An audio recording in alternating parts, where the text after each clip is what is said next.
Good morning, everyone. Want to call our meeting to order. Mr. Schoen, do we have a quorum? Yes, you do. Very good. If you would join me now in a pledge of allegiance to the American flag. I pledge allegiance To the flag of the United States of America and to the republic for which it stands, one nation, under God, indivisible, with liberty and justice for all.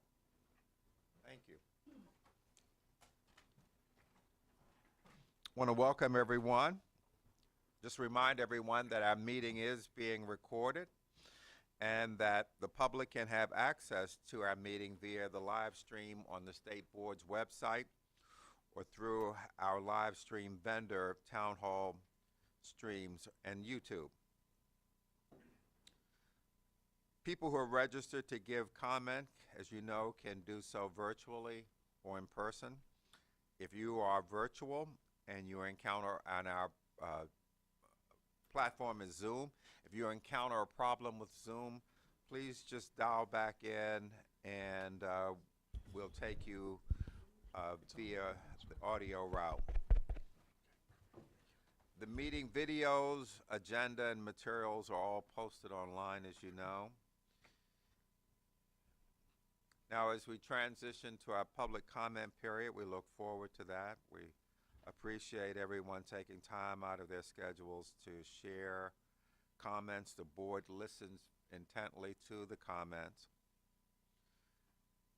We will call on the speakers in the order in which they were registered. We'll start with our virtual guests first, and then we will then turn to our guests here in the boardroom.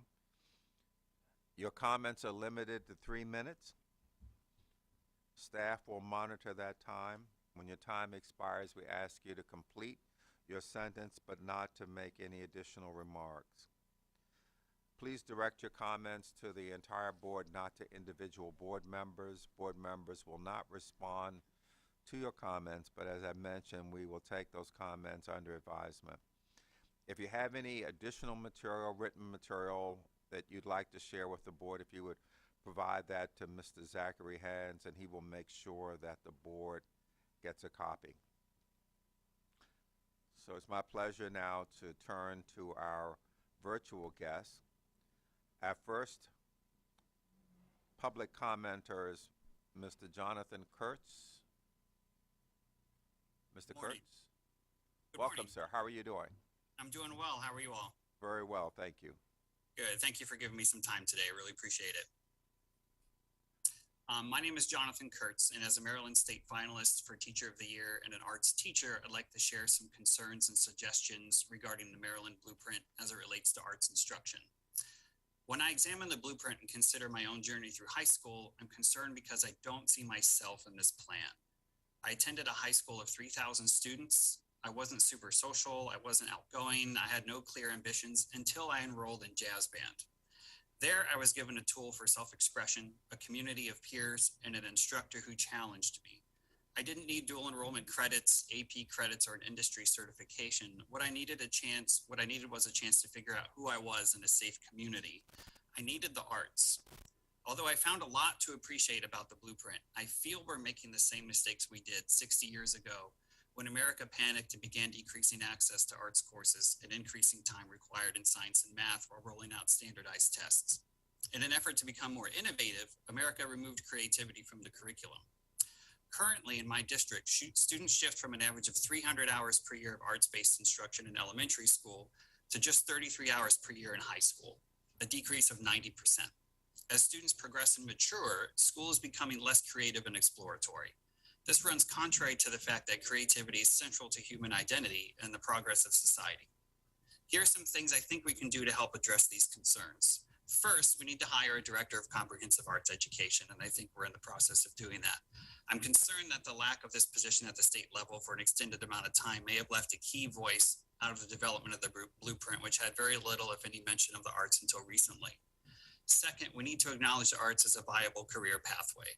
I highly recommend the creation of a fine arts completer for those who are looking to pursue this field as a career or college program.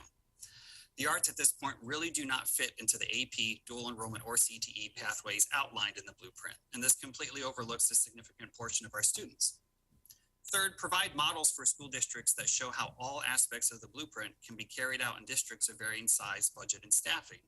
Teachers spending a maximum of 60% of their day teaching and administrators sharing a teaching role sounds great, but it's still unclear how all of these changes are going to impact space, class sizes, staffing, funding, and access to arts-based instruction. Show us. And finally, ensure that the arts are part of every child's education every year. We have yet to realize and embrace that the arts are indeed core to education and core to life. The essence of being human is creativity, not productivity. And once we place our focus on the core of what it means to exist in society, we will achieve the society that we're going to look for. I'll be forwarding more complete explanation of my thoughts with research studies and analysis, but for now, this concludes my public comment. Thank you for taking time to listen, and I'm willing to assist in any way to bring the arts back to the center of public education. Thank you very much. We appreciate your comments. Thank you. At this time, we'd like to recognize Dr. Madriano, the superintendent from Howard County. Welcome, sir. Good to see you again. Great to see all of you. Good morning, Mr. Chaudhary and Mr. Crawford and members of the State Board of Education. Thank you for the opportunity to be with you to share comments on behalf of the Public School Superintendents Association of Maryland and the 24 local superintendents across the state of Maryland. As you may know, this week is Educator Employee Appreciation Week. Today, I would like to focus my comments on the issues that school systems across the state of Maryland and the nation are struggling with as related to workforce shortages. As each county works towards the implementation of the blueprint for Maryland's future, a critical foundational need will be the expansion of the educator workforce. Having highly qualified teachers and leaders will undoubtedly directly impact the educational achievement of our students. It is absolutely the bedrock of a solid implementation of the blueprint. But sadly, as all of you know, the reality for school systems facing a lack of qualified teachers, teacher turnover, and lack of diversity in our workforce. A recent statistic shared with your board indicated the total enrollment in Maryland educator preparation programs has declined by 33%. Let me say that again, has declined by 33%, and that is an absolute great concern for the future of our profession. The lack of key personnel comes at a time when the blueprint calls for additional teachers to round out the career ladder intent. We must urgently work together to do more to enhance recruitment and retention of teachers in the state of Maryland. In Howard County, over the past several years, I have been aggressively targeting our current support staff to identify potential teaching candidates. Through partnerships with Towson and Bowie State Universities and supported by the state-funded teacher collaborative grants, by the beginning of next school year, we will have approximately 50 support staff who either have earned their undergraduate or graduate degrees and teaching certificates. In addition, we now have new cohorts beginning, and I believe that this pipeline will continue to lead to qualified candidates for our students. This is our Pair-to-Teacher program. Through the Maryland Leads, in order to diversify and increase the number of potential staff, Howard County is further enhancing and solidifying the Grow Your Own options, and we've been exploring cohorts for the Howard County students who will participate in and complete the Teacher Academy, Maryland, and apprenticeships in our elementary schools. This will be part of our larger effort to create clear pathways from high school to teaching. Now, board members, you're probably quite aware of all the current legislation, and while we pursue these methods in Howard County, many school systems are doing the same across Maryland. Legislative reforms under consideration at the state level have also have the potential to impact educator workforce. The Maryland educator shortage. Really unnecessary. The information needed to complete this basic standard for graduation can be easily fit into one semester. I'm sure this would free up some time in students' schedules and allow them to pursue classes that might actually help them out in the future. Students such as CTE students and students who take other programs such as LTI or IB might have more time in their schedules that they would have needed in their summer classes to be able to complete the requirement in the first place. If a student has genuine interest in computer science, this class is useful. However, the requirement itself is less so. And perhaps in cutting the technology credit in half, a credit more pushed for by students could be integrated as well. For example, financial literacy has been pushed for by the past 2 years in Montgomery County by Student Voices. This is an important life skill, and I would say it's more important than taking a full year of computer science. The benefits of financial literacy have been proven time and time again, helping students fresh out of high school achieve financial stability and independence, as well as making sure they are self-sufficient and are able to do basic adult skills, such as saving money up or paying bills. The technology credit helps students that want to work in technology. The financial literacy credit would help all students. In short, the technology credit requirement is less useful today than it was when it was established, since in modern times, most students are already tech savvy. This credit can easily be condensed into half a year and grouped with more useful credits such as financial literacy, which will teach students important life skills that they wouldn't otherwise be able to learn before college. Overall, the technology credit can and should only be half a year credit requirement for high school students. Thank you. Thank you very much. We appreciate your comments. Thank you. This time we'd like to turn to Ms. Sharon Saroff. Good morning.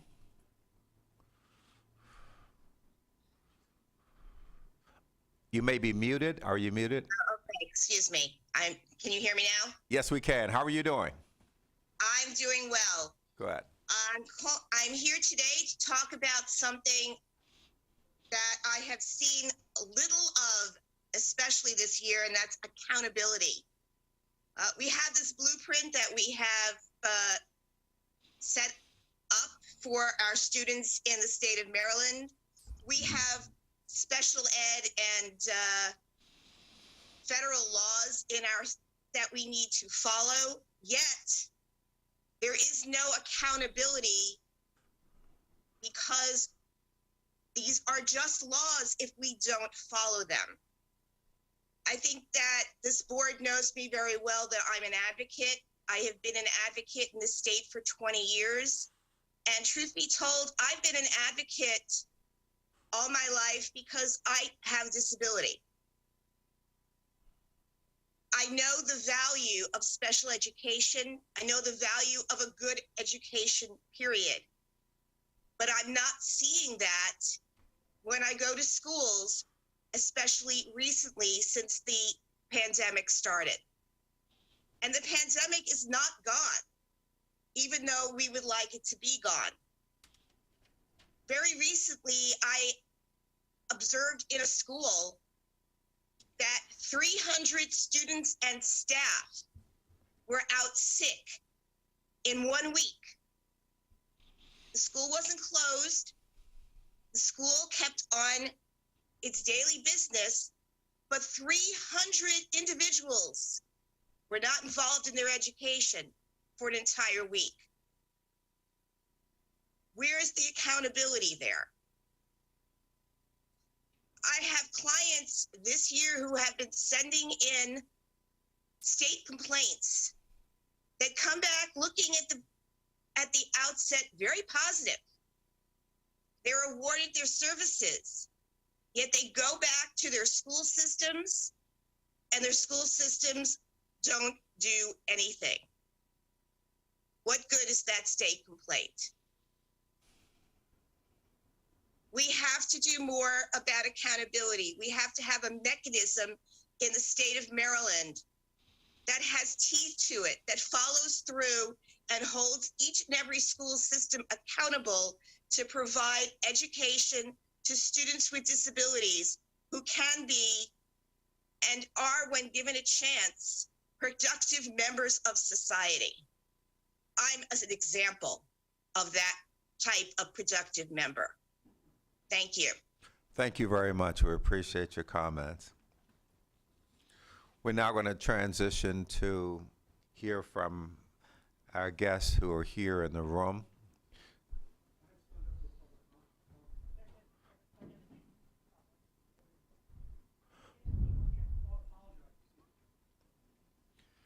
I'd like to now go to recognize Mr. Josh Mazur. Please come up. Welcome, sir. How are you doing? Please. Excuse me. What else? Right here?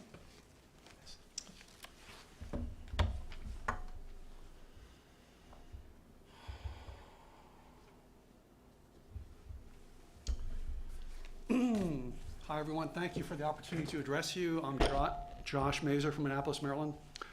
I would like the school board to oppose State Senator Clarence Lamb's proposed Bill 628, which is designed to set up vaccination centers in schools, but it is a report to the system.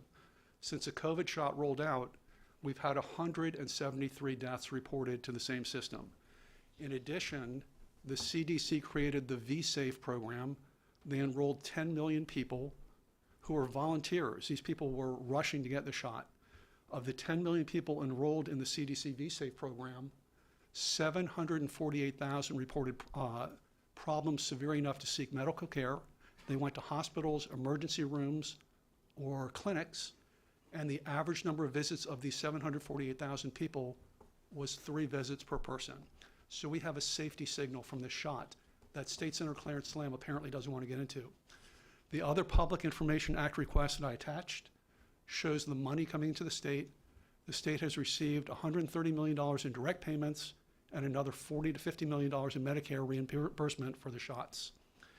Other countries have processed this data and they've walked away from the COVID shot. They're no longer recommending it for young people. The state of Florida, Dr. Ladapo is a Harvard MD and a Harvard MPH. He has convened a grand jury to investigate why there's so many problems with the COVID shot. In addition, Dr. Ladapo has issued a warning, which I provided you a copy of. He is seeing a 1,700% increase in reports of injuries or deaths after COVID shot in Florida. Instead of moving in the direction of pushing these shots in our schools, I asked the school board to please push back on this. We would like this bill to be struck down. Thank you all very much. Thank you very much. We appreciate your comments. Thank you, sir. This time, we'd like to hear from Ms. Liz Zogby.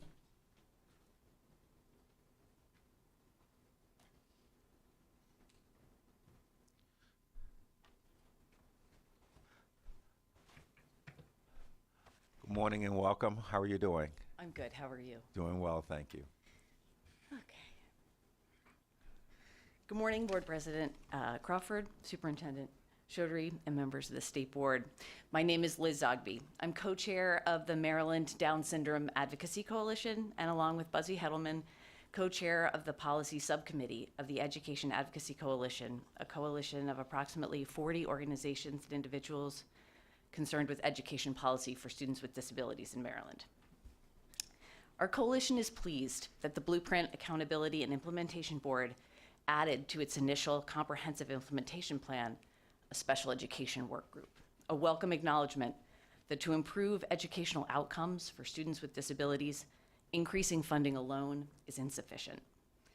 In our view, this work group is long overdue for students with disabilities who are underfunded, underserved, and underachieving. Yet we are hopeful. This work group provides an historic opportunity for Maryland in line with the transformational goal of the blueprint itself. As the initial plan notes, this vision will not be achieved by doing the same things. It requires nothing less than rethinking and redesigning.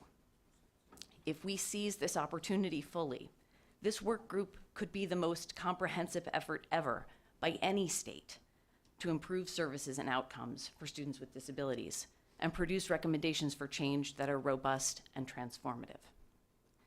Our coalition has communicated these hopes to the AIB and MSDE, along with suggestions for the work group's membership, scope, and operations, and we look forward to an opportunity to engage directly.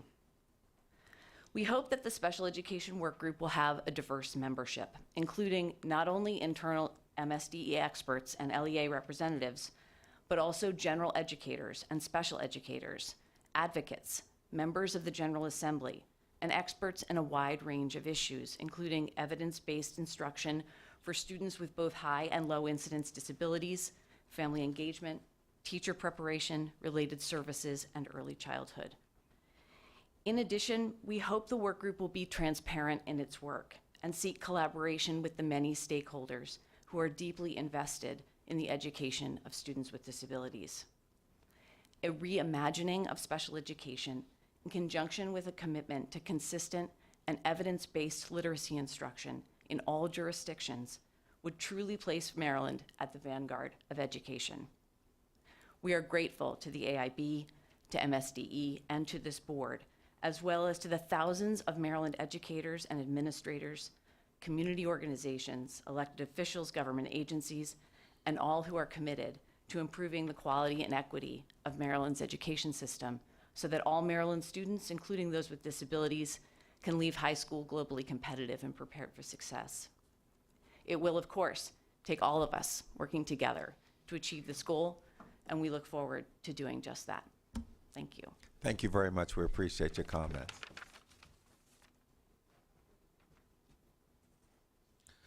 At this time, we'd like to hear from Mr. Christopher Papps. To educate nearly 1 million students, and the media can't get a response to simple questions about how some of that money is spent and how some of those students are educated. Last week, I spoke with Dr. Sylvia Lawson. We aired this story yesterday, a discussion we had on Fox 45 yesterday. I said directly to Dr. Lawson that no one has responded to my phone calls and my emails. Even after I had that conversation with her, still nobody responded to my phone calls and emails. This is transparency, according to the Maryland State Department of Education. Dr. Chaudhary, after the communications office never responded to me, I personally emailed you about an interview to discuss the recently released MCAP scores. You never got back to me. A recent Project Baltimore investigation found that 23 city schools in the city that we're sitting in right now had 0 students test proficient last year in math. 0 students. Another 20 city schools had a total of 1 or 2 students test proficient in math. That is 43 schools in this city with 0, 1, or 2 students who took the state math test and scored proficient. Mr. State Superintendent, I would like to sit down with you. Pardon me. Yes. You please address your comments to the entire board, not to an individual. Okay. That's part of our requirement here. Please. Okay. Thank you. Board members, I am requesting an interview to sit down with the state superintendent. I would like to ask him about these schools and what can be done. We have interviewed parents and students who attend these schools. Many of them feel trapped. They feel hopeless. They tell us they don't think anyone cares about them. The parents and students that we speak with want to know what this board and what the state superintendent is doing to help them. And can you say what you are doing is working when nearly a third of the schools who took the state math test in Baltimore last year had 0, 1, or 2 students proficient? Thank you very much. We appreciate it. I look forward to hearing back from you. Thank you. Thank you.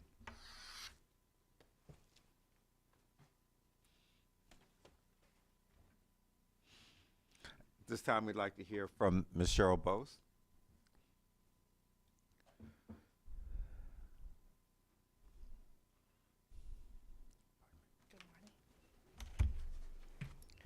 Good morning, everyone. Good morning. How are you doing? I'm great. How are you? Doing well, thank you. Good. Good morning to all. My name is Cheryl Bost. I'm a 4th and 5th grade teacher from Baltimore County, proudly serving as the president for the Maryland State Education Association, representing over 75,000 educators statewide. It's a busy time in Annapolis, and so I want to highlight 2 bills today. House Bill 1219, which Dr. Monterado also highlighted, which is the Maryland Educator Shortage Act. I would hope that this board would take a position of support for this bill. It talks about paid internships, grow your own. It releases some of the barriers from the Fellows Scholarship, and it talks about reciprocity with other states. All of these are items that we need to help address the shortage that we have here in Maryland for educators. I will, in fact, be testifying in favor of this bill tomorrow. Also, Senate Bill 791, which are some tweaks to the blueprint, which expand the national board certification qualification for anyone who has that certification or a national, similar national certification, because the national board doesn't offer it for everybody, and people get their national certification through other means. It also addresses some of the irregularities with assistant principals, creating for them to teach instead of doing their principal work. So that's Senate Bill 791. I then want to move to the the ESSA report cards. I know you're going to be talking about that today. I want to highlight the school quality indicators. We often pay attention to just the testing part, but the school quality indicators are very important.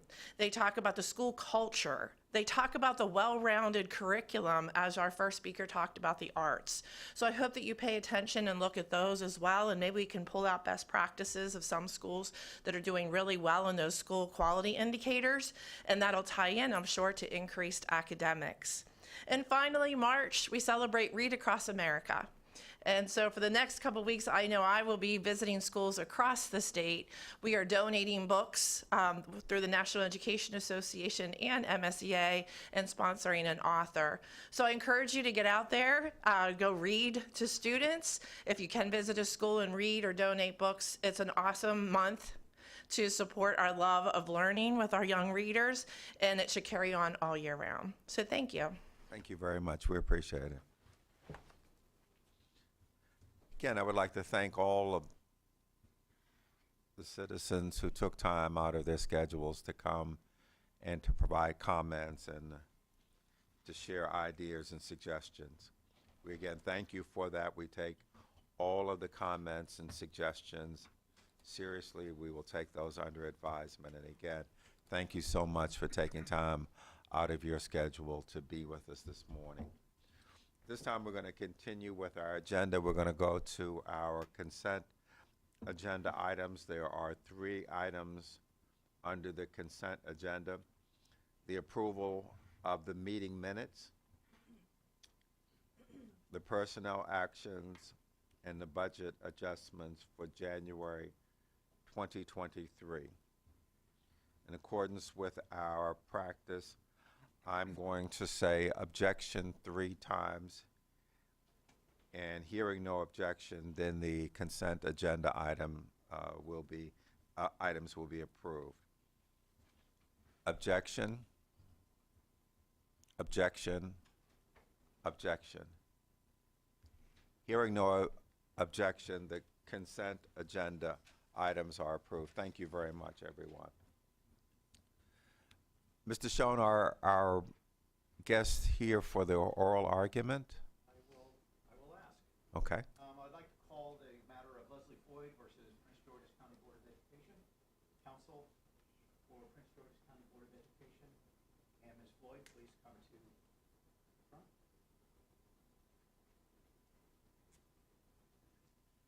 Not appear to be here yet. Okay. Let me see. We've got. And so we're running just a little bit ahead of schedule. Okay, just looking.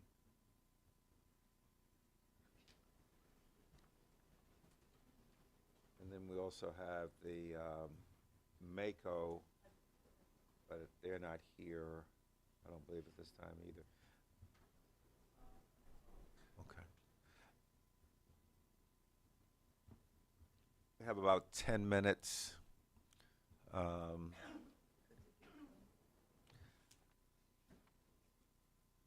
Mr. Superintendent, could we do one of the COMAR items, like the purple schools, for example? I know that's way out of schedule. Is that possible that we could come up and do Sure. that? Yeah, we can do the Comar. And maybe even the attendance one as well. Yep. All right, I'm going to call up Assistant State Superintendent Mary Gable, and she can give you what the Comar items are. If you can go over both the Purple Star School program and then the technical change that we're making on the attendance and compulsory attendance. All right, go ahead.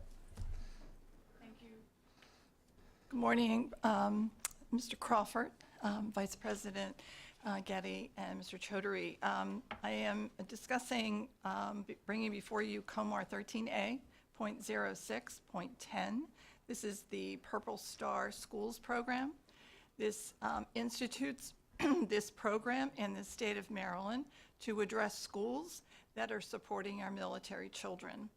This regulation came before you in September.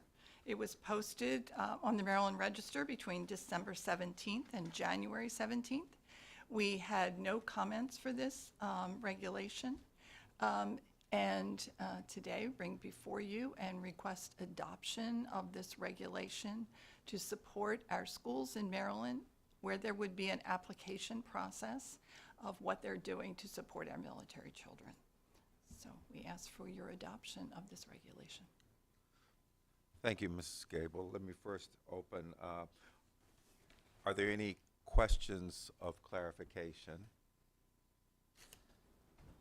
Seeing no questions of clarification, the floor is now open for a motion to adopt the regulation under COMAR 13A 0610 Purple Star Schools Program. I have Ms. Morrow. I'll make a motion to adopt the regulation as presented. Thank you. Seconded. Seconded by General Sumter. The floor is now open for a discussion of the motion. General Sumter.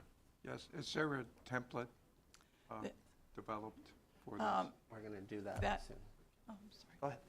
Yes, absolutely. There is not one at this time, but we will be creating a template for application for the schools, absolutely. Just like to see that once it's done. Thank you. We'd be happy to.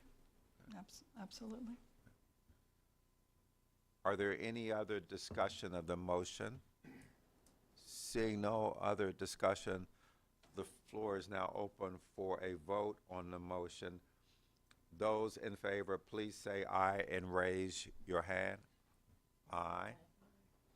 Aye. Okay. Opposed? Abstentions? Mr. Schoen? Motion carried. Thank you. We now move to the second COMAR matter, COMAR 13A 080101, attendance adoption. Mrs. Gable. Thank you, Mr. Crawford. This regulation was brought before you also in September, and this is a correction to the COMAR regulation to update it to align with the statute. The statute law passed changing the compulsory education from 16 ultimately to 18. So now students must stay in school until they graduate or at the age of 18 years of age. And so this is a correction of the COMAR regulation to change from 16 to 18. It was posted in the Maryland Register for 30 days. There were no comments. And so we bring before you the regulation for adoption. Thank you, Mrs. Gable. The floor is now open for questions of clarification. Seeing no questions of clarification. I have a question. I'm sorry, Ms. Alley. I'm sorry. So if a student is eligible to graduate early because they've satisfied all the requirements, this would not change their ability to move on with their educational journey, correct? Absolutely not. Correct. No, you can still have Doogie Howser and everything else that you know of that still exists in the world, yes. Thank you. I have a question also. Mr. Bartley? Yes, please. If the student turns 18 during the school year and they've yet to graduate, does that student have a right to stop attending school? That's a serious They have to question. deal with their parents, even though they're 18 years of age. We certainly hope that they remain in school to complete their diploma and complete their graduation requirements. Well, and that because would they're be the the age of encouragement. majority, they can just decide not to go anymore because they're 18. Right? You know the rights of someone who's 18 years old, but they're generally, from a personal point of view, they're generally living at home and, excuse me, and they're completing their high school diploma. Okay. That's what we would want. Or they have dual enrollment or all the different programs that are available to them. Any other questions of clarification? Seeing no other questions of clarification, the floor is now open for a motion to adopt amendments to regulation under COMAR 13A 080101, attendance. Mr. DeShiel? I move adoption of the proposed amendment. seconded by Dr. Getty. Discussion? Is that, Ms. Howley, did you have a question? Okay, okay. All righty. Are there any discussion of the motion? Seeing no discussion of the motion, the floor is now open for a vote. Those in favor, please say aye and raise your hand. Aye. Opposed? Abstention? Motion carries. Thank you very much, everyone. Thank you. Mr. Schoen, have our oral reply? Okay. Just a second as we check.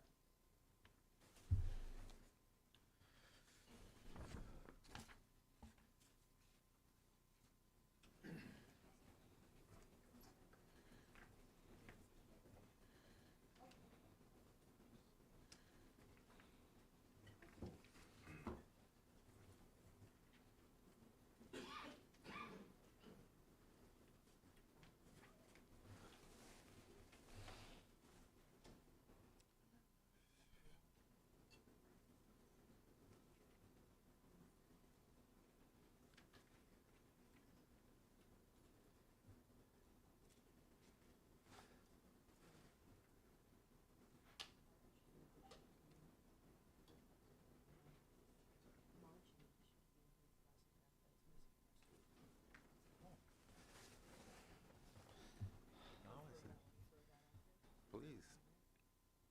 Well, while we're waiting, I'm going to go ahead and throw this out there. March is also Music in Our Schools Month, so we are celebrating the arts in our schools across the state and across the nation this month. So Excellent. go colleagues in the arts, in the music. Excellent, excellent. Now, Ms. McCusker, you're going to let us know again when you are performing so that, and you're going to, yes, ma'am, and then that way you'll reserve the, we'd ask that you reserve the first two rows for Gotcha. the State Board. I hear you. Wanted to remind you of that. Won't be doing that in open session, but I might tell you personally. Well, we're But going to tell everyone once we I will find tell you out. that my students are performing at the end of March, so there will be musical presentation in my school during Music in Our Schools Month. We have a fabulous little play about how to become a pirate in 7 easy songs, so come on down to Linden Springs and we will teach you how to dress like a pirate, how to growl "Arr" with the best of them. Sounds great. Can hardly wait. Mr. Shaw. President Crawford, Ms. Floyd is here. A representative of Prince George's County School Board is not here. However, I would recommend that we recall the case. Did we go Go forward? Okay. Please. I would like to call the matter of, one moment. I'd like to call the matter of Leslie Floyd versus Prince George's County Board of Education. Ms. Floyd, you can come on up to the table, please. Is there anyone from Prince George's County Board of Education representing Prince George's County Board?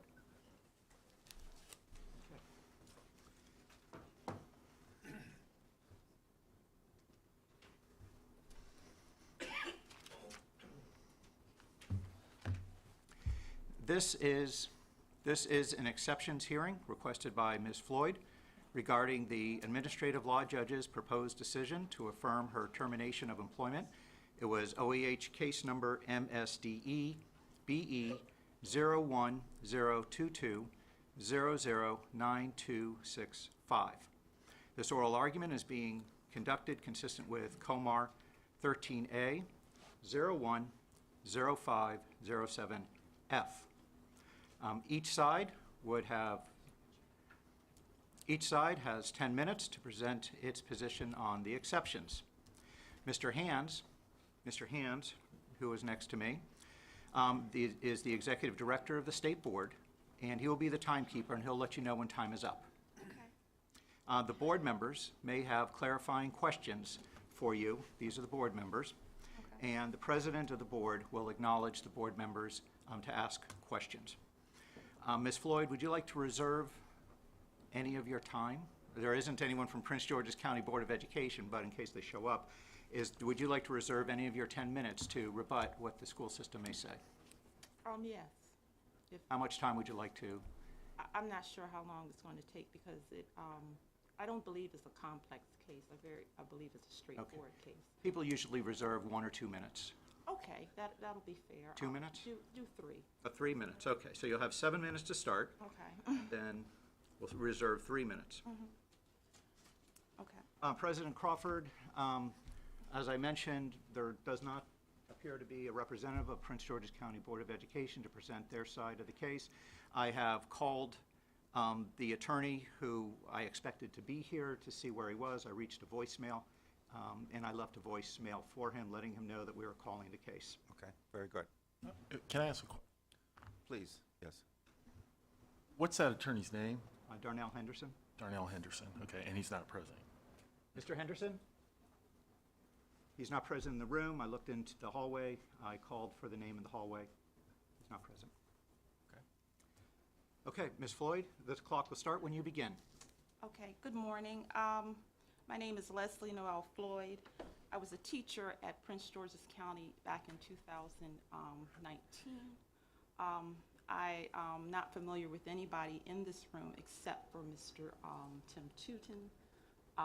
He came actually when I took this job 2 months before my mother died, and I remember him coming when my father, Les Floyd Jr., was present, praying for my mother. I believe that was at Sinai Hospital. I also have seen Mr. Tootin at the Dollar Tree on Bel Air Road, so I just wanted to present that I am familiar, so I don't know if that's going to be biased or anything to the hearing. This is a very straightforward case. It's not complex at all. I was not given any sort of support as a new teacher at Prince George's County. I'm appealing the decision by Judge Deborah Richardson, the administrative judge, to have me terminated as a teacher from Prince George's County Public Schools. I was never given support as I needed from administration at Laurel High School. Maryland Code State Law says, and I quote, "Nothing in this paragraph shall be construed to prohibit a county board from assigning a mentor teacher at any time during a non-tenured certificate employee's employment." End of quote. I was never given a mentor teacher after requesting it for several times while I was at this school. During my hearing, the hearing examiner, Kia Chandler, laughed at my testimony, which was crucial to my termination. I felt Ms. Chandler was mocking me for being called a name, and to me that was very unprofessional. I have an email, Exhibit A, submitted. I sent it to Mr. Dinkins and Pritchett Selman. There's a principal and assistant principal at Laurel High School asking to be removed from 1B class on February 9th, 2021. The hearing examiner and Richardson have disallowed an email in April 2020 where Pritchett Selman states, "Stop going back and forth with me," after I removed a student from the class for sending me a sexually explicit email. This is the same email, 3 pages, where Dinkins says that he's going to terminate me. The hearing transcript shows when I tried to explain or disprove the cases of history against me by Prince George's County Public Schools that Mrs. Shawnee Wissanot told me, "We're only going to talk about this one incident on April 23rd, 2021. It also is in the transcript where Wissanot says to me, "I ask the questions and you give the answers." Clearly, the county failed to allow me to disprove the incidents that I have been accused to rise to a termination. Richardson says repeatedly that, I quote, repeatedly retaliated against the student for the actions of her mother several months before, after been specifically advised by Ms. Pritchett Selman to drop the issue. I have a statement from the parent, Ms. Cosette Newson, where she says that she admitted to interrupting my class and she was calling daily to the school, which is sufficient to perjure that Prince George's County Public Schools has contended, and it appears that the parent wouldn't let the issue drop. Perjury is illegal. Newsom wrote about me on Facebook, and I quote, "I never hated someone as much as I hated my daughter's English teacher," end of quote.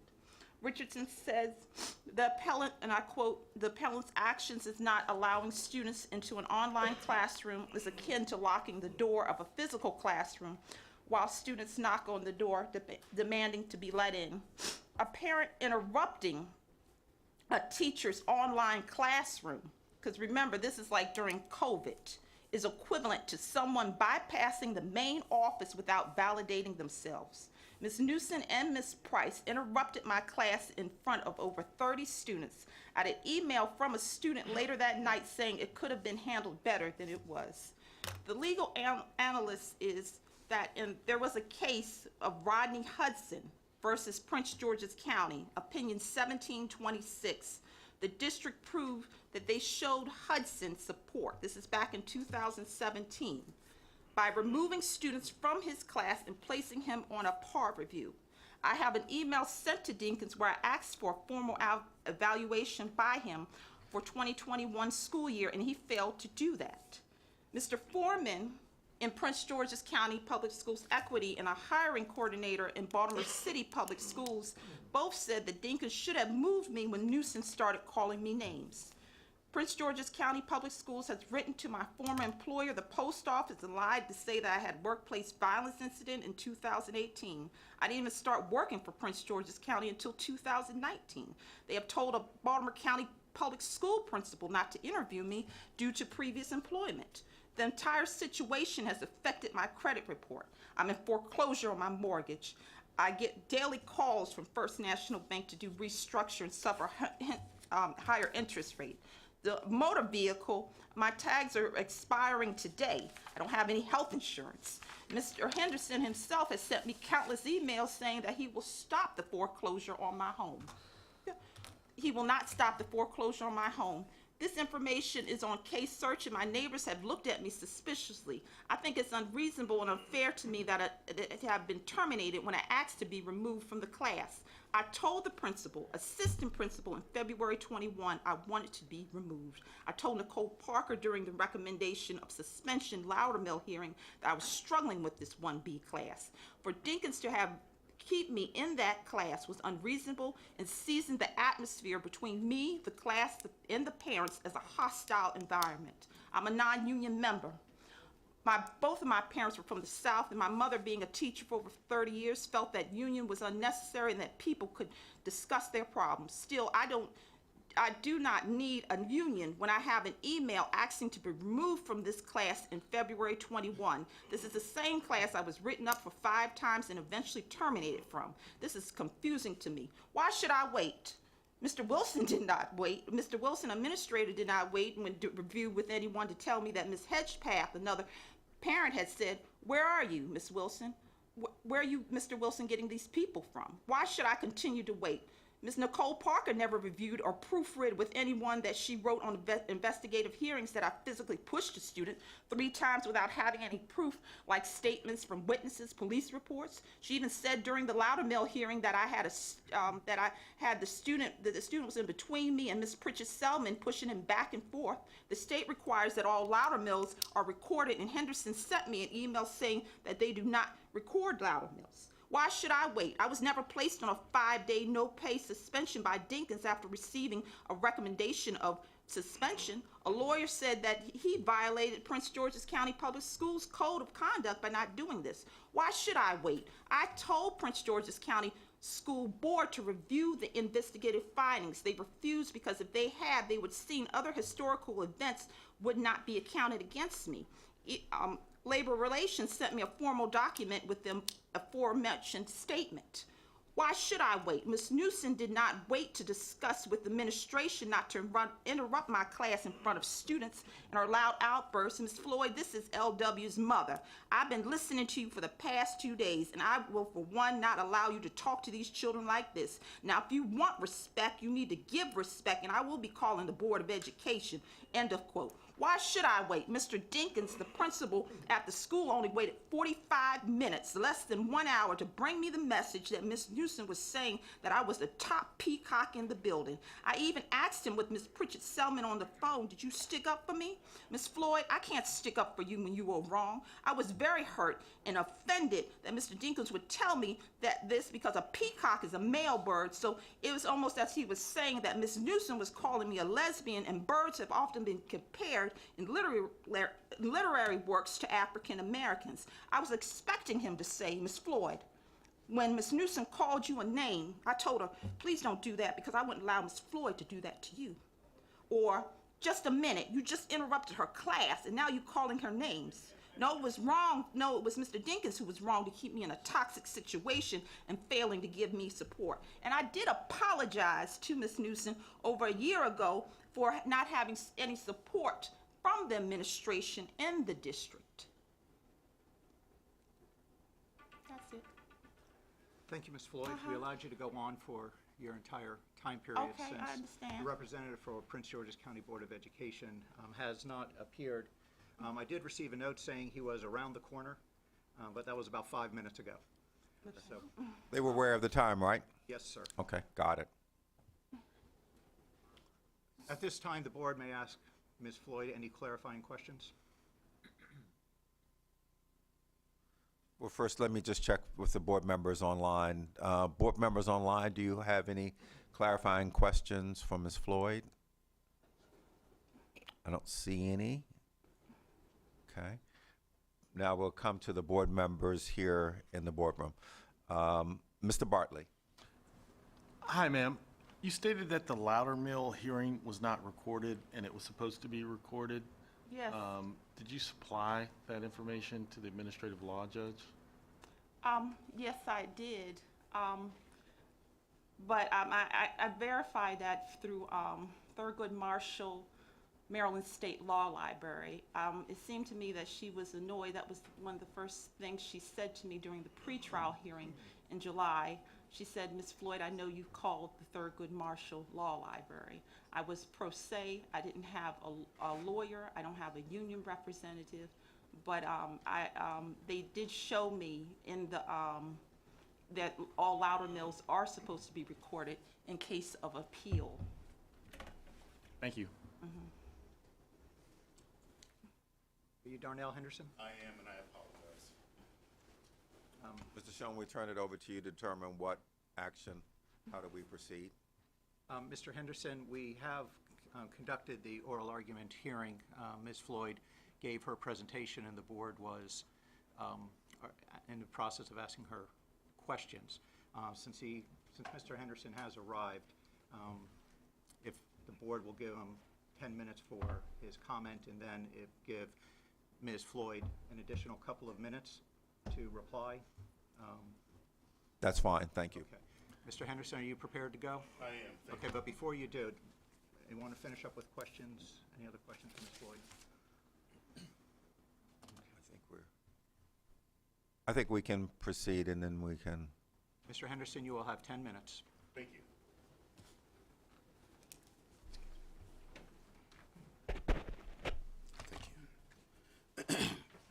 Good morning. We are here today to hear Ms. Floyd's 6202 appeal of Administrative Law Judge Deborah S. Richardson's proposed decision that, having established a history of progressive discipline of Ms. Floyd, that the Board of Education of Prince George's County's decision to terminate Ms. Floyd was reasonable and appropriate, and that the decision of the Board of Education of Prince George's County to terminate Ms. Floyd should be sustained. On August 2021, the CEO of Prince George's County Public Schools notified Ms. Floyd, a classroom teacher from Prince George's County Public Schools, that she was recommending Ms. Floyd for termination based on misconduct in office and willful neglect of duty. On February 8th, 2020, the hearing examiner issued findings of fact, conclusions of law, finding that there was not sufficient evidence to terminate Ms. Floyd based on misconduct in office, but there was sufficient evidence to terminate Ms. Floyd based on willful neglect of duty. Given Ms. Floyd's history of prior discipline, the hearing examiner recommended that termination be upheld. On April 7th, 2020, the Board of Education for Prince George's County Public Schools ordered that the recommendation of the hearing examiner be accepted and that the Ms. Floyd be terminated as a teacher with Prince George's County Public Schools. On September 28th, 2020, a hearing was held at the Office of Administrative Hearings, and the hearing, the ALJ Richardson, heard testimony, received the record, and determined that there was a history of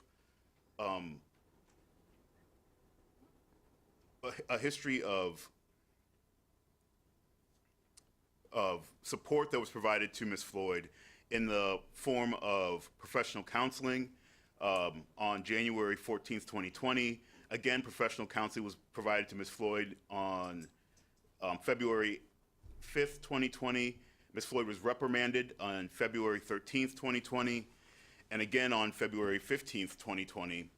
Verbal counseling was provided to Ms. Floyd on February 5th, 2021, and a letter recommending suspension was provided to Ms. Floyd on May 7th, 2021.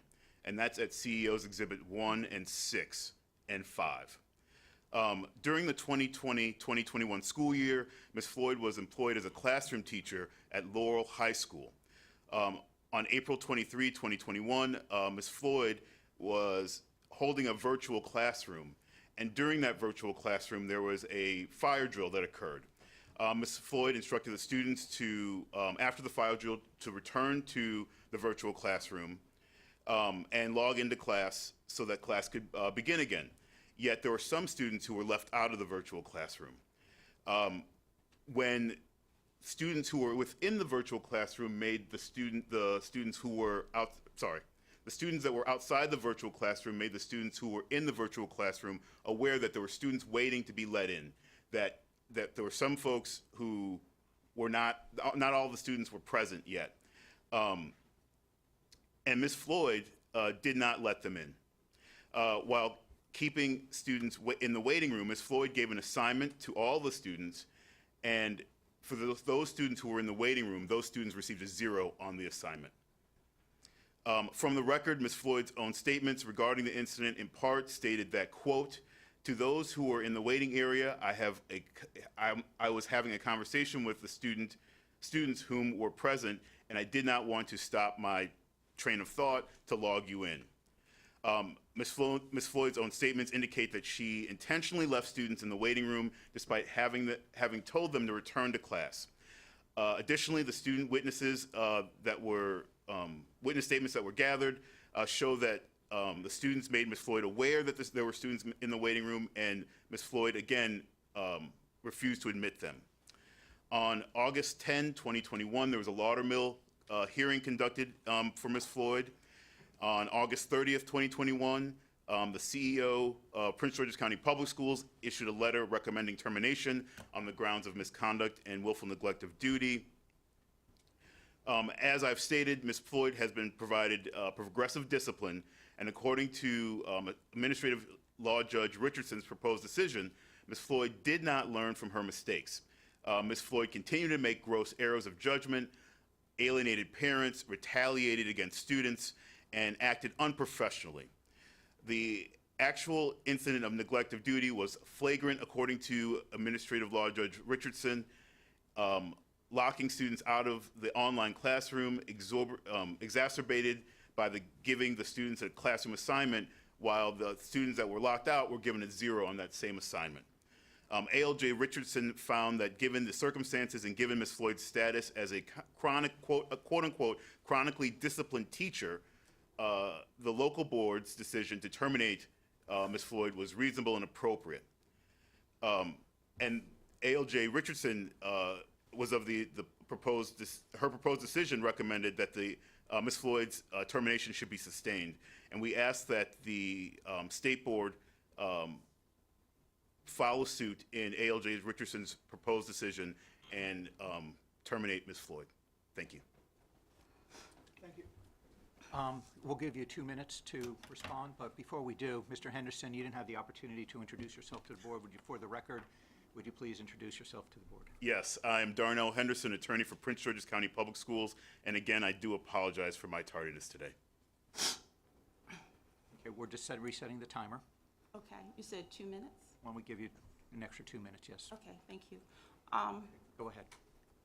Okay, ever since I've worked at Prince George's County, I have, especially at Laurel High School, it is like some sort of joke. This hearing has been some sort of joke during the hearing, and it's also in the transcript. Ms. Pritchett Selman's phone was ringing.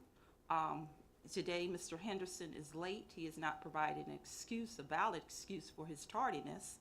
And also, he has stated that when the incident in question on April 23rd, 2021, my cousin had died, first cousin. I'm not sure how many of you are from the South. First cousin is almost considered like a sibling in the South. And that cousin died. She had a horrific accident. As to where an animal, because somebody did live from the accident. There were 3 people in the car. There was an animal in the road, a deer or a horse, and she turned, the way I understand from her boyfriend, turned and hit the tree, and the motor jumped into her car. So I essentially was having a bad day. But the union contract, even though I'm not a union, says that they are supposed to, have any sort of discipline with a member. The union did sit on all 3 Loudermill meetings, but they're supposed to have discuss this within 10 days. This was not discussed. This April 23rd incident was not discussed, even according to Mr. Henderson, until August 2021. 4 months later, that's when it was discussed, and I was terminated. I was told by Ms. Pritchett Selman in June or May or June of 2021 that I was going to be assigned 6th, 11th grade classes. I was told Thank that you, Ms. Floyd. Thank you. Okay. That was understood. Thank you. Yes. Board, Mr. President Crawford, if board members have any questions for either additional questions for Ms. Floyd or for Mr. Henderson. Okay. So the floor is now open for clarifying questions. We'll go first online. Ms. Halley? Thank you very much. So, Ms. Pritchard, could you answer for me, respond to all of the notes that were presented in terms of the professional counseling and the verbal counseling that you received? What is your response to those interactions? And I have a second question, which is, could you share with us your teaching history prior to your arrival at this school? I'm sorry, is that directed to me? Yes, ma'am. Okay. I'm sorry, the question, because I didn't know, I thought she said Mr. Henderson or Ms. Pritchett. I'm sorry. Sally, can you just repeat the questions once more, please? So my first question is, I'd just like to hear your response to the testimony that was given with regard to the professional counseling and verbal counseling that you received. There were a number of dates that were referred to. Okay. And the second is, if you could share with us your teaching history prior to your arrival at this school, that would be helpful. Thank you. Okay. Yes, thank you. I don't feel, again, I was a new teacher. I did not have a mentor teacher as required by the state. I don't feel like professional counseling recommends or showing any sort of support. I feel in my eyes that a support would be, as presented in in a case with Rodney Hudson versus Prince George's County, that I would have been put on a PAR program, that I would have been provided a mentor teacher, that they also provide incidents in the hearing of Hudson versus Prince George's County, that he had that there were several students removed. I asked 2 days within this class. I just got a feeling, being that I come from a history of teachers, where my mother was a teacher in Baltimore City for over 30 years, Phoebe Floyd, and then also my grandmother, aunt. I have several members that were history. I could feel that I was not. I even told the students. Remember telling them I'm not the right person for that. This class. I have an exhibit as to where evidence, and it's in there, that I had asked to be removed from the class once the parents start screaming at me, and then 45 minutes later, Mr. Dinkins, the principal of Laurel High School, is telling me that the parent is calling me names. And I'm asking him, because I have received emails from him previously saying, don't go back with me, don't send me any emails, even when another parent is showing me support, that, saying that I was doing an excellent job with her child. He has told me not to go, so I didn't know what to do as being a new teacher, because he's already told me he does not want me to say anything. And I even asked him, I said, did you give me any support? And did you stick up for me? And he says, Miss Floyd, I can't stick up for you when you're wrong. Well, how am I wrong? You're the one that just brought me the message telling me that the parent is calling me a peacock. Ms. Floyd, can you address the second question? Okay. My teaching history, I had just had 1 year of, I'm sorry, the student teaching through Morgan State and Baltimore City. They had me at Booker T. They had me at Milford Mill, at those schools. So it was like 100-day, students. I really wasn't equipped. I really did not know what to do. But I did ask, to be pulled out of this class. That is what my issue is. I have an email saying that, and I did apologize later to Miss Newsom for the way I treated her child, and I treated her. Thank you.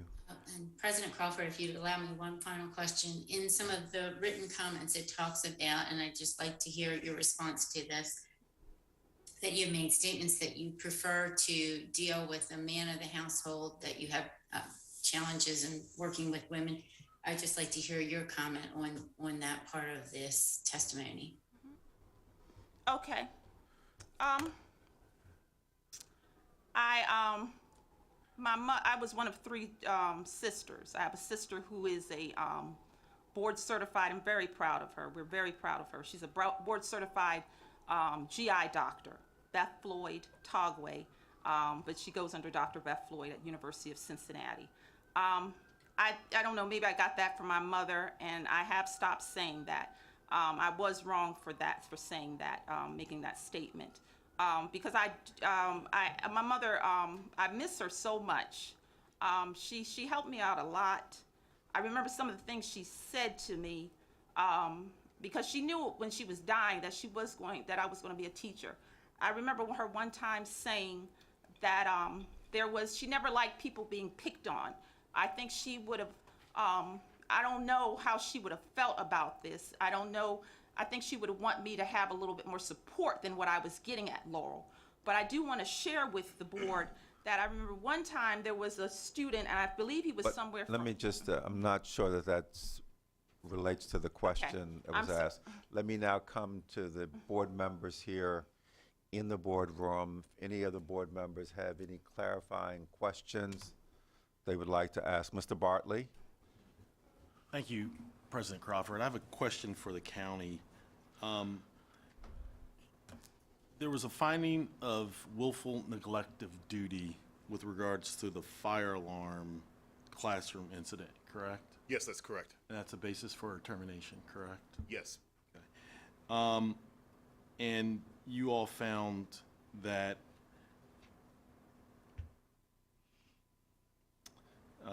the appellee intentionally locked children out of the classroom before the fire alarm or after the fire alarm went off? So, yes, sir. It was after the fire alarm. So the fire alarm went off. She instructed the students to, after the fire drill, to come back to the classroom, and that's when they were locked out. Some of them attempted to come back, and they were not let in. It was a Google Classroom. It wasn't a physical classroom. And during your presentation, you said that she admitted she didn't let them back in because she was in the middle of instruction, correct? Yes, that's correct. So she didn't purposefully lock them out before the fire alarm, and she didn't purposefully not let them in, it was a result of an incident, and then she was in the middle of instruction, correct? No, that's slightly not correct. And I just want to be clear for the record that that we're talking about a virtual classroom. And the difference, the distinction here is that the students that were in the classroom were getting messages from students outside the classroom to ask to be let back in, and they were not let in for the rest of the class period. So I understand that it wasn't just sort of like her train of thought and then I'm gonna just take a break and then let you in. They were not let in at all for the rest of the class period. But the students didn't contact her directly, they contacted other students, correct? Yes, but there was a parent that contacted her directly. And this was the sole incident of willful neglect, correct?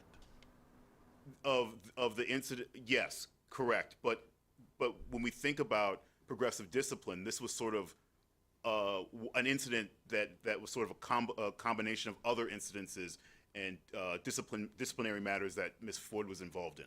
But in your presentation, you stated that there was not enough evidence for discipline, her to be dismissed for disciplinary reasons. That was your presentation, correct?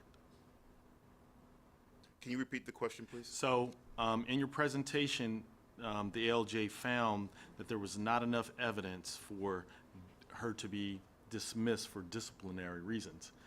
There was enough evidence, however, found with regards for her willful neglect of duty, and that's why she was dismissed, correct?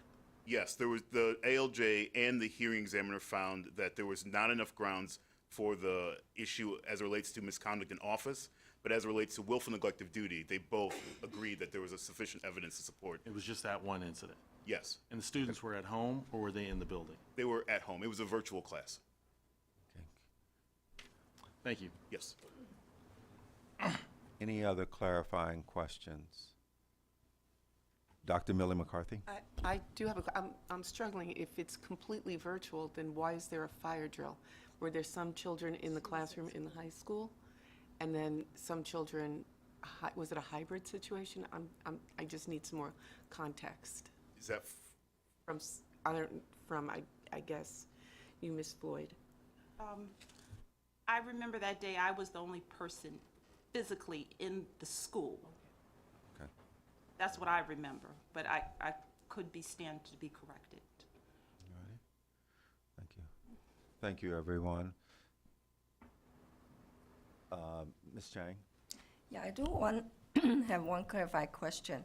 Are you any training provided how to use the media that you conduct a virtual class? And number two question is, do you have proper equipment to conduct a virtual class? Thank you. Okay. Yes. Yes, ma'am. There was a lot of equipment I was not familiar with using. Clever was one of them that I remember not using, not familiar with. I did not know how to use a white interactive board. I was never trained on that. So no, I don't feel like I had proper training. I have a statement from Mr. Dinkins, the principal, back in April 2020, about a year before this happened, saying, and I quote, "I would like to proceed to put Ms. Floyd on a termination plan." And I did share that with the, I shared that with the hearing examiner and with the ALJ. And I did, in the ALJ, I remember her saying in the statement, and maybe I stand to be corrected, as to where there were several papers I did present to her back in September, but they were submitted but not allowed into evidence. Okay. Mr. Schoen, where are we stand now? Okay. Thank you very much. Thank you very much, parties. The board will, thank you for your arguments. The board Thank you. will rule later. Thank you. Thank you both very much. We appreciate you coming in. How long will it take for a ruling? It's up to the board. Thank you. Okay, thank you. Have a good day. Thank you very much. Thank you. Appreciate you coming in and spending time with us. It's good to see you, Mr. Harris. Nice to see you.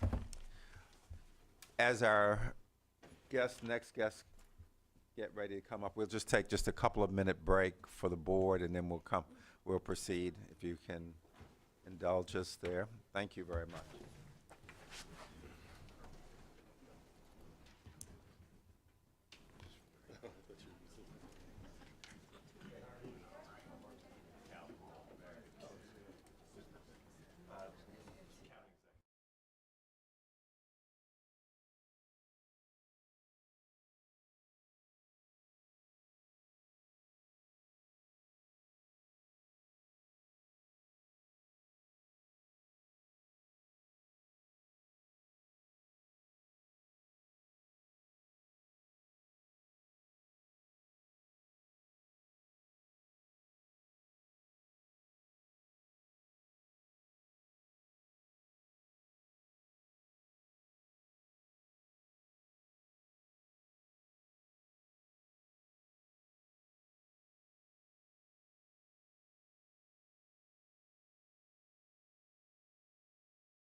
please feel free to speak candidly. We're all family here. You're not going to hurt our feelings.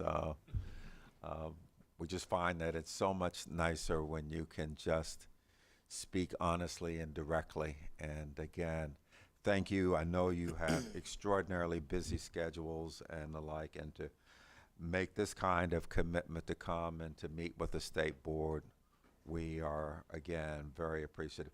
I'm going to turn it over to County Executive Ball, who is also the president of MACO, and then ask you to introduce your colleagues and then proceed as you wish, and then the board will then be able to ask questions. But tell us what's working, tell us what's not working, tell us what we can do, how we can help us figure out how we can work more effectively with you to bring about a major transformation in the educational outcomes of our children, something I know you're very much concerned about as well. So. Well, good morning, President Crawford, members of the board. Again, for the record, I'm Calvin Ball, Howard County Executive President of the Maryland Association of Counties, a lifelong Marylander who came up through Maryland Public Schools, got my undergraduate degree at Towson State University, my graduate degree at University of Baltimore, and my doctorate in education at Morgan State University. With me, I have my first vice president, Dr. Johnny Olszewski, who is also serving as Baltimore County Executive, Queen Anne's Commissioner Jack Wilson, who is MACO's second vice president, and then Carroll County Director of Management and Budget, Ted Zaleski. I'm just so glad that you invited us to talk about the blueprint. Statewide, the blueprint for Maryland's future is a driving force, making significant and lasting changes that will create a transformational and high-quality educational system. Local leaders from across our state agree that funding and expanding opportunities for all of our children is paramount. We know that many life outcomes and upward mobility are inextricably tied to access to educational resources. With thoughtful strategic planning and implementation, this historic investment in Maryland's children and families will contribute to the future well-being of our state while serving as a model for the rest of our nation. In Howard County, education remains a top priority, which is why I have consistently funded above the maintenance of effort, even during the height of the pandemic. And I'm preparing to ensure that we meet the requirements of the blueprint. In FY 2023, we allocated more than $1 billion for our school system, including $83 million of new funding. Revised data from the Department of Legislative Services indicates that the state's blueprint requirement is roughly $2 million lower than initially projected, and yet we are still committed to going above and beyond this state mandate. Howard County has been thoughtful in budgeting for the increase in pay for our educators who have attained national board certification, and currently our educators now have the highest starting salary in the region. We've also invested $22 million to completely renovate Faulkner Ridge, which was previously utilized as an elementary school. When completed, it will serve our regional full-day pre-kindergarten center, and it will fulfill a critical component of the blueprint. In Howard County, we strive to be educational leaders, yet we are not immune to the impractical expectations and requests from some of our local educational leaders that exceed requirements set by the state. We're cognizant of the challenges of jurisdictions across the state, and we are not alone in facing competing priorities as we try to balance education spending with other critical operating and capital needs in our community. By the end of FY 23, jurisdictions across this great state of Maryland will have concluded Phase 1 of the implementation plan. As the State Board of Education plans for this rollout, please ensure that MACO and county leaders are integrated in every aspect of this crucial planning process. We ask for continued collaboration, transparency, and timely data sharing so that our jurisdictions can budget appropriately and remain responsible fiscal stewards for our communities. As you know, the Blueprint has charged MSDE with establishing and expanding high-quality pre-kindergarten programming for all 3- and 4-year-old children from families earning incomes at or below 300% of the federal poverty level. Counties support the need to expand full-day pre-kindergarten, yet one of the significant challenges of meeting this crucial component is ensuring jurisdictions around the state have safe, accessible infrastructure for our youngest learners. As we move toward full-day pre-K, we desperately need the State Board of Education to be full partners in achieving the goals of the implementation to those struggling to meet some of the necessary requirements of expanding existing facilities or building new ones to accommodate additional students. Although this is only one example, it highlights a central concern that many county leaders and school systems are grappling with. You'll soon hear from my colleagues about their unique perspectives, and I'll conclude by stating that jurisdictions across the state want to be good partners and need a seat at the table to collaborate and create meaningful solutions as we address some of the challenges over these next few years and generation. Thank you once again for your attention and partnership as we collaborate to create the very best teaching and learning environment for all of our students and educators. And now I'd like to turn it over again to MACO's first Vice President and Baltimore County Executive, Dr. Johnny Olszewski. Thank you, Mr. President, Dr. Ball. President Crawford, thank you for the invitation, and thank you for the space where we can have candid and open conversations. Absolutely. I totally agree that that is the best path forward. Thanks also to Vice President Getty, Superintendent Chaudhary, and all of the board members. It's really an opportunity that we welcome and are grateful for. Not unlike County Executive Ball, I come at this as a former teacher in the Baltimore County school system, as the parent of a student in our school system, so it's very personal to me in this role, and I hope to bring in just a little bit of granularity to what these investments have meant. Like in Howard County, Baltimore County has consistently invested in education, funding well above the required maintenance of effort year over year. Even though we don't have required increases under the blueprint, we went $70 million above our enrollment-based maintenance of effort in this fiscal year, almost $100 million more of total increased spending. And we're doing this as we've seen enrollment declines of over 4,000 students that have not come back since the pandemic. We will continue to make these kinds of investments because we want to elevate the salaries of our hardworking educators and provide the other supports envisioned under the blueprint. But I am proud to say that because of our investments, Baltimore County teachers are now among the most competitive salaries across the state. In January of 22, the Maryland Department of Legislative Affairs presented a report on the local fiscal impact, showing that Maryland's on track to increase our investment in schools to reach over $1 billion by 2029. Taking that state funding with local supports, we are really excited about some of the opportunities that we're providing to improve educational experiences for our students. This year, BCPS and CCBC are partnering to offer free dual enrollment programs, college enrollment opportunities for all high school students beginning the summer before their 9th grade year. And we're proud that because of our investments in partnership with our community college, we have seen a 10x increase.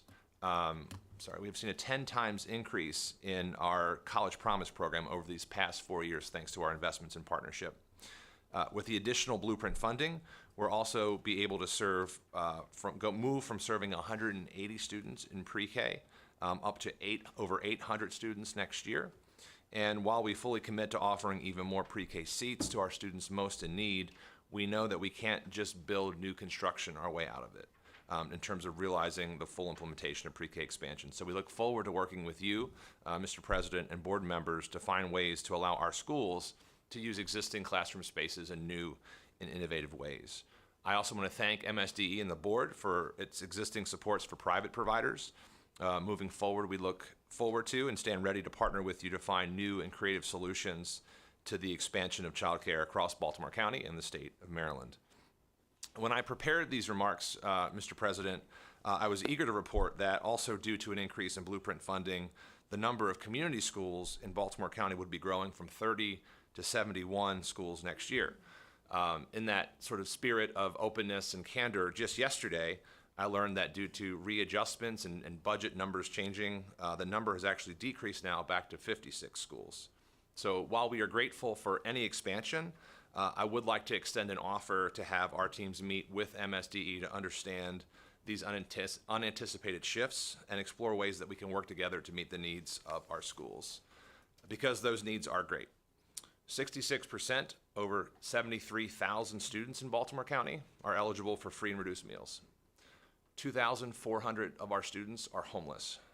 We have over 11,000 ESOL students who speak 146 different languages. BCPS has nearly doubled the number of ESOL students served in just 6 years. In just 1 year at Elmwood Elementary School, the number of ESOL students increased from 6 to 11%. But we know that student needs go beyond just language barriers. This year, 90% of our Budas Elementary School students are eligible for farms, up from 72% just the year before. In the 21 school year, 46% of students at Lock Raven Technical Academy were chronically absent. At Middle River, only 44% of students report a sense of belonging. Now, those are just 3 of those 15 schools that fell off and are no longer eligible to be a community school next year based on the budget adjustments, schools in which we were gearing up to provide much needed additional supports. So, as you can imagine, we are eager to expand our community school network because our schools are doing exceptional work in the community, and we know these partnerships work. Just one example I wanted to highlight: the Chesapeake School Network is a collaboration of community schools in the Essex area, partnering with Baltimore County government to support the Essex Revitalization Project that we are bringing to bear on top of community schools. In addition, this network has launched a mobile unit to bring services like a mobile food pantry, medical screening, counseling, and tutoring to the community. Working with you, I think we also have the full day, pretty great, yeah. Working with you, it will always be my commitment to deliver resources our schools need to provide a world-class education. It requires not only a state-local partnership, but a recognition that our budgets are in fact finite, and while we're very proud of these record increases, our county funds must also provide many other critical services that speak to the safety, wellness, and needs of every county resident. In Baltimore County, we're proud that residents can see how government is spending their hard-earned dollars down to the check. We would like to see that same level of transparency in school budgets. We believe it's necessary to ensure that we are strategically deploying these valuable resources. Although last year our school system received over $2.5 billion, our hardworking teachers are still reporting they don't have the resources they need to be successful. And so while funding is important, the answer can't always be to just provide more. We need to provide funding that is strategically and equitably leveraged to support our schools, educators, and students. We need to identify external resources. We need to evaluate our current practices and look for opportunities to build efficiencies. And we need to ensure that we are funding the systems and programs that produce best results for our children and families and wind down the programs that are not.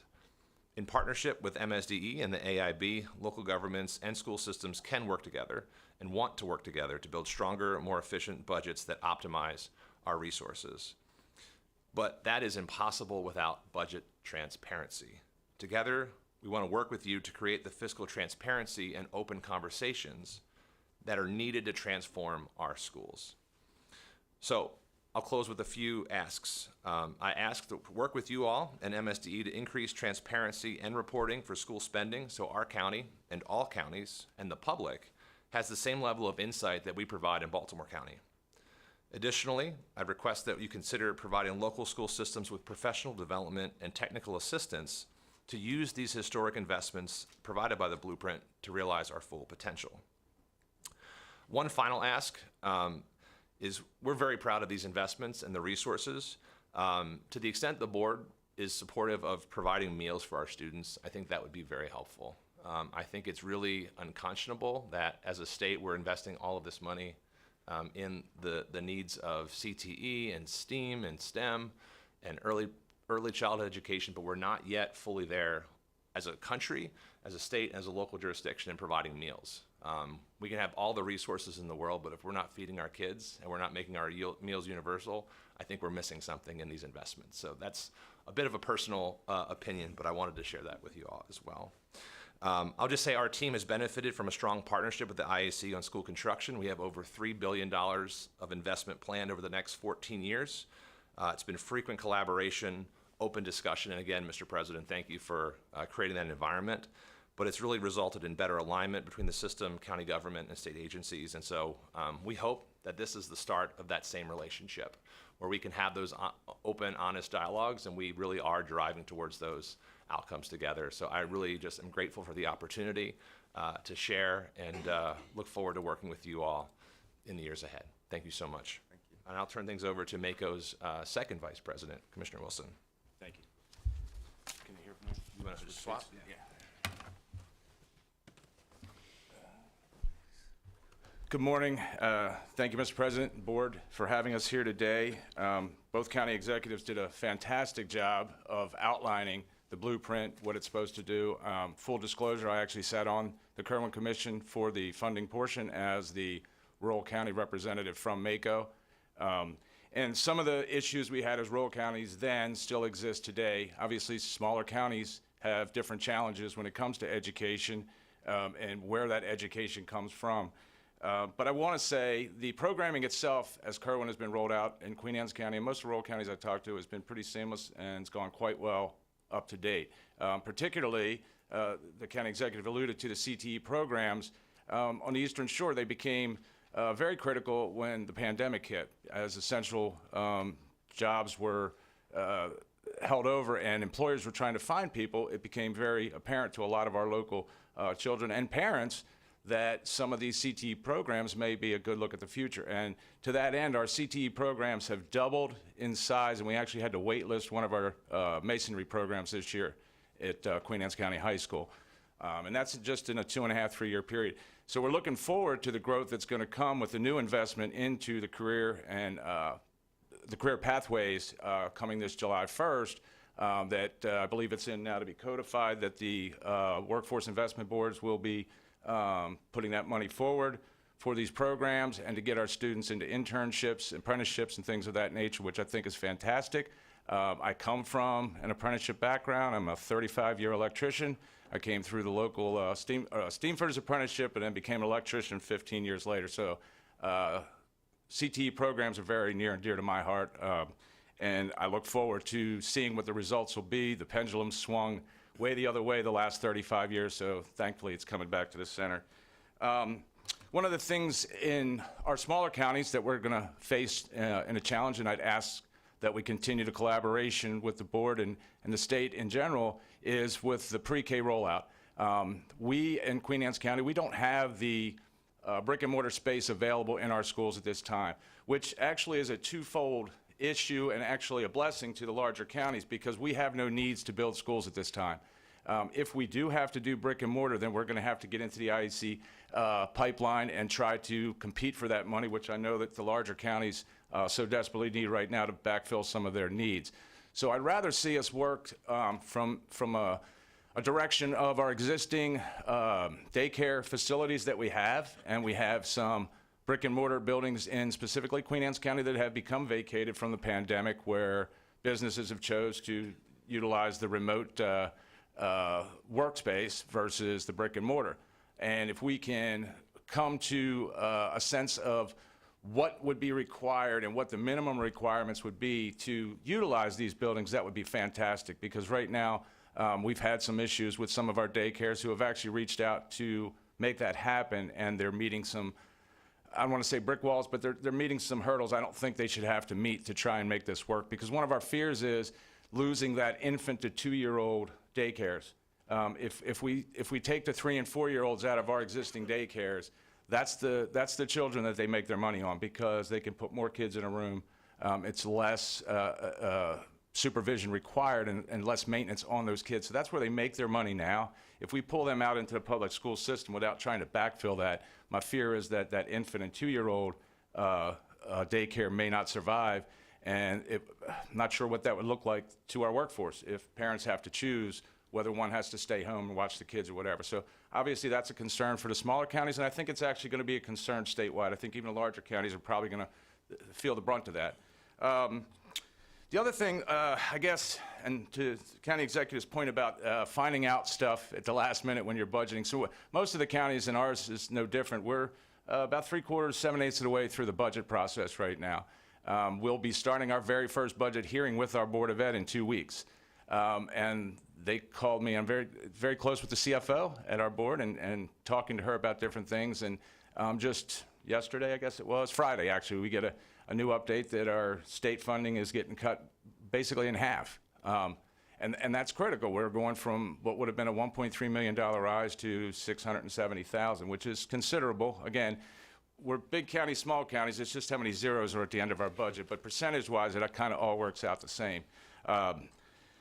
So consistency, and talking to our CFO and our superintendent and other superintendents on the shore, consistency in the budgeting. As the county, we try to look 5 years out. And when Kerwin went into effect, I actually sat down with our finance department and had them do a 10-year look ahead, factoring Kerwin into the budget and seeing where we would be.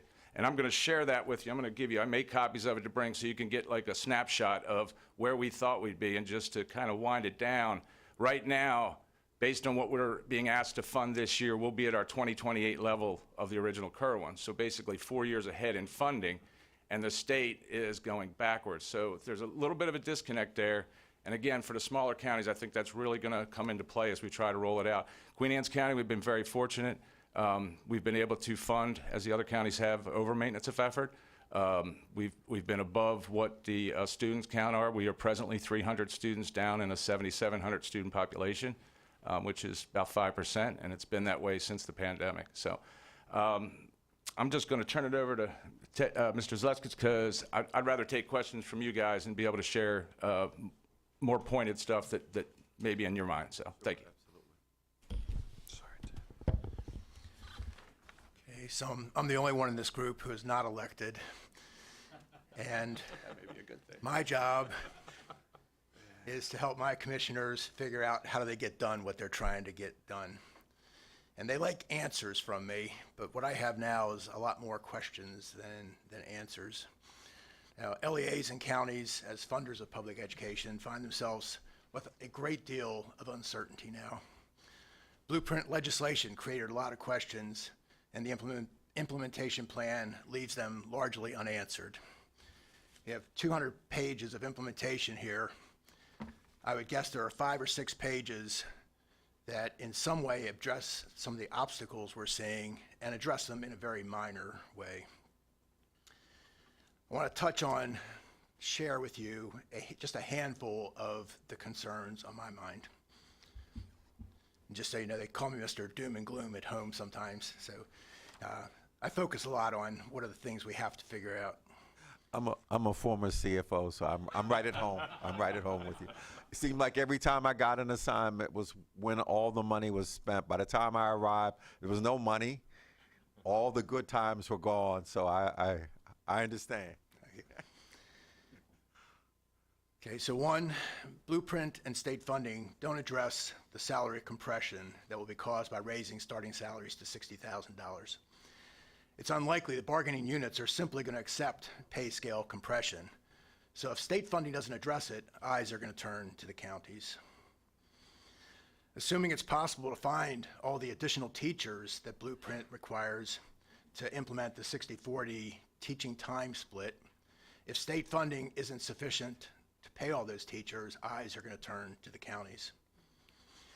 Because so much of the increase in state funding is restricted funding, this creates some problems. Now, I can't speak for all the counties, but I know in Carroll County, we are actually looking at, I don't even want to say the possibility, it's almost a certainty, that we're going to have to move resources from schools that are just doing fine to schools that are targeted by Blueprint, leading to large class size increases in schools that people were happy with.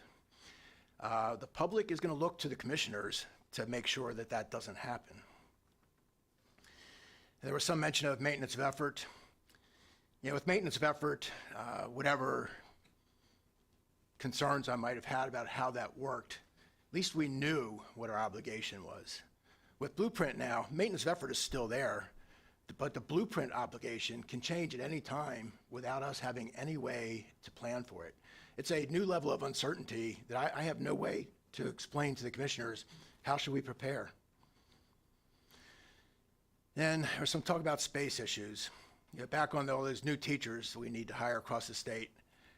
Where's the space to make use of those teachers? I know in Carroll County we have no way to accommodate it, assuming these teachers are coming our way.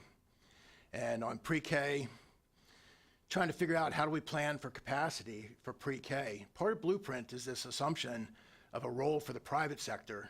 I think few of us believe it's going to play out the way it was planned for, but it leaves us again with uncertainty about how much space do we need? How do we know how many rooms we need when we don't even know how much of the burden is going to be on the county?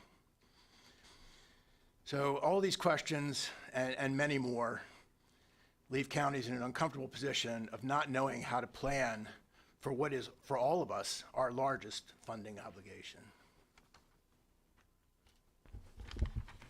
And that concludes our presentation today, and we're open for questions. Great. Let me first go to, thank you very much for the presentation and appreciate your candor. Let me first go to our board members that are online.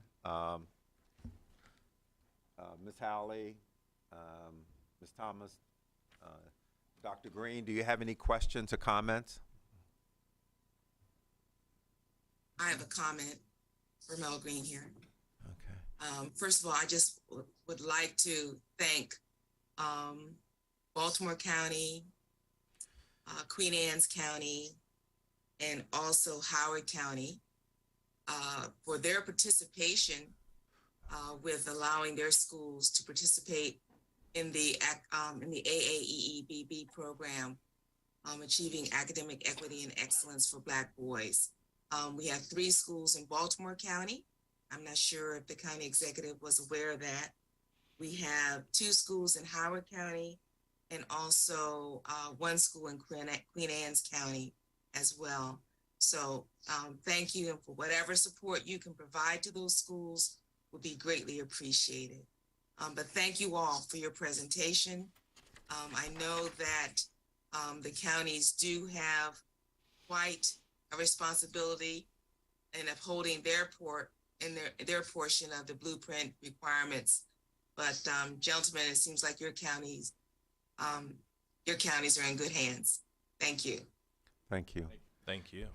Any other comments from online? Okay. We'll now come to board members here in the room. Dr. Getty, Dr. Millie McCarthy.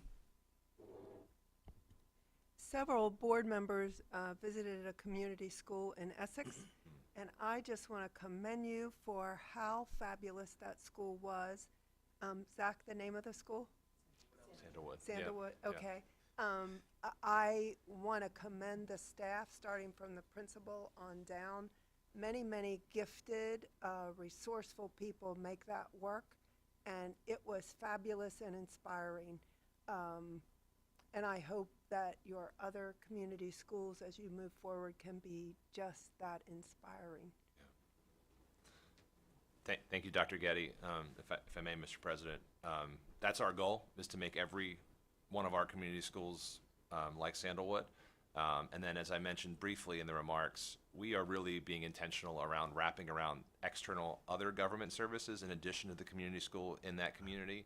Essex has historically seen some of our larger crime numbers disproportionately affected by the pandemic. Some of our largest social vulnerability indices are in the Essex communities. So we are doing everything, including rec and parks and library partnerships, economic development, workforce development. We're really trying to lift up, and I think it is really sort of shows the partnership of community schools by themselves, but how we can also do more. But really appreciate you all taking the time to visit the school. Absolutely. Well, from my view, the biggest resource in that school is your personnel. Mm-hmm.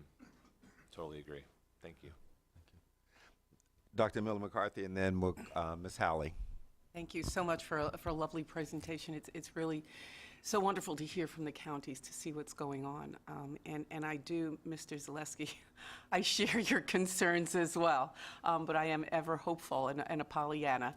And so I'm hoping that things will work the way they're planned to work. But I do have a pitch, and if you ever listen to me, my pitch is always about special education. And so I think we have a terrific opportunity with preschool that we should, and I'm hoping you will, have plans to actively include students with disabilities in your pre-K programs. There's many ways to braid funding from federal sources, and unless we include our kids with disabilities in these full-day preschools, we're not going to make the improvements in their academics when they get to school later on. So I'm just making a plea for actively involving students with disabilities in your pre-K plans. Thank you. If I may, Mr. President, I just Please, want to absolutely. thank you so much for that pitch. Over the last 4 years in Howard County, we've dramatically increased our investment in special ed, but there's so much more to be done. And I think that Blueprint and all of our work creates more opportunity to ensure that our children of all abilities, all incomes, and all backgrounds in every corner of our jurisdictions has their best chance to be their best selves. And oftentimes, those of you who have any experience with our students with special needs and special education know that there's so much need, and oftentimes the parents are so tired. And so we need to continue to be advocates and champions. And so thank you so much for that comment. Thank you. Ms. Howley? Yes, thank you. I wanted to thank you for coming today. I think it's really helpful to hear these comments. And I also think that I want to encourage you to continue to come and speak in public comment, or to have your constituents come and speak to us in public comment. The Blueprint is an ambitious plan. And as we get into implementation, there will always be complications because we have a big goal here, and we will only achieve it by having a continuous dialogue as we go forward and look at problem solving. So I hope that you will continue to discuss with us the implementation challenges and successes that you've had so that they can be shared with the broader community. And lastly, I think you've learned a lot about partnering with resources in the community through your community schools, and also as you're thinking about early childhood education. And I'd love to continue to hear about those successes as well. Here, here. Thank you. Thank you. And hopefully, this is the beginning of, is it on? Yes. Yes. Hopefully, this is the beginning of a lot of collaboration between the county's executives and the board, because I think it's going to be important over the next 8 years as we roll really into the heart of the Blueprint, that we continue to have open and candid conversations so that we're able to knock down any of the hurdles that we may come across as we're moving forward. So I think this is a fantastic start and look forward to continuing. Absolutely. Because we see this, we recognize, you talk about transformation. Transformation is a people business. And if you don't talk, and we don't come together and figure this out together, nothing will happen. And we cannot afford to allow this to slip through our fingers. So we're very much committed in this. And Ms. McCusker? Mr. Zaleski, I don't know if you remember, but I taught your children along the way. A while ago. I really thank you for highlighting that the need, we talk about adding all of these teachers, the 60-40 split, when we are creating these community schools, and that model that we saw in Sandalwood, and the whole Chesapeake feeder that you have where all of them work together was just stunningly powerful. It was amazing to see what was happening in those schools, and it boils down to the leadership, who I know she works closely with you. She says she's, practically got you on speed dial. She's on you all the time with the Parks and Rec stuff. But, a really powerful principal, and the community coordinators. The community school coordinator there is just doing amazing, amazing work. But she was a former teacher, so we've taken her out of the classroom. She is a member of the community and working in the community, doing great things, but that's another teacher that we've taken out of the classroom. So as we are creating these community schools and funding community schools, and we're trying to create the 60-40, there's a lot of teachers that are needed to fill those positions. And if we don't figure out how to keep the teachers we have, bring on the teachers we need with Grow Your Own in our colleges, figuring out how to have partnerships with licensure in other states so that we can attract teachers from other states and colleges out of states. If we don't have people, then we don't have what we need to make this incredibly promising blueprint happen. It comes down to the people, and I think that that's the linchpin. And there are a lot of things involved in trying to keep those people. So thank you for highlighting that that's one of the challenges is, you know, even if we had the money to do all this, do we have the people to do it? And how do we get those people? So thank you for bringing that. And thank you for your presentation and for coming today. And thank you so much for letting us visit Sandalwood. It was incredibly inspiring. Thank you. Thank you for your interest in visiting. Mr. Bartley? Thank you for your outstanding presentation, and I'm sorry I didn't get a chance to meet each one of you individually and shake your hands. I think your coordinated presentation was very effective because the blueprint seems to be a cookie cutter, one size fit all, and each one of our counties have individual local concerns, individual economic statuses, population, and I think your presentation was effective today because the smaller rural counties may not have been specifically addressed with regards to the blueprint. And I think in order for the blueprint to be its most effective and ambitious, it might have to relent some local control and local input with regards to funding and requests for dollars to best fit your needs and meet the needs of the students as we transform education throughout. Howard County, Baltimore County have dense populations and they have rural populations. Carroll County and Queen Anne's County is mostly rural, right? And so you do have coordinated concerns and similar issues in your rural areas. And hopefully the legislature and the MSDE can figure out a way that you get the required dollars you need and be flexible on some of the mandates so that the people in the rural communities are not negatively affected by some of the mandates and dollar spend. I know Queen Anne's pointed out that you don't have the brick and mortar dollar concern right now and that you don't want to be left out of the dollars because you don't have the brick and mortar. I'm hopeful that the blueprint will find a way to still get you funding to address and meet the needs of the communities that you serve. I'm really excited about the coordinated presentation and the fact that you guys are considering all the issues that transcend all the state of Maryland. Thank you. Thank you. Mr. DeShiel? Thank you. I just wanted to mention I was on the county council for Wycomico County in 2002 to 2006. And I know that's been ages ago in terms of all the challenges that each of you have, but I sat as a member of the MACO Legislative Committee, and at this time of the year, I remember our many, many trips from the Eastern Shore to Annapolis, and appreciated that interconnection. But I just wanted to thank you for being here today to voice your partnership with the State Board and the State Department. That's a connection that counties just have to have for the programs in our school systems to be successful.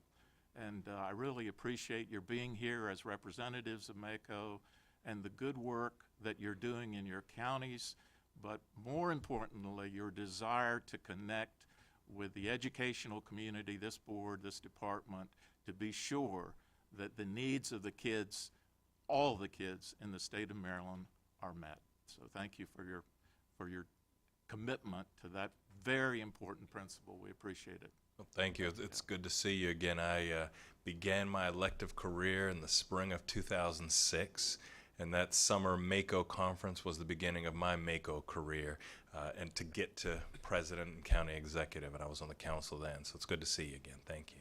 Good, excellent. General Sumter? Yes, this is a really good presentation. I really appreciate it, but it's been acknowledged there are 23? So there's another 20 jurisdictions we didn't hear from today. And I know we go to MACO and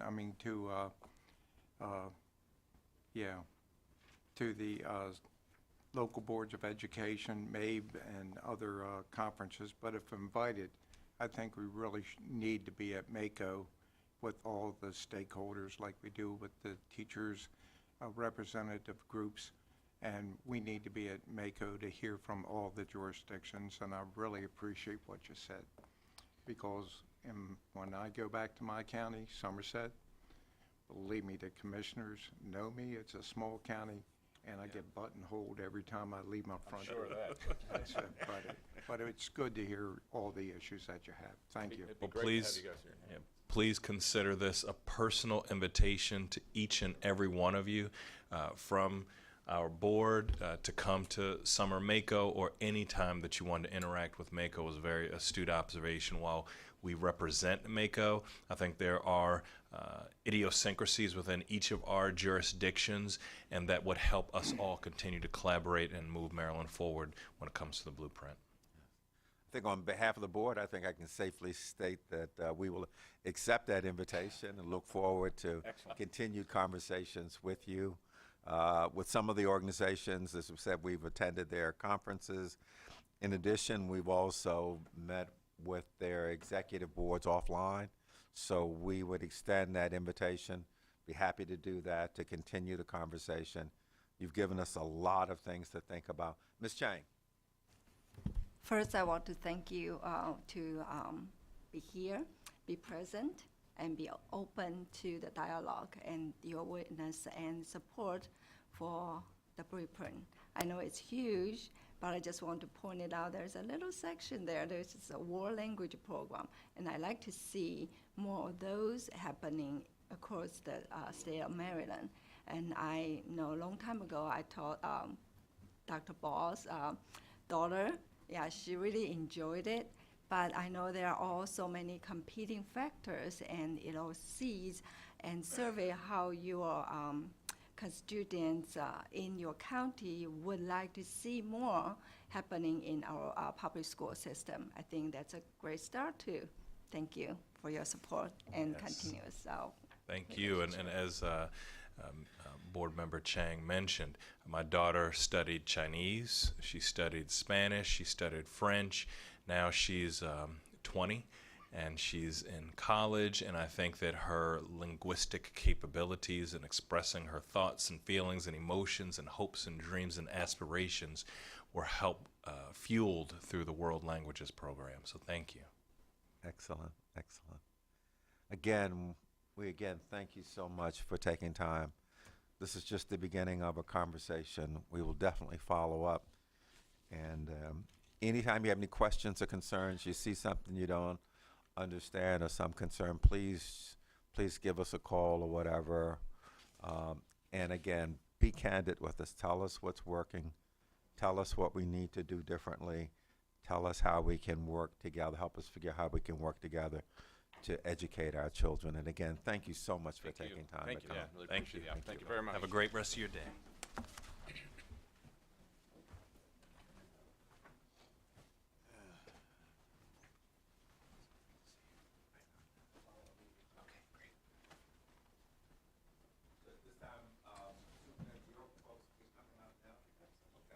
Thank you very much again. Thank you. Thank you so much.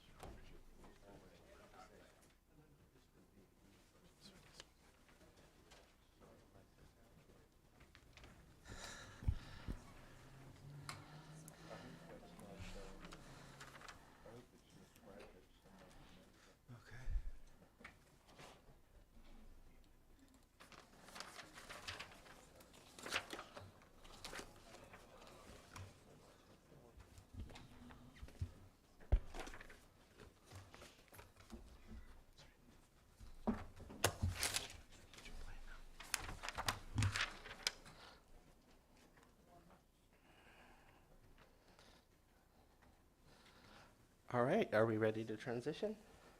Yes. Yeah, Absolutely. all right. Strategic Plan Phase 2. So Matt will join me in supporting me during this part of the presentation.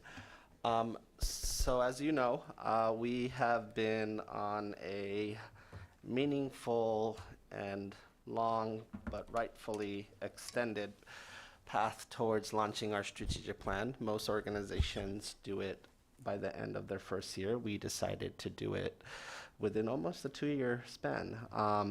For good reason. We originally set out to do it within a year, but we realized the demand for engagement exceeded the demand to put something out. and we're better for it. And so I want to talk to you about where we are today as we release phase 2. So it's a big milestone for us. So we'll jump right in.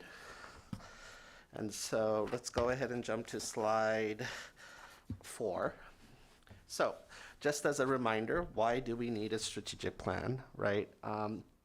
We need something to anchor our decision making, right? As an organization, all great organizations have a strategic plan.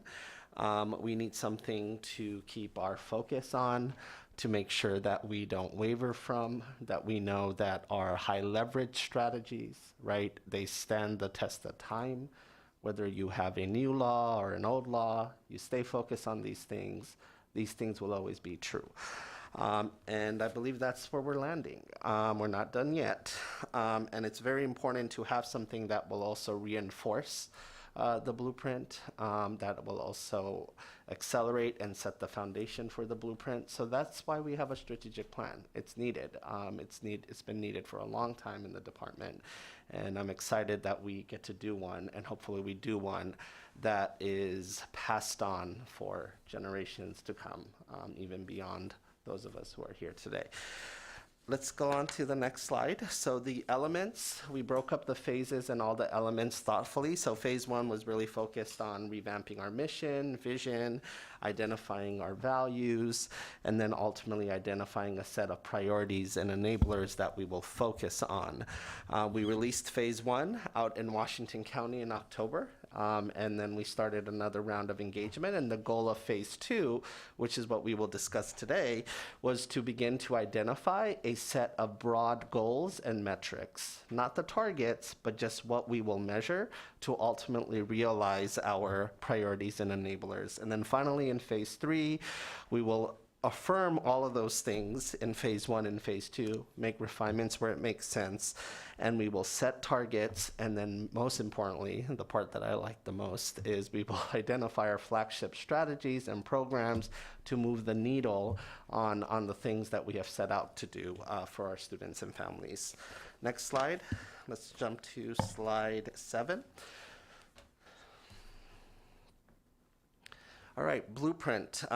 Again, I don't need to say what the blueprint is, but ultimately I always remember that we are here for the public, right? It is our massive once-in-a-generation, multi-billion-dollar law, right? While other states, are in this era of unprecedented federal funding, we have on top of federal funding the blueprint, and it's an amazing piece of legislation in the literal definition of the word, right? It looks at every aspect of the educational system.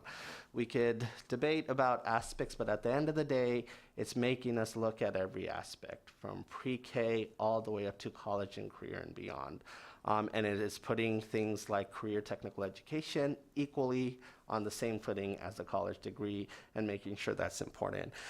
It's very important. It's our moment. It's a historic moment. Every state has not had a moment like this. They usually pass piecemeal legislation. So it is very, very important that we maximize the dollars, and you heard a lot about dollars today, and making sure we have ROI behind them as well.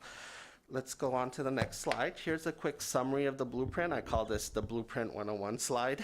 And so ultimately, the blueprint has 5 pillars: early childhood education, high quality diverse teachers and leaders, college and career readiness, more resources for student success, and governance and accountability. And undergirding all of those pillars are key programs and initiatives of the blueprint.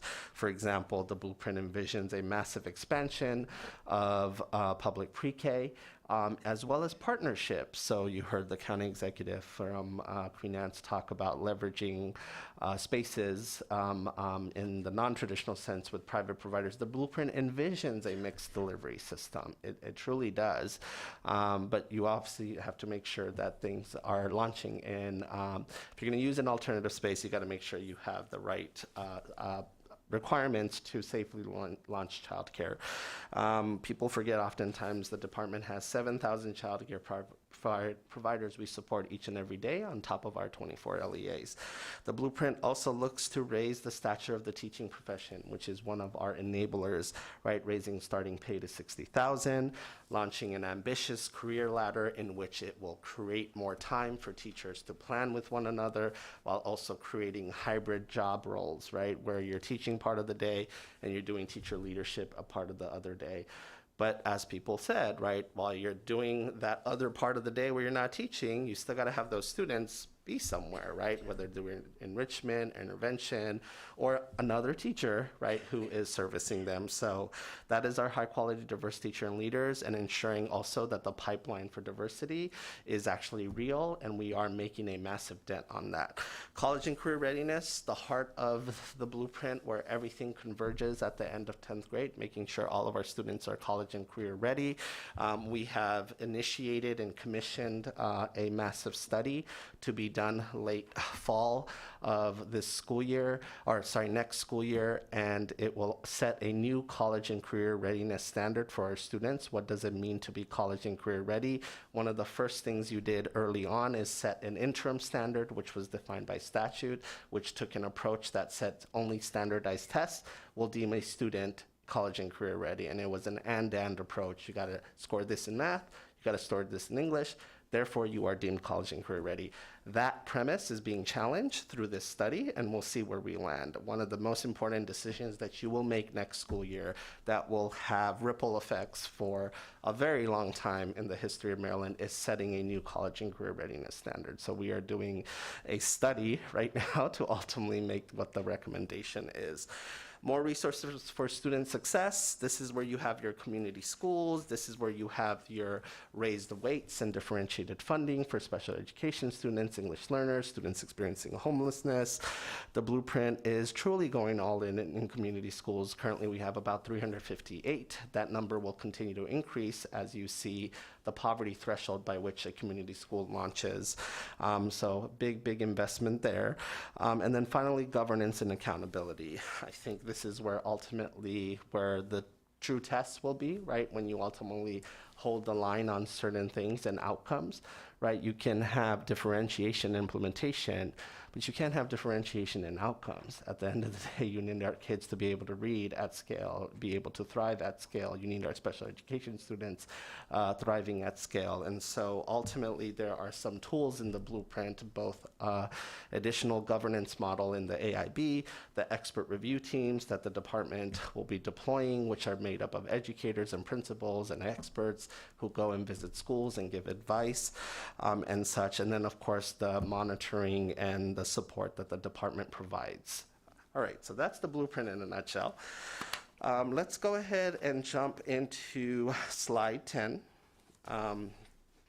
And I realized something I did not do, Chip. I wanted you to start. And so I'm going to let you take it from here. I think I was thrown off. So I'm going to let you go ahead and do your intro here because it's fitting here in terms of what's going to happen. And so I apologize for that. We had this whole routine, and I just completely missed our routine. So hopefully I did not throw you off. Yeah, and so Chip, if you can please share what you were going to share in the intro, although I think this slide is very fitting for what you are going to say. Absolutely, it's perfect. And I thank you very much. Good morning, everyone. As chair of the Strategic Planning Subcommittee, and on behalf of the other board members of the subcommittee, including President Crawford, Vice President Getty, Ms. Howley, and Ms. McCusker, I'm excited to be here today to talk about the important work leading up to today's release of Phase 2 of our strategic plan. Since October, the subcommittee has been meeting regularly to refine some of the components of Phase 1 of the strategic plan and to develop the goals and metrics that are outlined in Phase 2. The work of the subcommittee continues to be a truly collaborative effort on the part of the State Board and the State Department. Each participant has brought important and different perspectives to the process, resulting in a thoughtful strategic plan focused on clear priorities and outcomes. It continues to be rewarding to work with MSDE staff on this initiative. We have appreciated the leadership of Matt Duquet, Director of Research, Planning, and Program Evaluation at MSDE.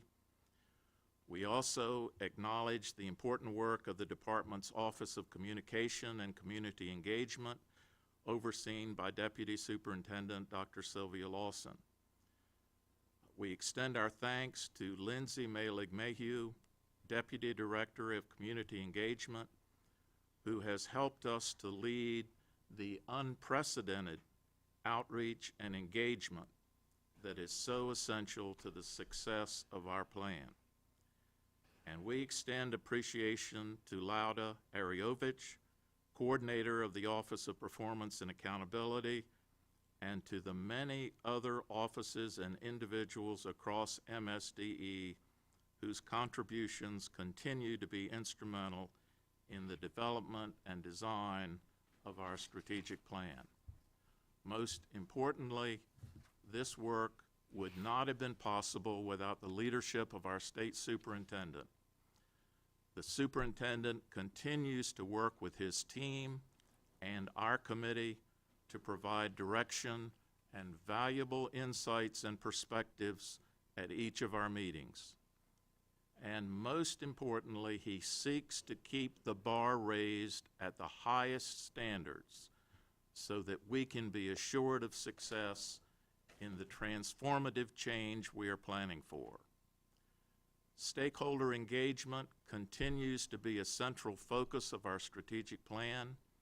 In addition to surveys, community roundtable discussions, listening sessions, community conversations, and events, we have further engaged our stakeholders by facilitating several regional data walks with local education agencies throughout our state.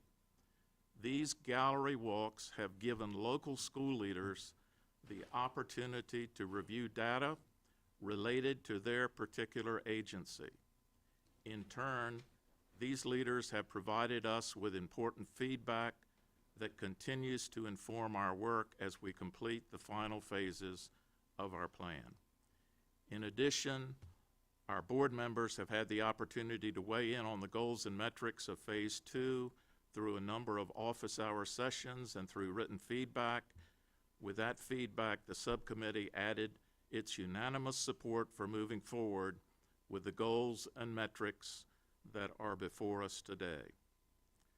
What we are releasing in Phase 2 of our strategic plan will serve to keep us strategically focused on meeting the educational needs of every student in our state.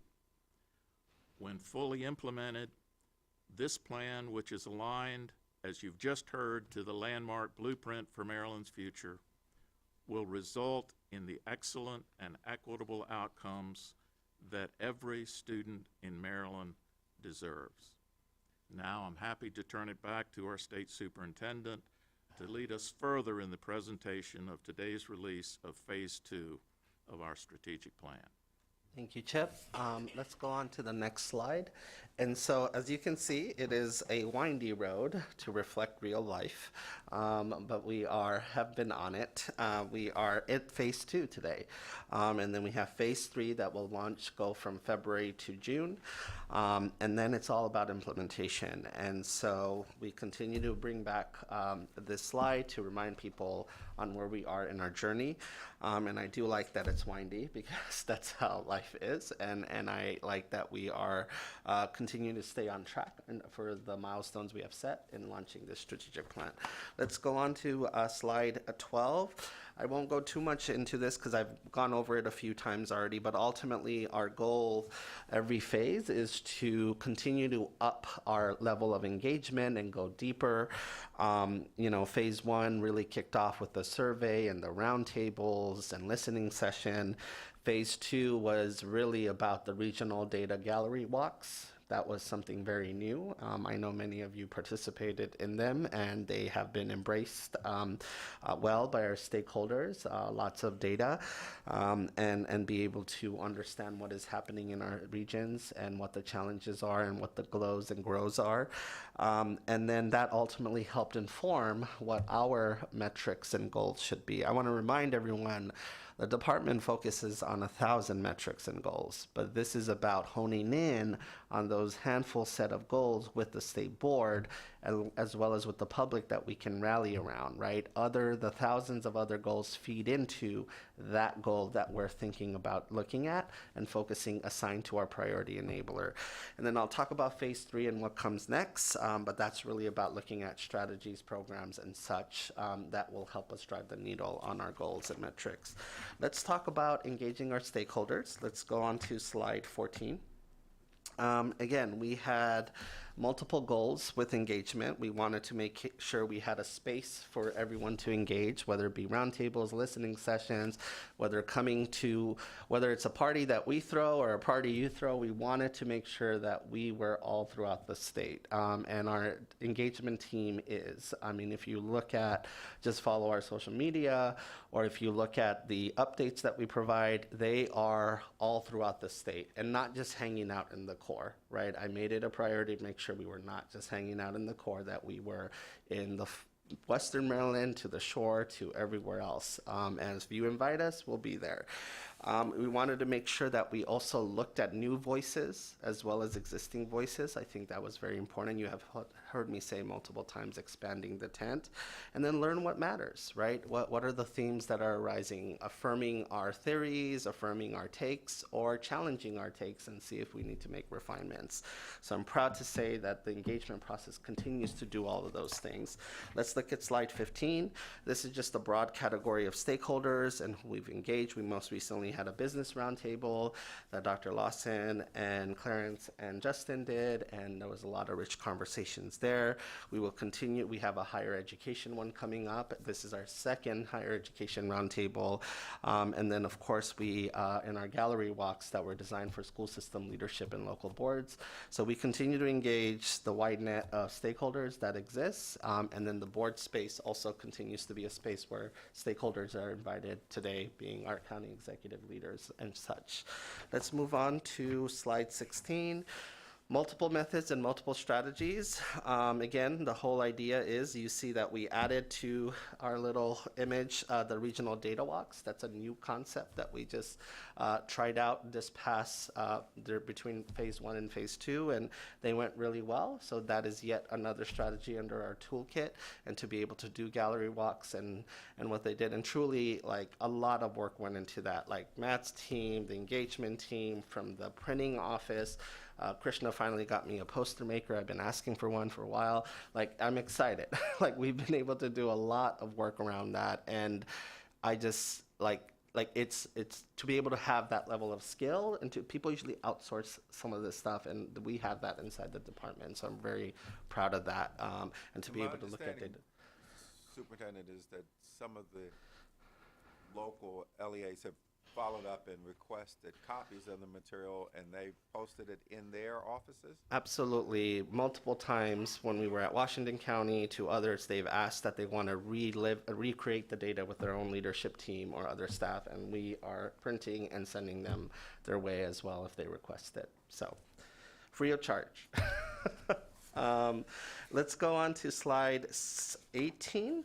Let's look at some numbers.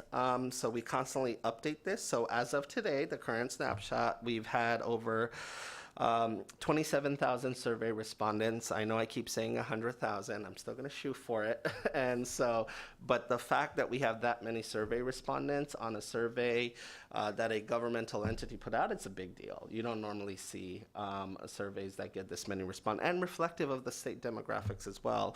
We've made over 35,000 connections. We've had 340 plus participants in our gallery walk. So if you're wondering how many people have participated across the school systems. So again, you can just see we've had over 40 hours of in-depth dialogue in our roundtables. Those are all recorded. You can see them on our YouTube channel. And so There is a lot of engagement that has been done. The question is making sense of it and ultimately confidently landing on something that you believe that will inspire change and hope and ultimately outcomes for our kids.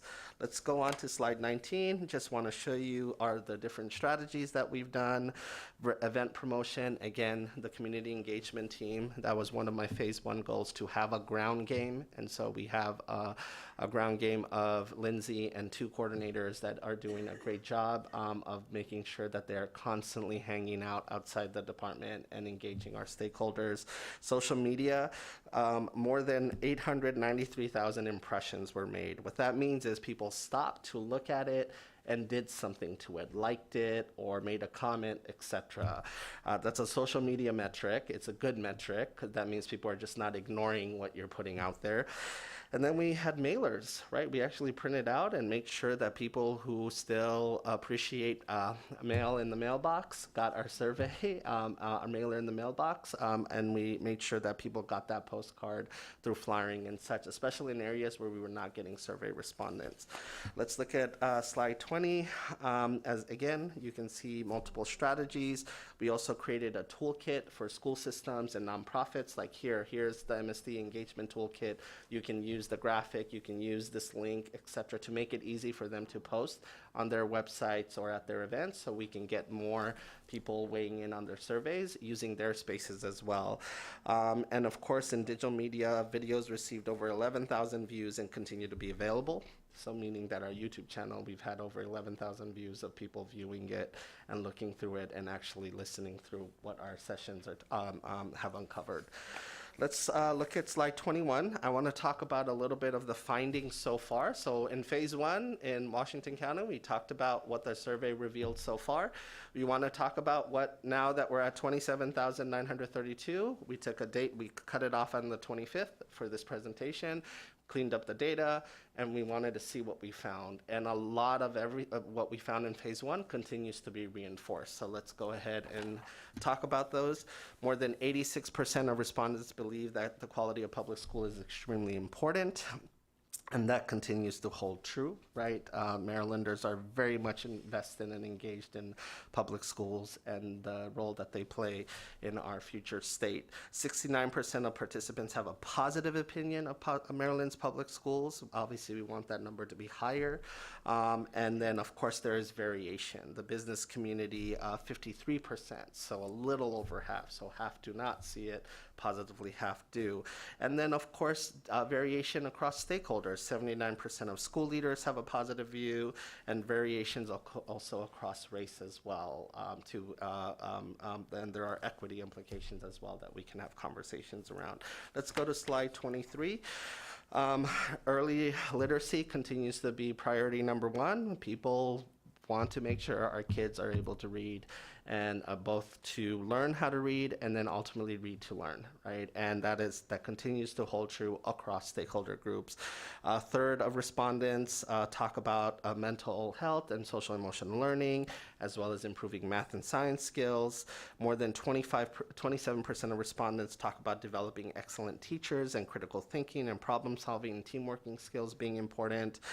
Black respondents included resources to underserved communities in their top priorities, and business leaders and teachers included CTE. Again, very much validating things in the blueprint, as well as introducing some things that are not necessarily explicitly there in the blueprint, but is embedded in it.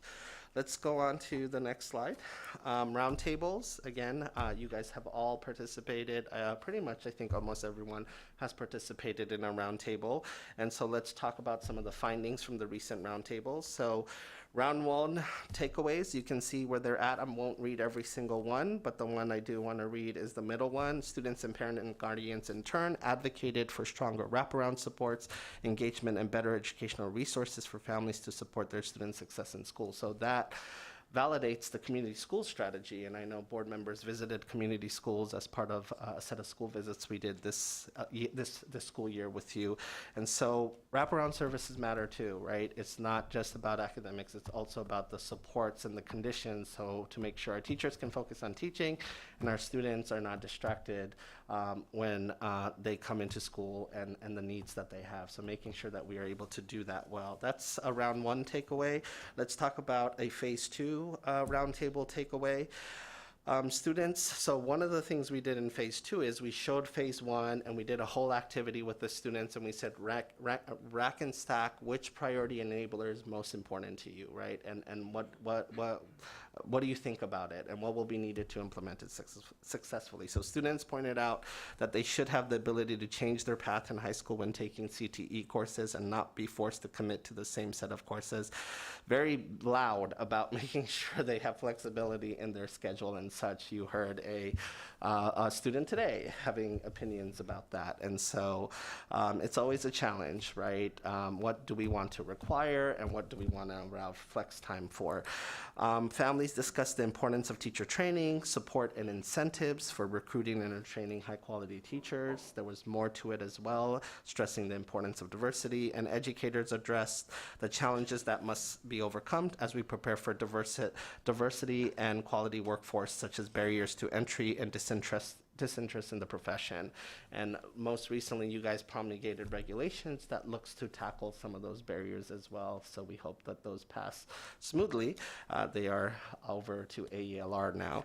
Let's go ahead and do more takeaways on our phase two roundtables. The top priority for students and business leaders was all Maryland students graduate from high school, college, and career ready, and with an individualized plan to succeed in college, career, and life. So that is one of our priorities. That's the one that they ranked the highest.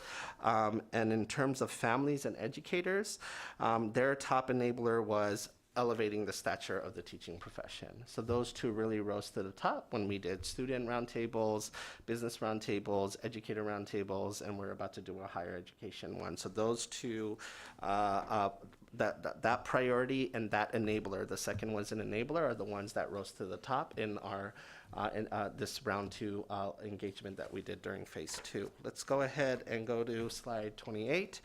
Listening sessions, a lot of this continues to reinforce what we have seen. Let's go to slide 29. As you can see, making sure we have seamless pathways from college and career, making sure what students do in high school actually counts towards the colleges that they're going, making sure that certifications that they're earning actually count towards industry. We still do see a misalignment. You may be earning certifications, and when you went to the gallery walks, you may have seen a credentials matter slide in our data walk. Something like less than 18% of actual credentials or certification students own are actually wanted by industry. So there's a misalignment in terms of what we're actually giving them. And then finally, making sure that pre-K is front and center and that we do not forget about high quality pre-K, especially through a mixed delivery system of public and private partnerships. Let's go ahead and go off to our community conversations. Let's jump to slide 31. We had multiple community conversations, but one of my favorite ones was with Dr. Getty. We did an alternative education community conversation, and principals and leaders of alternative education and students attending alternative education pathways, right? They are going to do what it takes to make sure that they can succeed, right? And that flexibility is important. So one of the ways alternative education help them thrive is by providing smaller classroom sizes, one-to-one teacher support. They also identified barriers such as transportation because of opportunities they have that they could have if only they could get to the place that they need to get to. And school leaders talked a lot about relationships.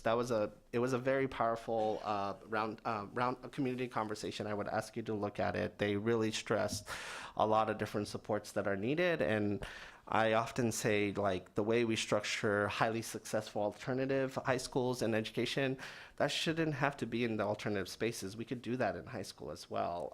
It's just we need to think through about how we create that flexibility, because that flexibility is available for students in alternative high schools so they can be successful. Let's go off to our data walks. We did several of them. We did 5 to be exact in the South, the West, the Eastern Shore, and 2 in the core. And so you guys got to participate in them. They were well documented, and truly, like, lot of great conversations in these and lots of lessons learned. And so we took a survey while we were at these walks. Either you could do a paper survey or go online with a QR code, and we asked people questions around what they thought about the priorities, what they thought about the enablers, what they thought about the data, what they would need to be successful, whether they agreed or disagreed. So here are some themes that came out of those surveys for those who completed it, right? Staffing was a topic that was frequently mentioned, right? Financial incentives are going to be important. Staffing challenges for certain type of staff continue to be a topic that rises to the top. Participants push for increased salaries as well as multiple pathways to teaching certification. Respondents felt students need more time and support in figuring out the career path. The blueprint does call for career counseling, but you got to start earlier, right? You got to start thinking middle school and those experiences so students can start thinking about different careers and what that entails. And then many responses reported that they gained insights from the data walk about their local education agency and other LEAs. Participants were interested in connecting with other LEAs and learning strategies and ideas from each other. I see this as one of the department's mandate. Like, we get to create the space and we need to create the space. And so, and ultimately, if we're not creating the space, we're not doing our jobs. And so we should be able to, and today you will get to see something that we start creating a space in something I call school profiles, and we're gonna do more of it too. And that's something I wanna normalize, operationalize in this department, right? We need to find the lessons learned of what's working, bottle it up and scale it and share it. And also you can do it with schools. We have 1,400 schools, and many schools have similar demographics.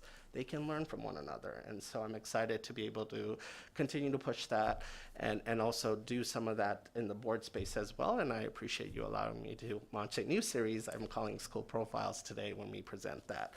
Let's go ahead and look at where we landed with our phase 2 goals and metrics. So again, 35. Our mission and vision, you can read it there. I won't read it again, but ultimately, I'll read our vision, because the vision is ultimately what matters. We will be a system of world-class schools where students acquire the knowledge and skills necessary for success in college and career life. That is ultimately what we are trying to realize through our strategic plan. Let's go ahead and look at slide 36. You look at our values, right? Accountability, engagement, equity, excellence, transformation. All of this will drive our decision-making and our thinking. And so I really do love our values, and I love that equity and accountability and excellence and transformation, they're all together, and engagement is front and center as well. I think we landed in a right set of values in terms of driving our decision making. Let's look at slide 37. So these are our priorities and enablers that we landed in during phase 1. And so, well, right now I'm talking about the priorities, and then I'll talk about the enablers, but these were the 4 priorities, and I'll read them again. All Maryland students are prepared socially and academically for success in kindergarten, ready for kindergarten, ready to read. All Maryland students are proficient in reading by the end of 3rd grade, and those who are not have the necessary supports to become proficient. Priority 3, ready for high school. All Maryland students enter high school on track to meet the college and career readiness standard by the end of the 10th grade and are engaged socially, emotionally, and academically to succeed in progressively challenging and advanced level coursework aligned to the college and career pathways. And finally, ready for college and career in life. All Maryland students graduate from high school, college and career ready with an individualized plan to succeed in college and career in life. So how do we plan to measure some of these things? Just a point, when we talk about all children, are we talking also about children that are in some of the schools that have chronically underperformed? I mean, are they included in that all? Yes, all means all, absolutely. All means all, and personally, if we're, for me, more of all means them than the others. But at the end of the day, all means all. And I've said it multiple times, 10 years from now, if we still have low-performing schools that are same on the list, it would have been an epic failure. And you know what? You have made the case. We would have made the case that money does not matter. Right? Like if we have not transformed outcomes for our students. And the day you offered me the job, I said, we will be defined by our most struggling student, our most struggling school, and our most lowest performing schools. Absolutely. And we have actually brought that into our goals. We will be disaggregating everything by race, class, gender, as well as low performing school status as well. So we'll talk more about that. Let's look at our goals and metrics. Right, specific and measurable goals are necessary to accomplish the long-lasting positive change our students deserve. As we continue to rebuild, the goals and metrics will help keep a pulse on our progress. And ultimately, it's what I want you to hold the department's feet to the fire on, right? Where are we? We said we're going to get to X percentage by the end of this year. Where are we? What's the interim progress? What does that look like? Why didn't we get there? That's what I want you to hold our feet to the fire on. Once we set them, it's time to achieve them. And it's time to drive policy making towards the strategies that we set to do that. And so I'm looking forward to being held accountable to those goals and metrics. Let's look at what those are. Not the targets, but the categories in which we're going to set the target. So let's start off with ready for kindergarten. Increase in the percentage of kindergarten students scoring at the demonstrating readiness level on the KRA. And that will be disaggregated by race, class, gender, etc. And we will also look at KRA data in low performing schools versus high performing schools or the average performing school. And so the KRA will be our measure for quality early education and what that looks like. Again, there are several measures in between the KRA, Maryland Excels, and other things that we'll be focused on, but ultimately it converges at KRA, right? And so we want to make sure that we're looking at that metric and it's moving up for all kids all the time. Priority 2, ready to read, increase in the percentage of grade 3 students scoring at or above proficient on the grade 3 English language arts assessment. You recently saw the scores. We are in the aggregate doing better than 2019. Literacy is picking up, but still more than half of our kids. And then when you break it down by race, class, and gender, and service group, EL, special education, achievement gaps and opportunity gaps remain. And so that will be a major target of ours. Literacy is something this board has held my feet to the fire on from day one, and we will continue to do so. And we will also explore whether or not we have to on the top of it after we're done with this next session, if we don't need to be stronger with a law as well that backs us up. But we won't wait for a law, right? And as you saw in Maryland Leads, it has helped kickstart a lot of resources to be able to do that as well too. Let's look at priority 3, ready for high school.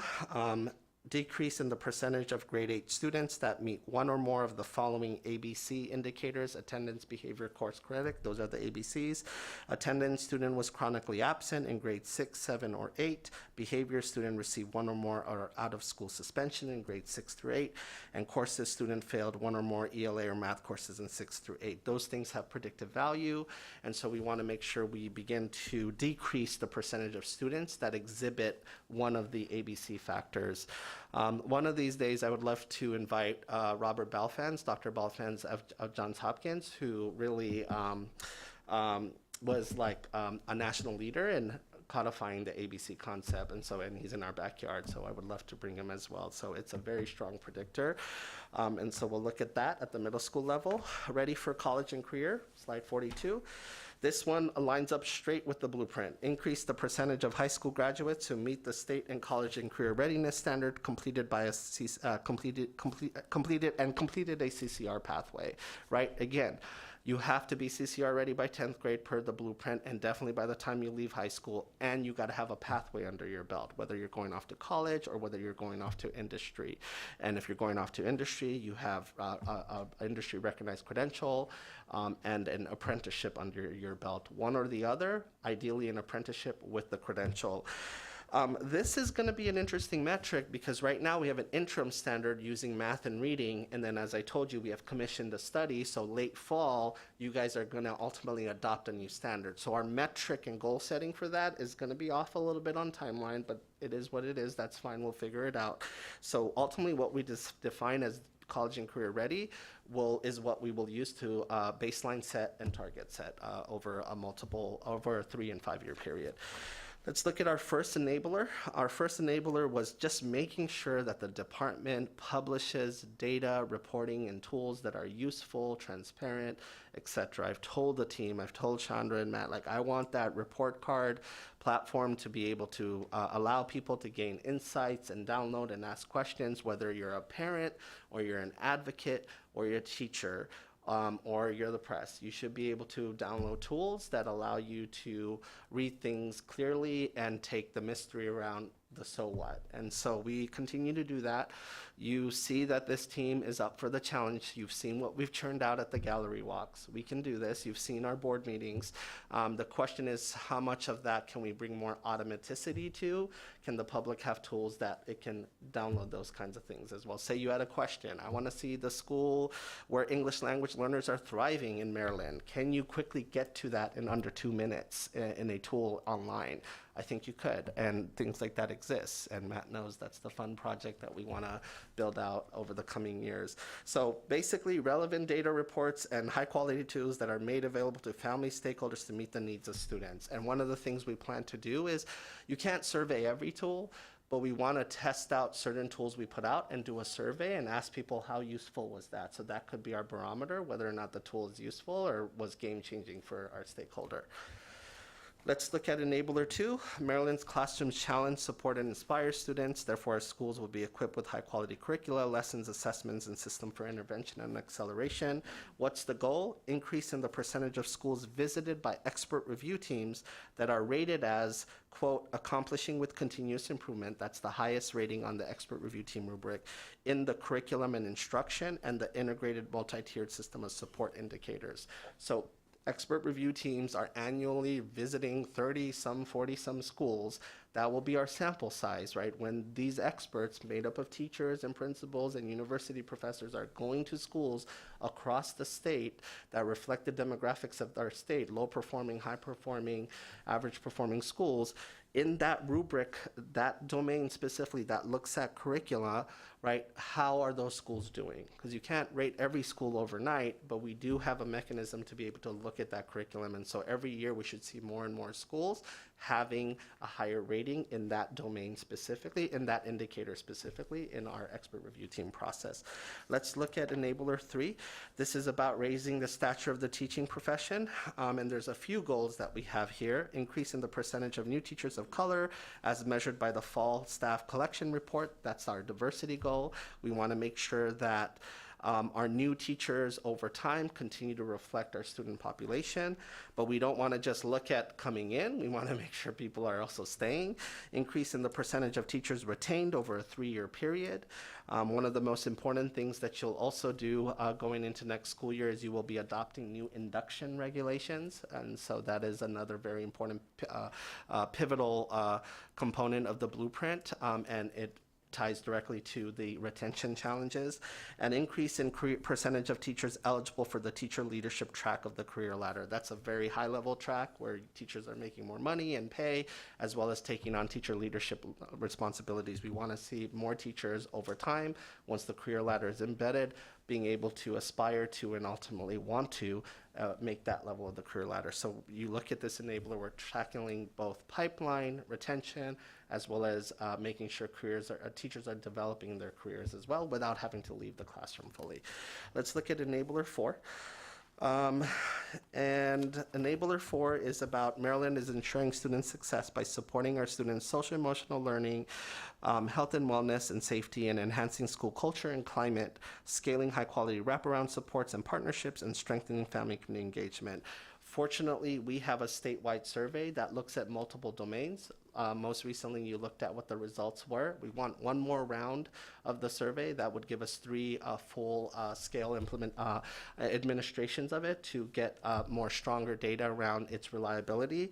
But ultimately, what we want to do is we want to take certain aspects of that statewide survey and specifically increase in the percentage of schools that of schools perceived as having a favorable learning environment and decrease in suspension rate. So we're going to look at 2 metrics. We're going to look at suspension data, and suspension data is still not pretty, especially at the middle school level.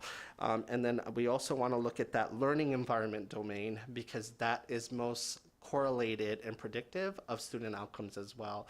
And remember, the survey is taken by both educators as well as students. And so something great that we have something like this at the statewide level. A lot of states do not, vast majority of states don't have a survey tool like this.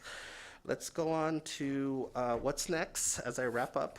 The windy road again, slide 48. Notice that phase 1 and 2 are grayed out. Can you go to what's, there you go, thank you. Strategic plan phase 3, the road ahead is whatever is in color that you see right there. Our goal in phase 3 is to finalize phase 1 and 2, release targets, and then identify flagship programs and initiatives and strategies. What's gonna make kids more proficient in our 3rd grade reading assessments by the end of 3rd? What is gonna make sure our kids are more kindergarten and KRA ready? Again, 1,000 things need to be done ultimately, but what are the things we want to rise to the top and most focus on, both with your policymaking authority as well as the department's implementation authorities? And if that requires a law, an update to COMA, or requires a rerouting of resources, so be it. But what are those things? Lastly, 49, continue to take the survey. I'd like to try to pull off 100,000. I'm gonna keep shooting for it, but we will obviously have a higher number, I hope, than 27,000, which is pretty darn good too for a survey like this. Slide 50, strategic plan and engagement report. You received the link, hopefully, to these. We will be publishing booklets around this. It takes massive printing efforts, but we have both the phase 1 engagement report and the phase 2 engagement report, as well as the phase 1 strategic plan guidebook and phase 2. We want to have all 3 so people can see. And if you look at the phase 2, if you thought like, oh, did they only change 1 or 2 pages? No, we did not. We changed several pages and updated the numbers and everything else, including pictures and everything else. So I would ask you to dive deep into the reports and such. And again, a lot of work goes into this, and the fact that our communications department can do things like this is a big deal without outsourcing. Let's look at our website that we have launched. If you don't know, we have launched this website. It launched around the time when phase 1 was released. Obviously, you can go to the website and learn about our journey and everything else that we have been talking about, but the strategic plan. You can download the guidebooks, etc., learn more about why we landed on reading, why we landed on our enablers and priorities. Next page, we also have a blueprint website, and one of my favorite aspects of that website is something we created called Blueprint in Action. So what does the blueprint look like in action? Because the pillars by itself don't say much. So we have these kind of cards that reshuffle based on pillar, and you can click on it and learn about how this happens on the ground and in action. We also have a funding section that demystifies for the public, and I've told Justin and team to continue to make that better because it's a complex formula. He has a presentation today on this year's budget, and so we want to make sure our advocates and our teachers and our principals, the average citizen, including the press, understand how the blueprint formula works. And then it wouldn't be phase 3 if I didn't introduce something new, right? We'll keep doing roundtables. We'll keep doing listening sessions. We'll keep making sure that we ask ourselves to be invited to parties and set up a table and ask people to fill out the survey and give us their thoughts. We'll keep doing presentations. We'll keep inviting people to this forum here. I'd like to introduce something called design charrettes. And so the team laughed at me when I threw it out there because it's a funny word, but it is a real word, I promise you. There's the definition right there, straight from Webster's. But essentially, in the architectural world, a problem of practice, a design problem of practice for a building, for a project, you get a group of architects together and you do a charrette, and it's time bound, and the whole goal of it is to solve that design challenge. And so we have a design challenge. Our kids are not proficient by the end of 3rd grade when it comes to reading, too many of them, and there are achievement gaps. Remember, the goal of phase 3 is to develop the flagship program strategies and practices that we're going to lean into to solve that design challenge. And so I'd like to do a series of charrettes all across the state, whether it be small group or large group.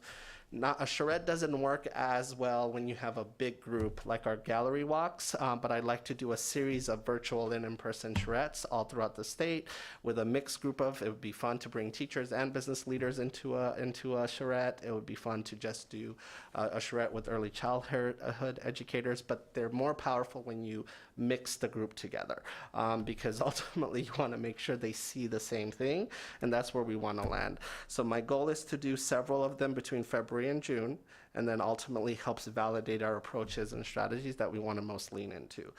And so that's what a charrette is. With that, I'm going to stop talking, and any other questions that you may have, I'm happy to answer them. And if you ask me a data question, then I have Matt here to get my back. All right, so. Okay. Thank you. Yes, please. Before we turn it back to for questions, I think it's on. Yeah. As you can see, we have certainly come a long way, and we have more to do. Today, we've released phase 2 of the foundational framework for the future of education in our Maryland schools. Stakeholder engagement must remain a critically important part of the planning process.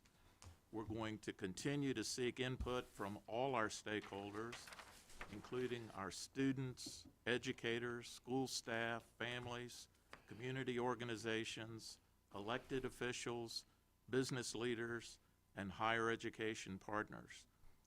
We want all of them to be engaged in our conversations. We want to hear their thoughts and perspectives. We want them to be invested and feel ownership of our plan. We want our plan to belong not only to the State Board and the State Department, we want this plan to belong to all of the citizens of the state of Maryland. As we work to release targets and identify our programs, initiatives, and strategies for phase 3, we will need more responses to surveys, more roundtables, more presentations, and more conversations. But together, we have a unique opportunity to transform the educational experience for all of the children of our state. We have a dedicated and highly talented state board and State Department. We have a diverse and extremely capable group of stakeholders.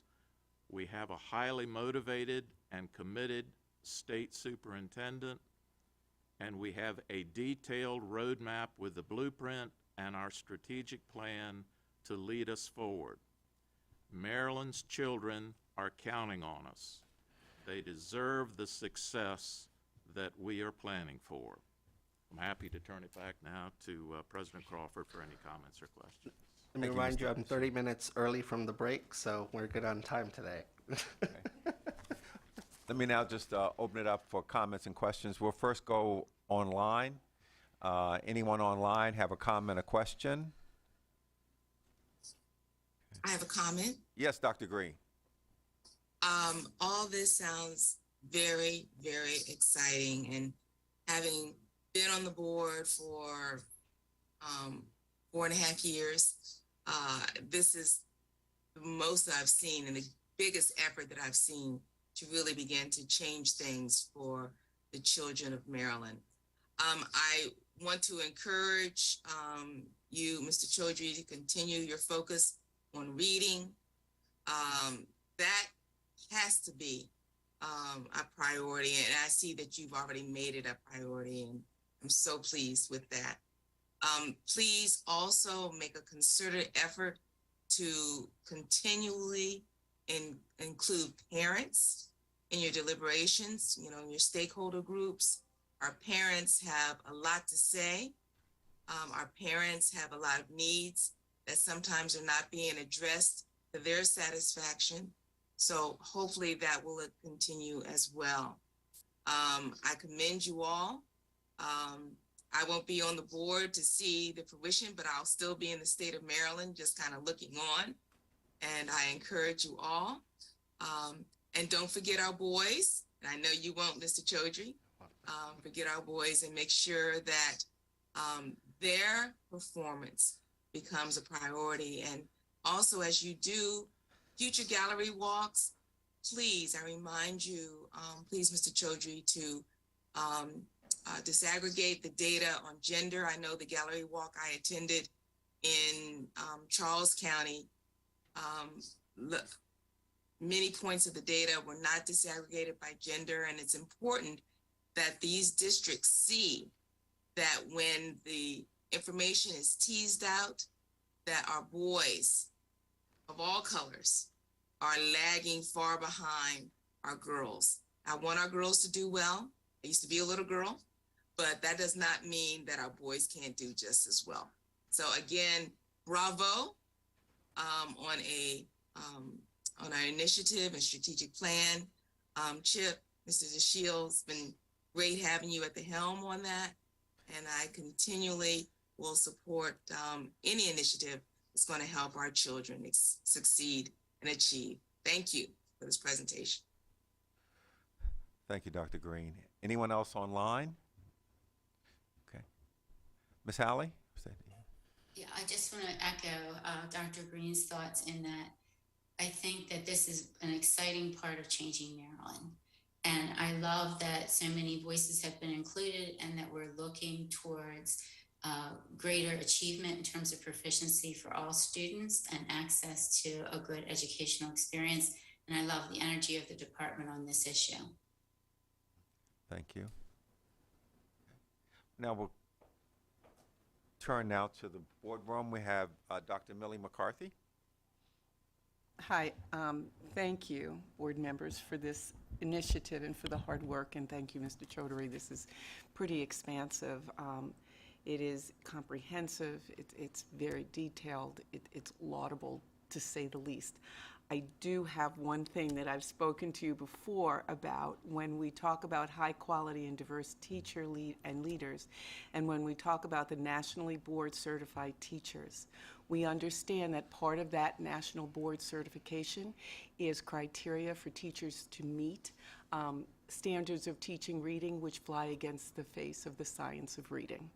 And so you and I have spoken about it, so I don't know how you can fix that. But I think it's a problem if we're holding teachers up to this standard and the standard is flawed with respect to how teachers should teach children how to read.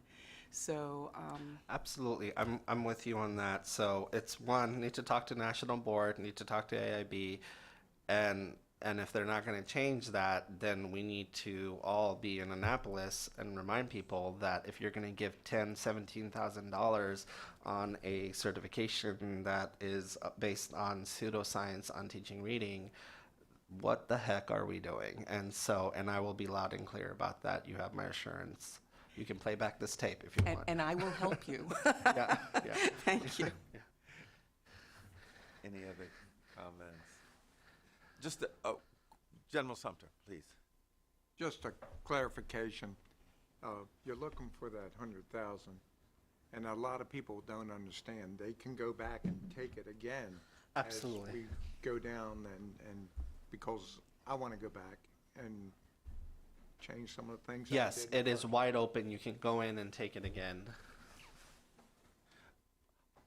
question with respect to the identification of the sort of the areas, the metrics, the kinds of things we're going to look at. How does this relate to what the AIB is doing in terms of measures of success?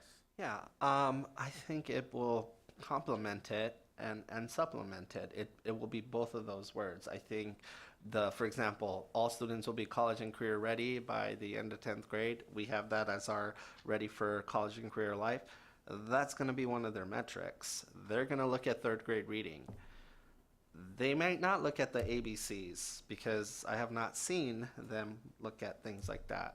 But we will be, and that will supplement and support more kids being ready for high school, right? So the words that I use are it will complement and supplement. And Matt and Chandra sit on that work group, and they will be a very important voice in that. And we stay in constant communications of that.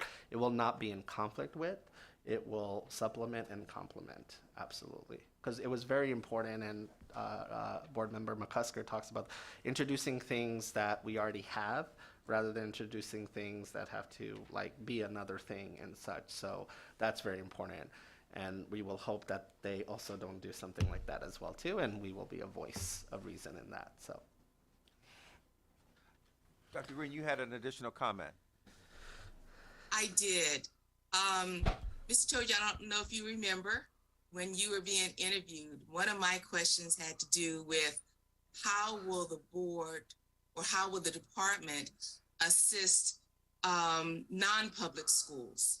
Because I love the phrase when you say all Maryland children. We have a lot of children in non-public schools, be they Christian schools, independent schools. What efforts are included in our strategic plan to help those tens of thousands? I'm sure Dr. Melly McCarthy could probably give us a number as to how many children are in 100,000. How many? 100,000. Yeah.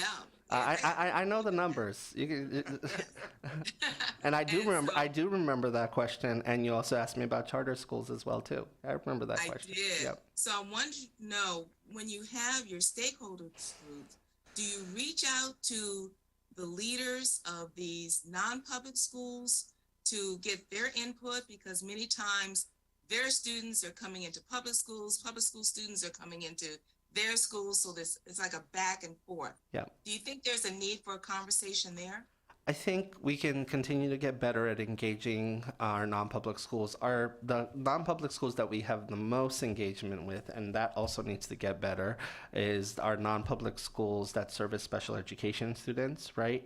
But when it comes to, say, some of your religious day schools or other things as well, those we do have interaction with Boost, as well as our non-public school textbook program, as well as through the approval and monitoring process.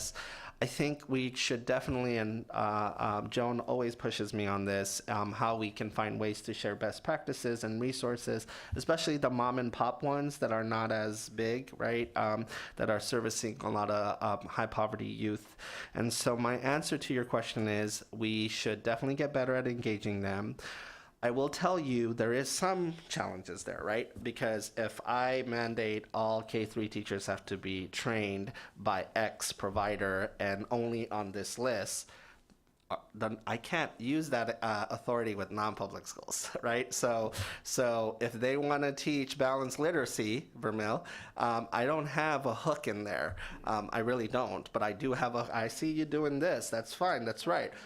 Yeah, and she's correct, right? And so the question is, we can use influence and peer pressure and the chair and everything else, but ultimately not the same hook as the public schools. So just very important point. Can I just add on to that, though? Not so much requiring them as to getting their input as stakeholders. And absolutely. That's the main thing I'm thinking about.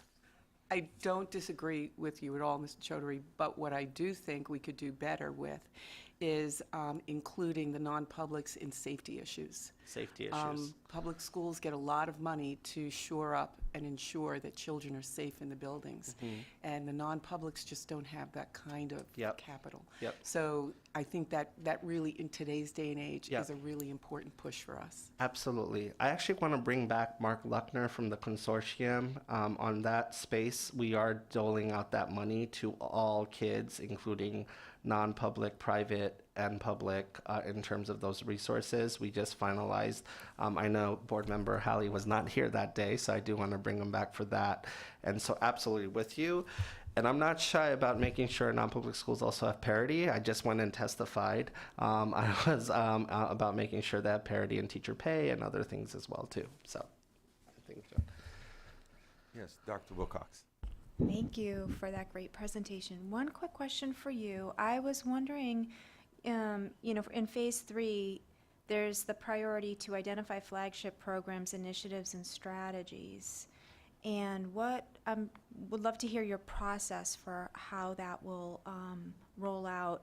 I know you've been doing a lot of engagement, and there are the expert review teams. So I'm just wondering how you're going to identify those flagship programs. Absolutely. So one of the things I want to do are these design charrettes that I had on the last slide. So we'll have, for example, you can do a design charrette around many of our boys are not on par in terms of X performance in this area as our girls. And you can bring a group of stakeholders around just that problem. And then you bring a ton of data, and you want to make sure it's a time-bound experience. So we all have 45 minutes or an hour and a half. Doesn't mean that's your only 45 minutes to problem solve and think about it. And you want to have a good mix of people. You want to have researchers as well as people who may not be reading research but know things just intuitively. And you want to ultimately have them calibrate around what works and what doesn't work, right? And so that's one approach. I want to be able to do a lot of these charrettes, in person and virtual. We'll continue to use our roundtables, listening sessions, etc. There's also just decades of research that we know what works, so it's about also coming to the table and saying, hey, here's what works in reading. What are your thoughts about this community? And sometimes you have to stand firm because, there is a strong force against who want to keep balanced literacy, for example, and sometimes you have to affirm what the research is. But at the end of the day, my approach is going to be, I want to bottom up as well as an approach where we throw out ideas and affirm them, refine them, or get something completely out of the blue that we didn't think of, and then ultimately finalize that by June as our flagship programs and strategies. So that's the goal. Not necessarily, you will know what we're thinking all throughout between February and June. Absolutely, yeah. Dr. Miller McCarthy, yes. So thank you. I'm not usually so verbal. Must be 2 cups of coffee. So I do want to say that in the college and career readiness bucket, I know that there has been a work group established for special education, and I would hope that stakeholders in the field of special education will be included in that work group, because I think that has the potential to really ensure that all students have a pathway to college and career readiness. I see that as transformative, and I really highly recommend that as many from the outside stakeholders in special ed be included in that. Absolutely. The only question I have right now for the team, as well as the activists and the AIB, is special education has the most work groups known to man to date. And so we have 27 exactly for every single topic and every single area, and they've been meeting for years. What's another work group sometimes? I just, I know you know what I mean. So I want to meet with Ms. Zogby as well as others and say, and those are made up of people from all over the state. So my question is, how do we leverage that space plus what the blueprint's trying to do? But I'm with you on that, yeah. What I just don't want to do, and I'm probably going to get in trouble for saying this, but that's okay. The job is about getting in trouble sometimes. Sometimes I feel like the answer to not doing anything is a work group and to kick it down the road. And so I've seen a lot of that since I've arrived. And it's like, we know the answer. We published it. If you go back and read some past reports, the answers are there. It's about executing that thing that you wrote, right? And so what's another work group? I'm not saying I don't want to do this work. I'm just saying, like, I hope we don't delay implementation on things. Yeah. Thank you for that. Yep. Ms. McCusker. And speaking of college and career pathways, you know what I'm Uh-huh. going to say. I can guess one of three things. We need to make sure that there are some pathways for our creative kids. Yes, absolutely. There has to be a way for them to use their creativity and their artistic talent, and there are careers available. We don't create Absolutely. music teachers if we take away music in high school. We don't have art teachers if we don't have art classes available. We don't have art in the world around us. We Yep. don't have soundtracks for movies. We don't have graphic design. There are so many things we don't have if we don't Absolutely. have artistic careers. Yeah. So let's make sure those pathways happen. Absolutely. I'm Thank with you. you on that 110%. Ms. Chang. Please don't Yeah, say I I- missed the number. Don't say I missed the number incorrectly.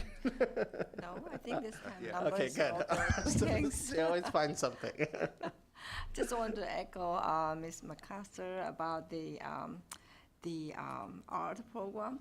I don't think it's just for those things we feel, even for education itself, how you can communicate your students, using different flyers, use different strategy like infograph.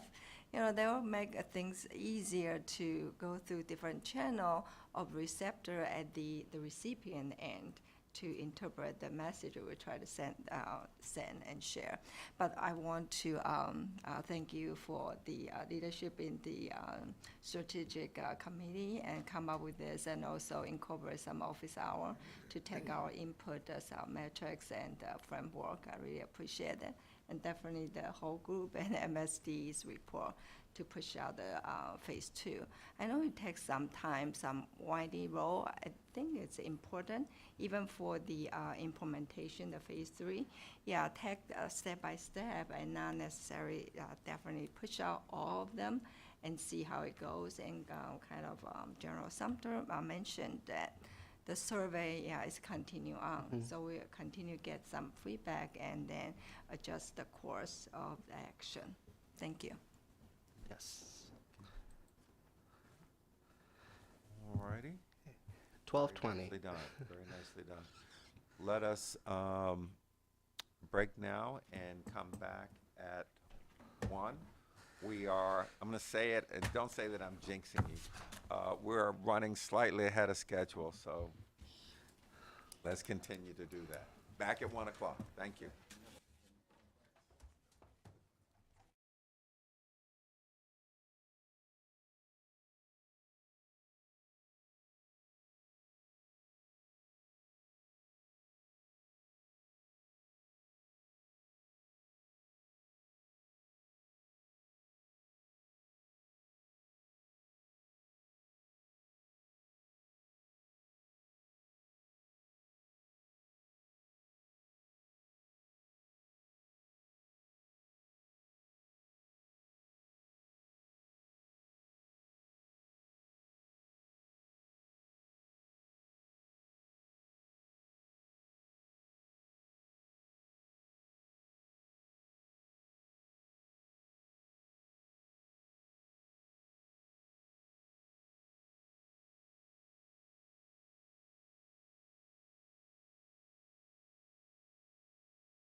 Yes, sir, 3 different times. Yeah, I need someone to write a summary email. Okay. You get what I'm saying? Yes, Hold sir. on to it right now.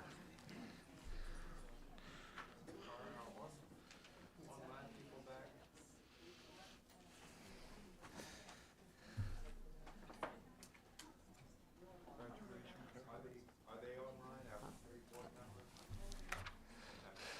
We're gonna go ahead and start. Let's bring them online.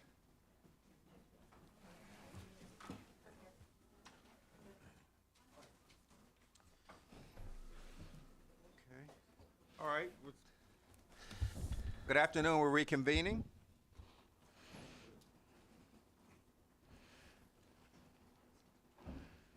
Dr. Getty and I had an opportunity to speak briefly to the Snow Hill team. They kept saying, "Where's the magic? Where's the magic?" And I said, "Well, y'all are the magic." So we're excited to hear from them in a few minutes. I want to now turn this over to the superintendent. So since they're here, can I request the shift in order? Because I've done the drive now a few times, and I don't want them to do the drive closer to 4. I want them to do it now. So, and so can I have Absolutely. them go first, Yes. and then I didn't know they were all going to come in person, so they're here in person. So I appreciate that, including the superintendent. And so I want them to go first, and then you guys ask questions, and then let them hit the road before the madness of the traffic starts. Thank you. Can you go when you go? It depends. Do I have a close vote? That's No, let's so let's do that. Let's switch do it that. up. They travel quite a distance. Okay, great. Where's Matt at? Okay.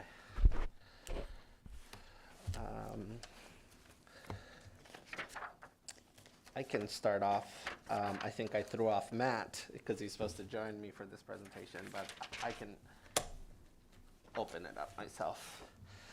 All right, are we ready to start? Great. First off, you know, I've been here now a little over a year and a half, and I have been to every county, and some more than others.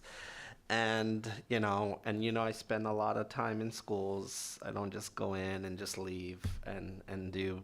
I don't like dog and pony shows, so I spend a lot of time in schools.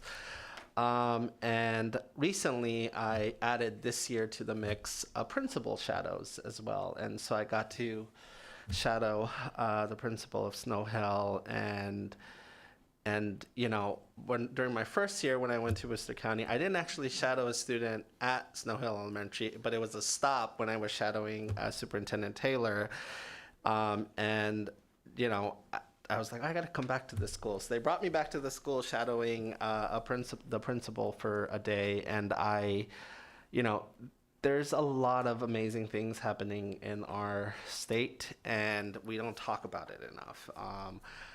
We don't talk about it in journalism. We don't talk sometimes about it around this shoehorn, right? It's more convenient sometimes to talk about what's not working. And we should continue to focus on those things, but we also need to talk about what's working. And the department needs to make sure it uses its perch to be able to do that. So I want to kick off something new for you guys called school profiles. Now that we have a tranche of data, now that we have results from one round of spring testing, and we'll have another round this year, we can uncover what's working. We can uncover solutions. We can uncover schools that are similar in demographics, why one school has better results than another school. What are they doing? What is it about their bell schedule? What is it about their school day? What is it about their staff? What is it about their principal? What is it about their district and what they allow that school to do? And so I want to kick off this series with Snow Hill.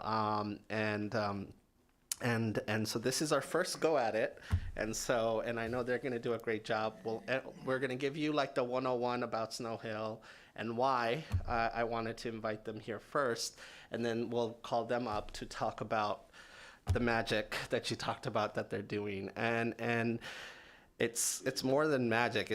They are executing every day and doing amazing things for students who live in entrenched poverty. And so this is about what's possible, and this is about us finding a way to scale what is happening in Snow Hill, as well as other schools I plan to bring to you throughout the year. With that, Matt, why don't you start off? So I'll start with this figure, which you may have seen before from Data Walk. There you go. So this figure shows the relationship between students' economic disadvantage and their ELA proficiency. It's in elementary school, so each dot represents an elementary school in Maryland for the 21-22 school year. And the red line represents the trend in the data. So what it shows is, on average, schools with higher proportions of economically disadvantaged students have lower achievement. That's the overall trend, but we know that that's not true for every school. So we've highlighted Snow Hill. You see in the middle to the top of this figure, they don't quite fit this trend, and that's why we're highlighting them. So they're outperforming what the data predicts for their band of proportion of economically disadvantaged students. So when we look at what does Snow Hill's enrollment look like? So on the left, we see their race and ethnicity. So over half the students identify as white, about a quarter identify as Black or African American. And on the right, by student group, we see almost half of their students were economically disadvantaged in the 21-22 school year, with about 13% of their students with disabilities. Before we look at, we're going to look at where their students come from as well, just to give you some background on how we're identifying that based on our Maryland neighborhood tiers. So we start with the census block groups, of which there are over 4,000 in Maryland, and using data from Census Bureau's American Community Survey. We pull 4 indicators from that survey: the median household income of the block group, the rate of home ownership, the percentage of single-parent households, and then the education level. And we rank each block group across the state by each of these indicators, create an index, and then rank all of the block groups by this index across the state and categorize them into one of 5 tiers, with the red tier being the tier with the highest poverty, down to the bright green tier being the tier with the lowest poverty. So using this categorization, you can see that there's a lot of variation across the state by LEA in terms of where students live. So the way the tiers are bucketed statewide is about 20% of students in each of the 5 tiers. When we look at Worcester County, we see a different picture. So we see over half the students in tiers 4 and 5, which are the 2 highest poverty tiers, and very small numbers in tiers 1 and 2. Give you a sense of what this looks like on the map.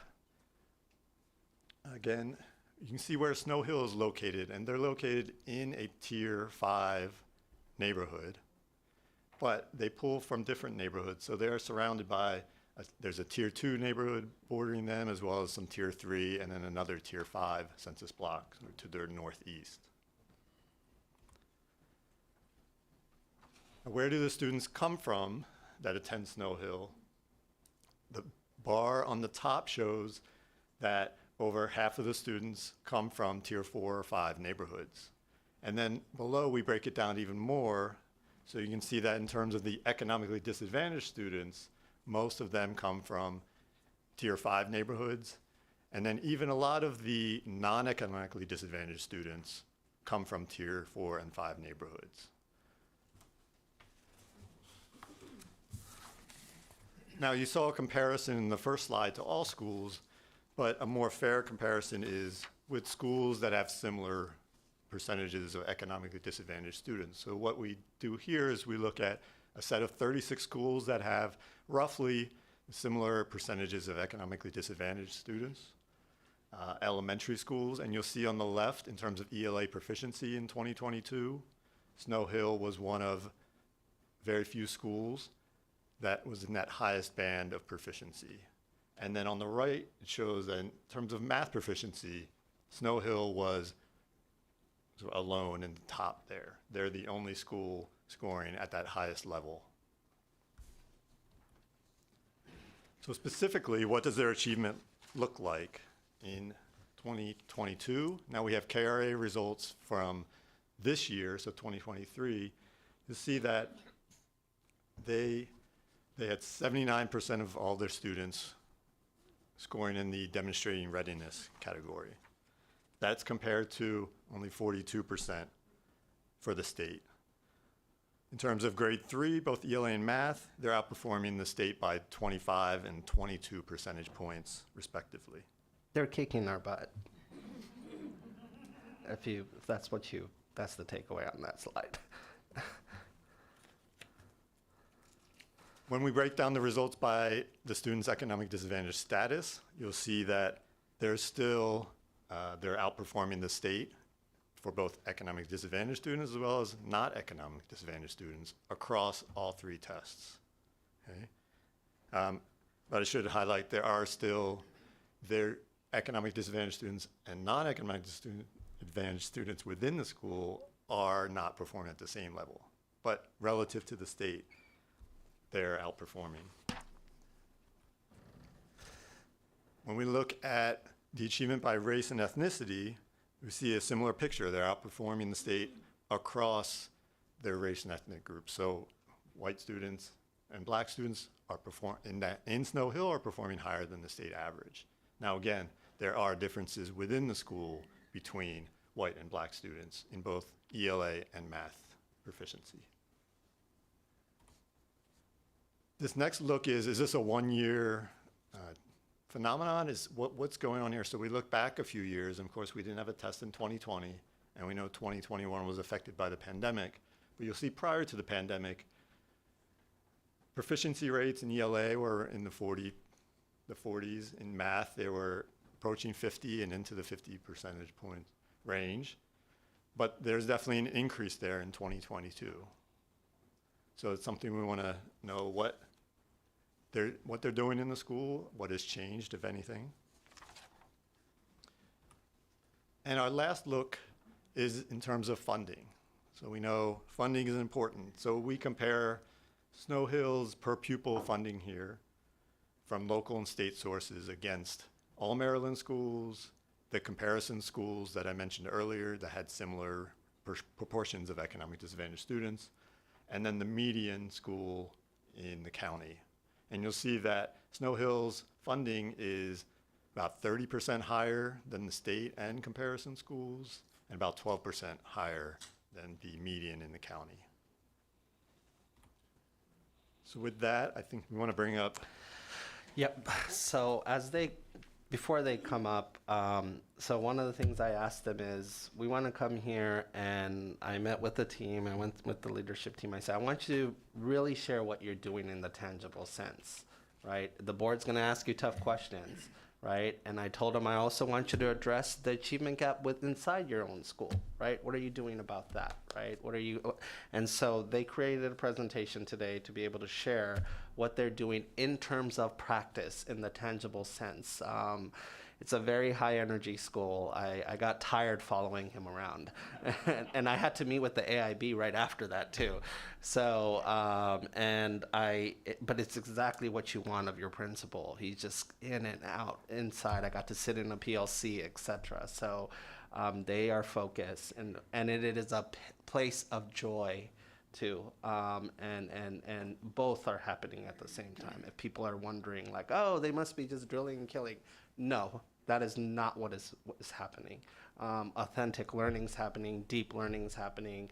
Staff are leading, principals is focused and letting his leadership team distribute that leadership, and the school system is focused on supporting them. So before you wonder what is going on, I do want to share with what I saw. So with that, I want to call them up and their crew. So we only have so much room at the table. So and then we'll go ahead and put your presentation up. I believe we have it. And so we're going to switch out while you guys come up, and we can pull some chairs too. Matt, can you put this up? Oh, we got it. they'd like.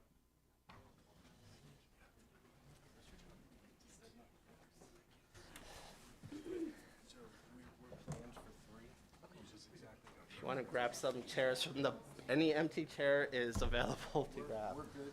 We planned for 3 chairs. Okay, okay, We'll figure it out. yeah. But we have a bunch, it's fine. Yeah, that's fine. Bring everybody up. Whenever you talk about the good stuff, this room empties out, so there's chairs.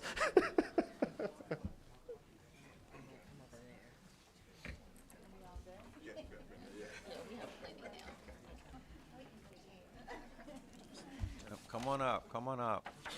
Test.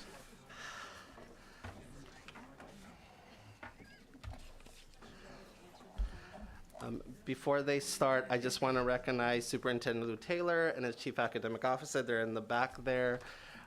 And you please introduce your crew and then go ahead and start. Absolutely. The floor is yours. Well, thank you very much for this wonderful opportunity. Today, I do want to introduce our team together. Our superintendent is here, Mr. Lewis H. Taylor. Mr. Taylor, thank you for being here. We also have our chief academic officer for grades 9 through 12, and that's Dr. Annette Wallace.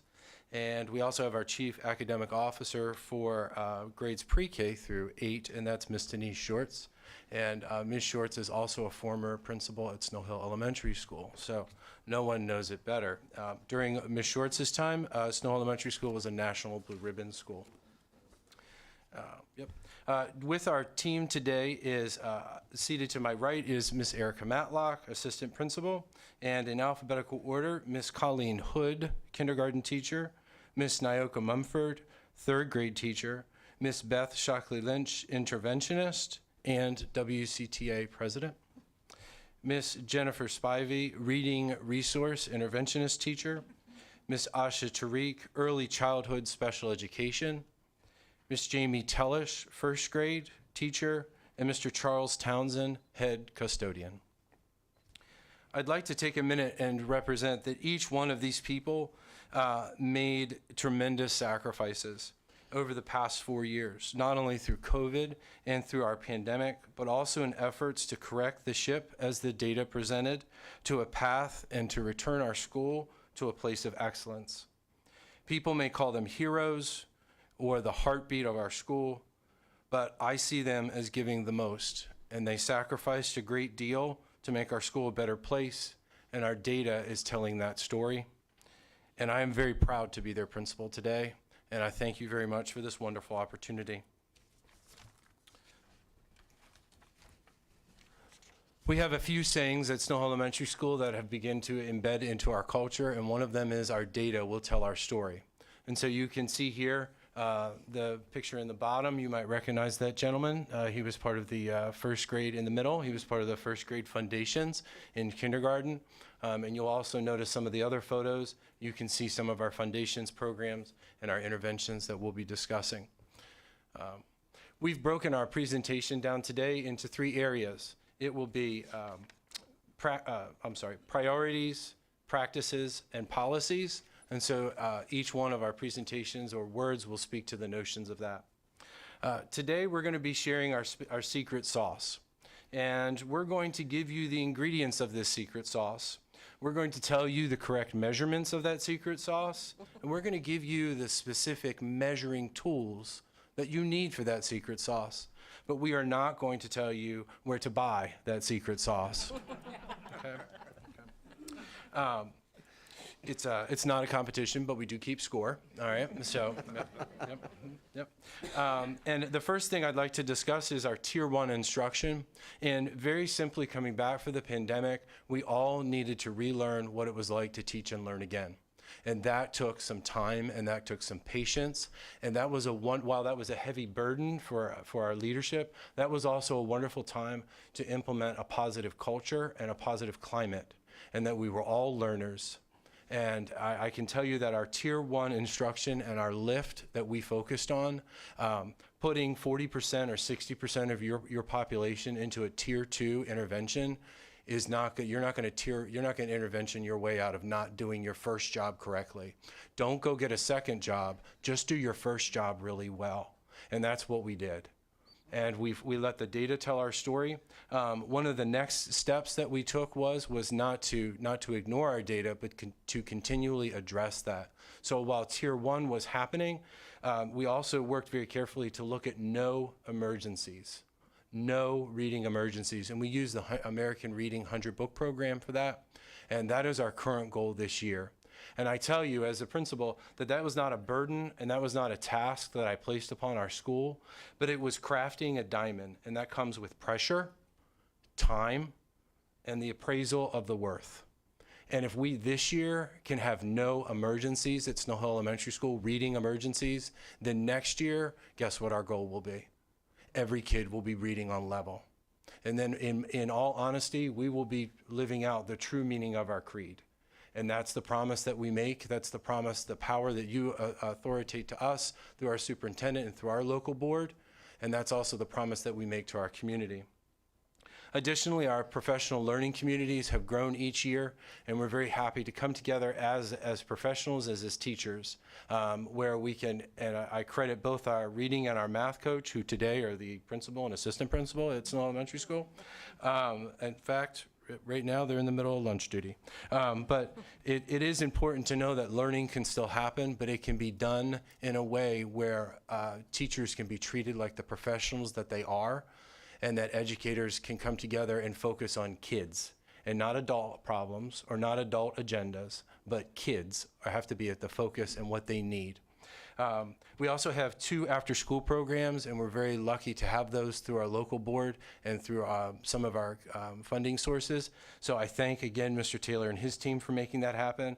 But I would also like to point out that Snow Hill Elementary School is a site of Maryland, recipient of some Maryland Leads funding through the Maryland Leads grant. So thank you very much to our state superintendent and to our state board. And we have something called Tiny Time, where 3-year-olds and 4-year-olds are able to come at 7 o'clock in the morning while their parents are able to go to work.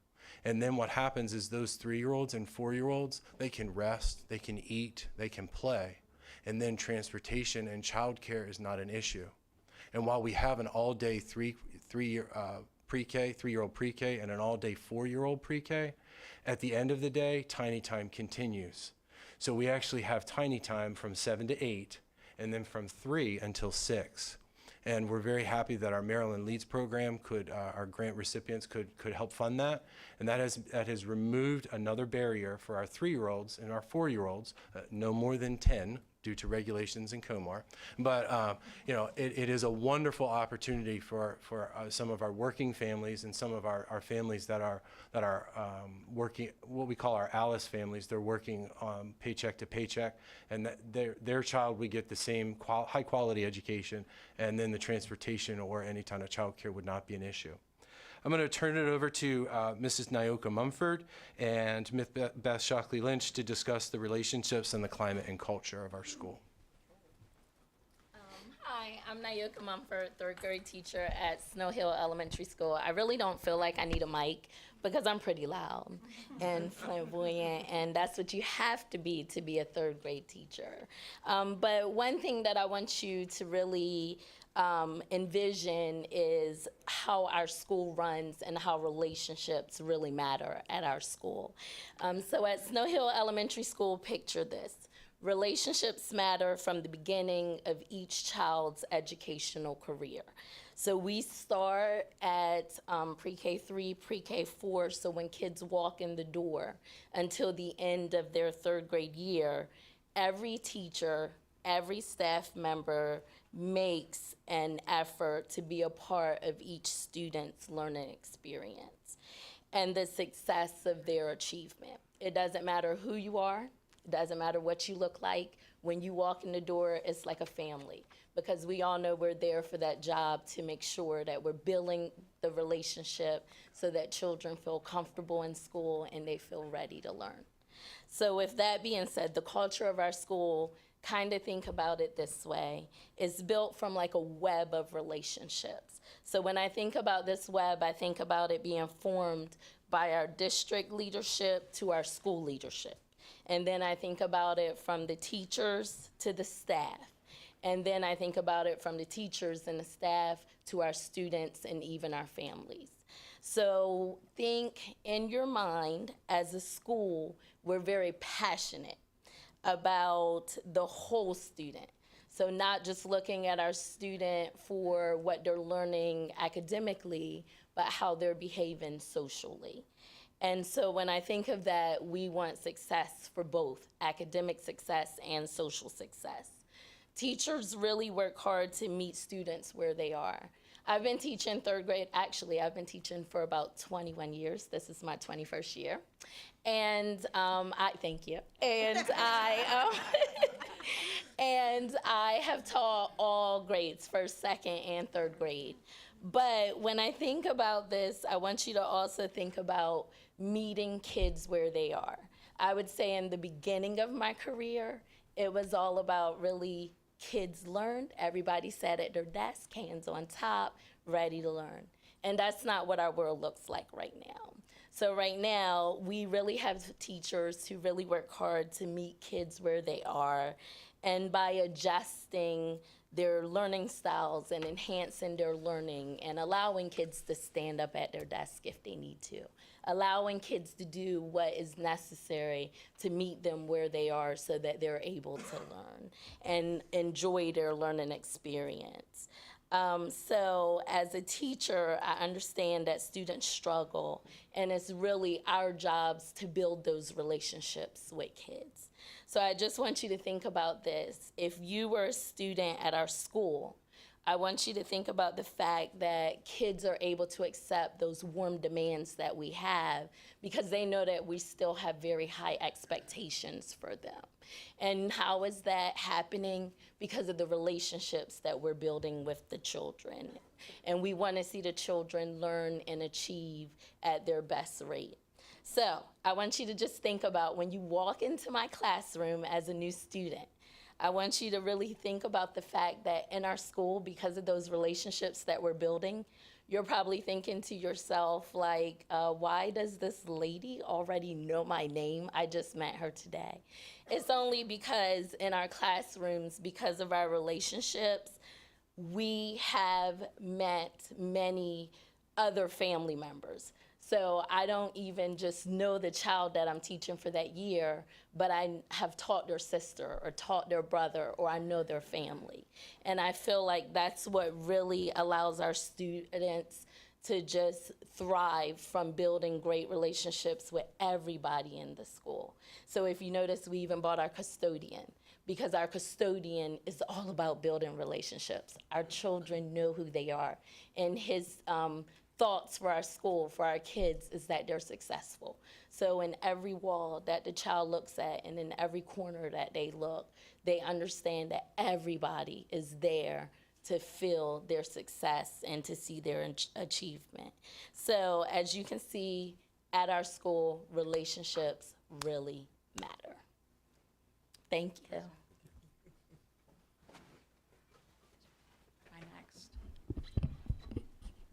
Good afternoon. I'm going to talk to you a little bit about the climate and culture in our building. You all know that when a superintendent makes that decision to change principals, everyone goes, what are we going to do? How is this going to be?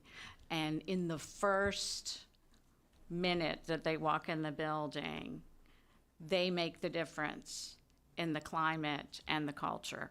It's an automatic shift in culture.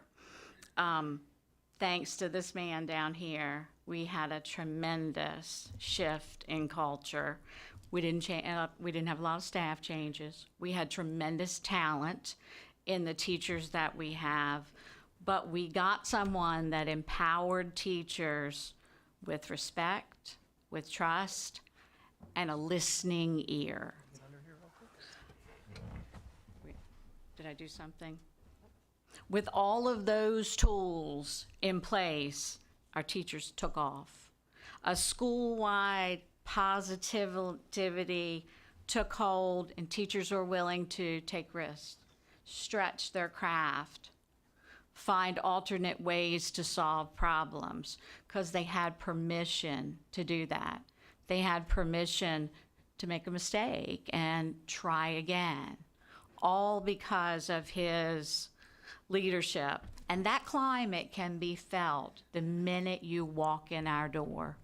There's not a tension. You've walked into buildings where you can cut the tension with a knife. That doesn't happen here. There's been a total and complete buy-in. Our mascot is an eagle. So when you walk into our Eagle Pride is everywhere, and our children are soaring because of that. I've a 35-year plus veteran, and I've worked for a lot of principals. And I can tell you, this man has boots on the ground the minute he walks in he's going to be mad because I'm saying this, because he doesn't like kudos. But he is boots on the ground from the minute he walks in the building. He is in every classroom, talking to every kid, making sure everyone's all right, checking on what needs to be done. He never stops. He is totally engaged in the inner workings of our building. I often tease that I'd like to have a chip embedded in his neck so I can find him when I need him. And there's not one job in that building that he won't do. He would never ask one teacher to do anything that he wouldn't do. He has done everything to mop the floors, clean up, throw up, change diapers, potty train, all those things that have come along with 3-year-olds. He is the difference that's helped us to take a great staff even further. Thank you.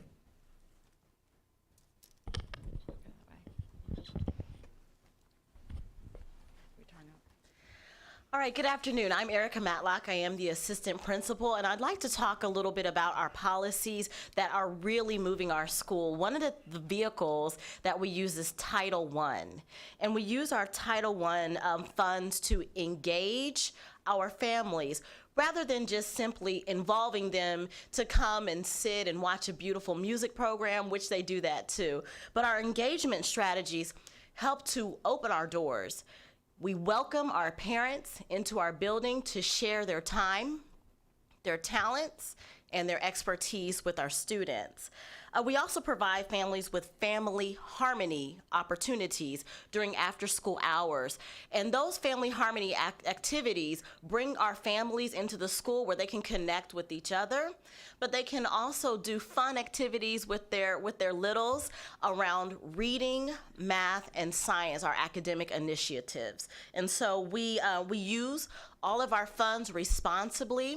We think about how we can braid funds. We use our Title I funds, our local funds, our grant funds, and we do that all to the benefit of our students.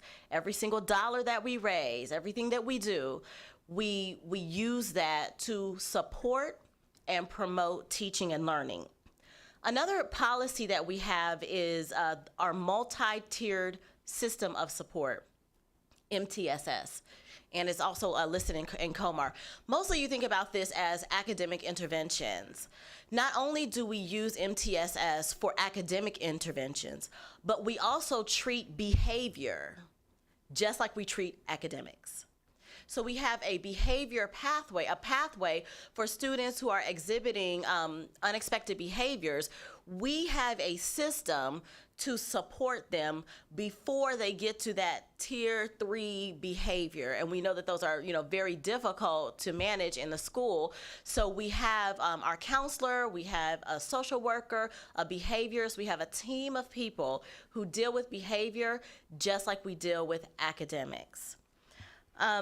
We have reduced, through our MTSS process, we have reduced the number of students who are learning emergencies in our school, and we know that our academic interventions and our behavior interventions are part of our secret sauce. The last thing I want to talk about as far as our policies are concerned, is the school improvement process. We are partnering with Johns Hopkins University. We're in our second year of implementation with Johns Hopkins University. We are changing our district, we are changing our school around 3 protocols.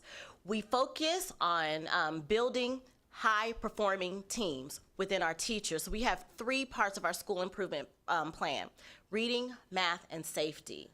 On each of those teams, we work as hard on our goals as we do on creating dynamic, high-performing teams around protocols and norms. So our meetings are very streamlined. We rate ourselves on how we work together to complete the task at hand. Those things go hand in hand. We also do a lot with our data in our root cause analysis and our root protocol, where we really look at data and we keep asking ourselves, why?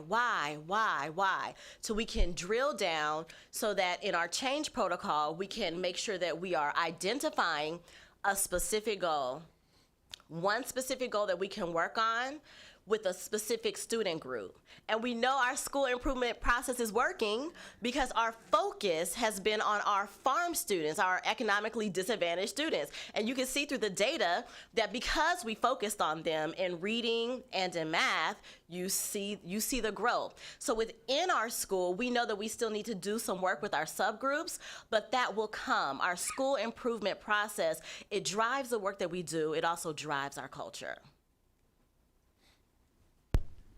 Hi, I'm Asha Tariq, and I'm the early childhood special education teacher, and I will be talking to you about how special education is a priority in our school. So we noticed that a lot of our students are coming to us with their disabilities. They're nonverbal, and it was affecting their ability to reach the curriculum as well as do things like become readers and writers. And we don't take that as an excuse, so we have taken on the opportunity to professionally develop ourselves and our programs to find ways for our students to be successful and become readers. We find that we look at our children as they are able to achieve things and not look at their disability as a way of things that they can't do. And if we find that the curriculum is standing in their way, we will find a way around it. We work together with our supervisors and our leadership through our programs to help us get to that point.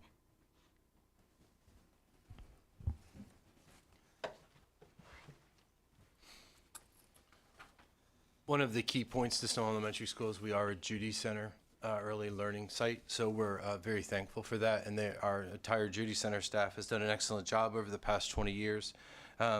Speaking of doing an excellent job for a number of years, I would also like to highlight our head custodian, Mr. Charles Townsend. Mr. Townsend, where are you? Yeah. So, yeah. Before we teach a letter, before we teach a topic, before we learn a student's name, when that enrollment process starts, that's the beginning of our audition. And when a family pulls up and they see a beautiful campus with a well-oiled machine and shiny floors and people that are kind and that the building looks immaculate, then that's not only the expectation of the leader, but that really is the heart and passion of Mr. Townsend and his leadership, because each one of his staff members are the same.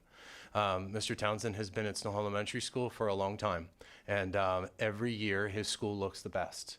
And we're not allowed to say that because that might hurt someone's feelings, but I'm his boss and I'm allowed to say it. So yeah, so there you go. So I said it.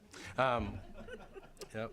I would also like to say that while programmatically and priorities and policies are in place, I would also like to say that organizationally, the reason that Snow Hill Elementary School has had an accelerated success coming out of the pandemic is the work that our executive team did with the return plan, and the positive results of it you're seeing directly correlate to our student data.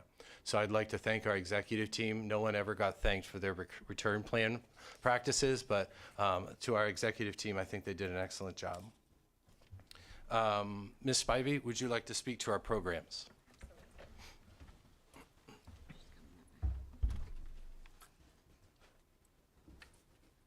Good afternoon. Thank you so much for your time. It's a thrill to be here. So I'm going to talk to you about our literacy instruction, which I would argue is really at the heart of our practice at Snow Hill Elementary School. We have First, I'm going to talk about American Reading Company and that particular curriculum. So in pre-K through third grade, we employ a reader's workshop model of instruction using American Reading Company's 100 book challenge. And this model really identifies and emphasizes that important identity building work around what it means to be a reader.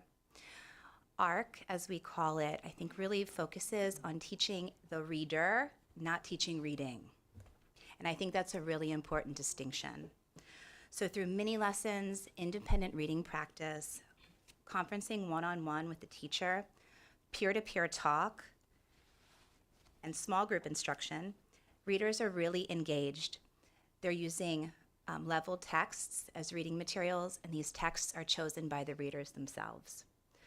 So think about that. You're 5 years old. You have a beautiful classroom library in your classroom, and you get to pick the books you want to read. And you get to sit quietly and read those books. And then you get to talk to your teacher in a small conference about what you're reading. It's really special, and it's really student-centered. That qualitative data that we gather from those conferences is then imported into our school PACE system. That's a digital platform that all of the teachers have access to and use. As the reading resource teacher, I have a bird's eye lens on all of that data. We use that data at the school level, the grade level, to then form strategic small group instruction. So you're getting your tier 1 in the workshop, and then using that information gathered from tier 1, we move into the tier 2 instruction model. In practice, the science of reading calls for systematic and explicit instruction in the areas of phonics. Our curriculum answer to that is Wilson Foundations and Haggerty.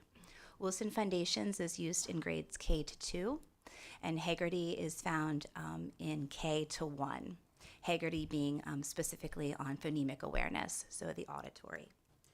Using that quantitative data that we gather from our Wilson Foundations unit tests, and then also our DIBELS benchmarks, we get to see our readers in another way. So we have the qualitative from the ARC program and the quantitative data from our DIBELS and Wilson programs. Using both data sets, we get to form a really holistic view of our young readers and how to best serve them in the classroom and then in the intervention itself. So I think really considering reading through such a holistic and balanced approach allows teachers, myself included, to have a very nuanced understanding of the readers and to provide the readers with a very refined literacy learning experience. Thank you for your time. And this is one of the benefits of having all-day pre-K, is why we love our all-day pre-K, because our little learners can come in and they can experience read-alouds. Our pre-K teachers probably do 1,000 read-alouds in the year. And everywhere they go, our specials teacher, our special area teachers, like our gym teacher, our music teacher, our art teacher, they are incorporating a lot of read-alouds around their content also. So that's why our expansion of our pre-K, our all-day pre-K program has been so phenomenal. You can see our little 3- and 4-year-olds sitting in corners with books, reading with their friends. Their stamina is improving. They're trying to be just like their teachers. They're tracking and reading words. They're counting. They're doing all of these skills in a way that feels like Disneyland every day with their favorite person, their teacher. At Snow Hill Elementary School, we believe in inclusion, so every child is in the classroom and included in every activity. So that includes the special ed teacher pushing into the classroom. So when you walk into our classrooms, you don't know which child has an IEP, and you're not sure which teacher is the special education teacher or the classroom teacher. And through training, through Dr. Friend, we got training in specially designed instruction models and ways to break up the whole group instruction into smaller groups so that we can really meet the needs of all of our learners.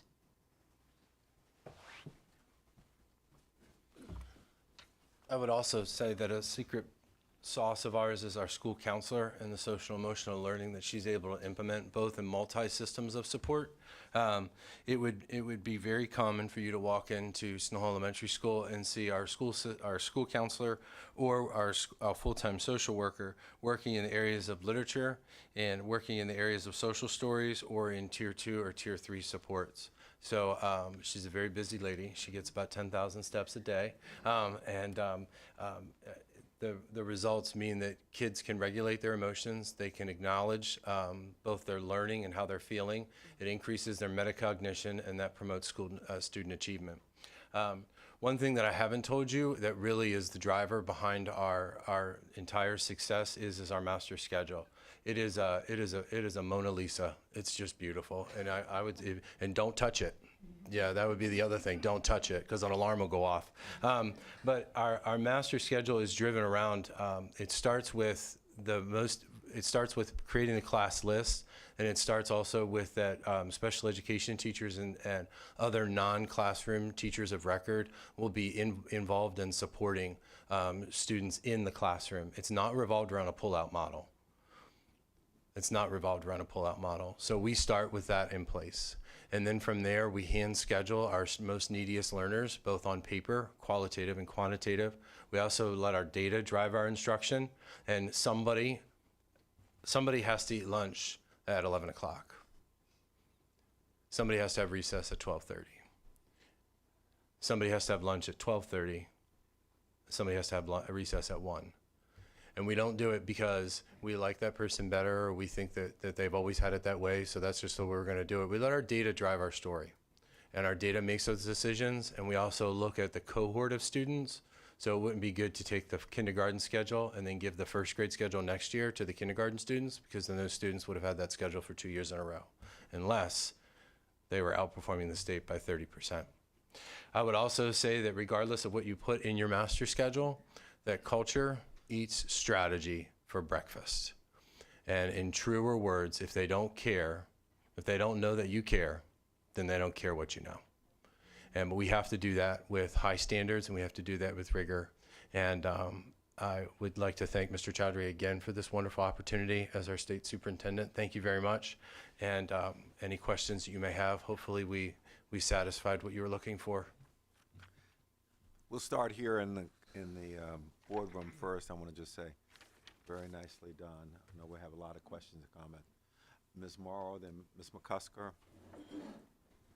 So, 2 questions. First of all, I'm just going to commend you on bringing your custodian with you today. I don't think we've ever had a custodian come for one of these presentations. So, is there anything you would like to add that you didn't get a speaking role? Charles, they're going to make you talk. That's the only way I could get him to come. I promised him he didn't have to speak. He doesn't have to speak if he doesn't want. But I do commend you on coming, and I know, we've all walked into schools where there is a feel whether the school looks nice from the front door or not. So appreciate that. So second question, and this is probably the principal, but MSD if we need to chime in. But going back to slide 13 in the MSD presentation on funding, that shows a significant disparity between kind of all Maryland schools and Snow Hill. So for the public that looks at this slide, can you kind of explain, does that mainly reflect kind of the years in service of your staff, or are there other things Yes. that explain that? Yes. Snow Hill Elementary School has a number of things that we're the highest in, and one of them is we are one of the highest in our people. And so when the way our pay structure works with salaries is that years of experience. So we have more years of experience. So naturally we would have per pupil funding. While that slide is accurate in both years of experience and in the required advanced degrees, it is also a testament to the climate and culture that we have, that people aren't leaving, and that the rollover we have is a natural rollover and not an internal dumpster fire. Yep. Thank you. I think it's important for people who are watching from outside sometimes to recognize kind of where those different numbers come from. So I appreciate that. Yep. Thank you for an amazing presentation. You must be a really fantastic admin. I'm like, wow, I wish I could work for this guy. Well, I- Work for that guy. I have 2 former principals in the room. I also have my mother in the room, a former principal. Mrs. Record, where are you? Go, Mom. Yeah. So this had to go well here, folks. This had to go well.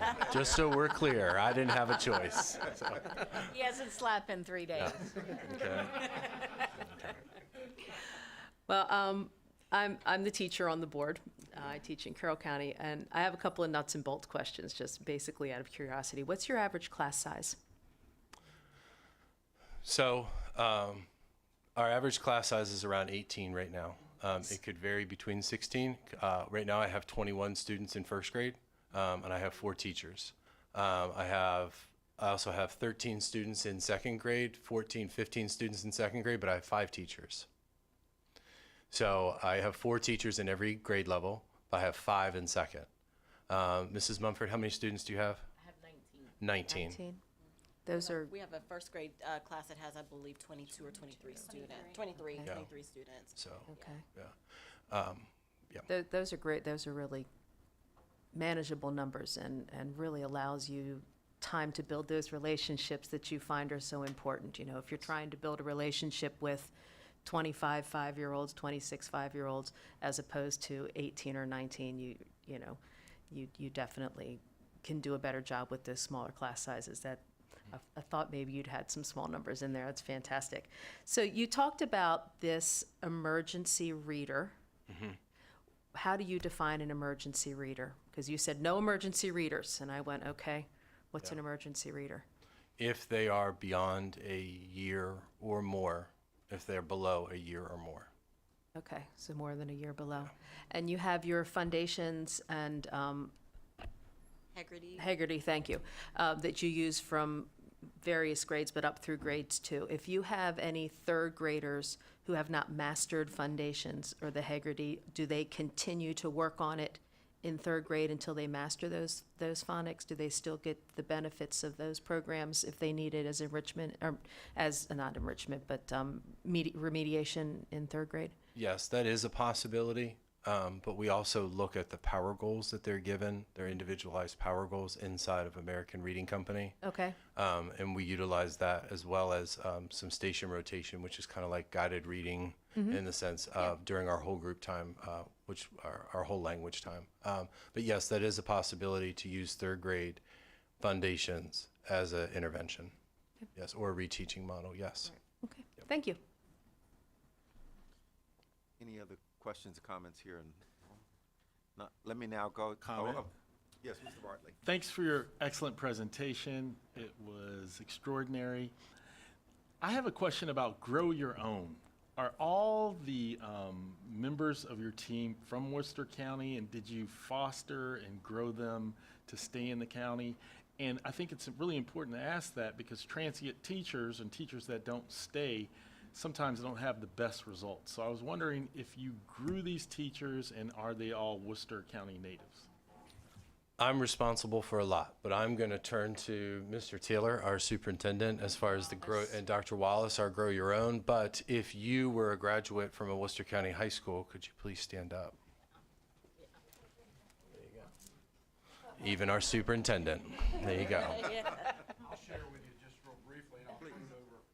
Dr. Wallace leads our Grow Your Own program. We have quite a few people who come back and teach in Worcester County. I am a product of Worcester County Public Schools. I'm the first local product to start as a teacher, and I've worked my way up for 39 years and served as superintendent now. Very honored to do that for the last 7 years. But we really focus on growing our own. Some of these folks up here were my students a few years ago. Nyoka, I see you smiling. But you were my principal. But we identify early high school, even some late middle school, students who may think about teaching, and then we really clamp onto them. And then led by my assistants, they have a program along with our HR department to grow our folks and then encourage them to come back. Dr. Wallace, I don't know if you want to share anything about that program real quick, because you lead that program, but we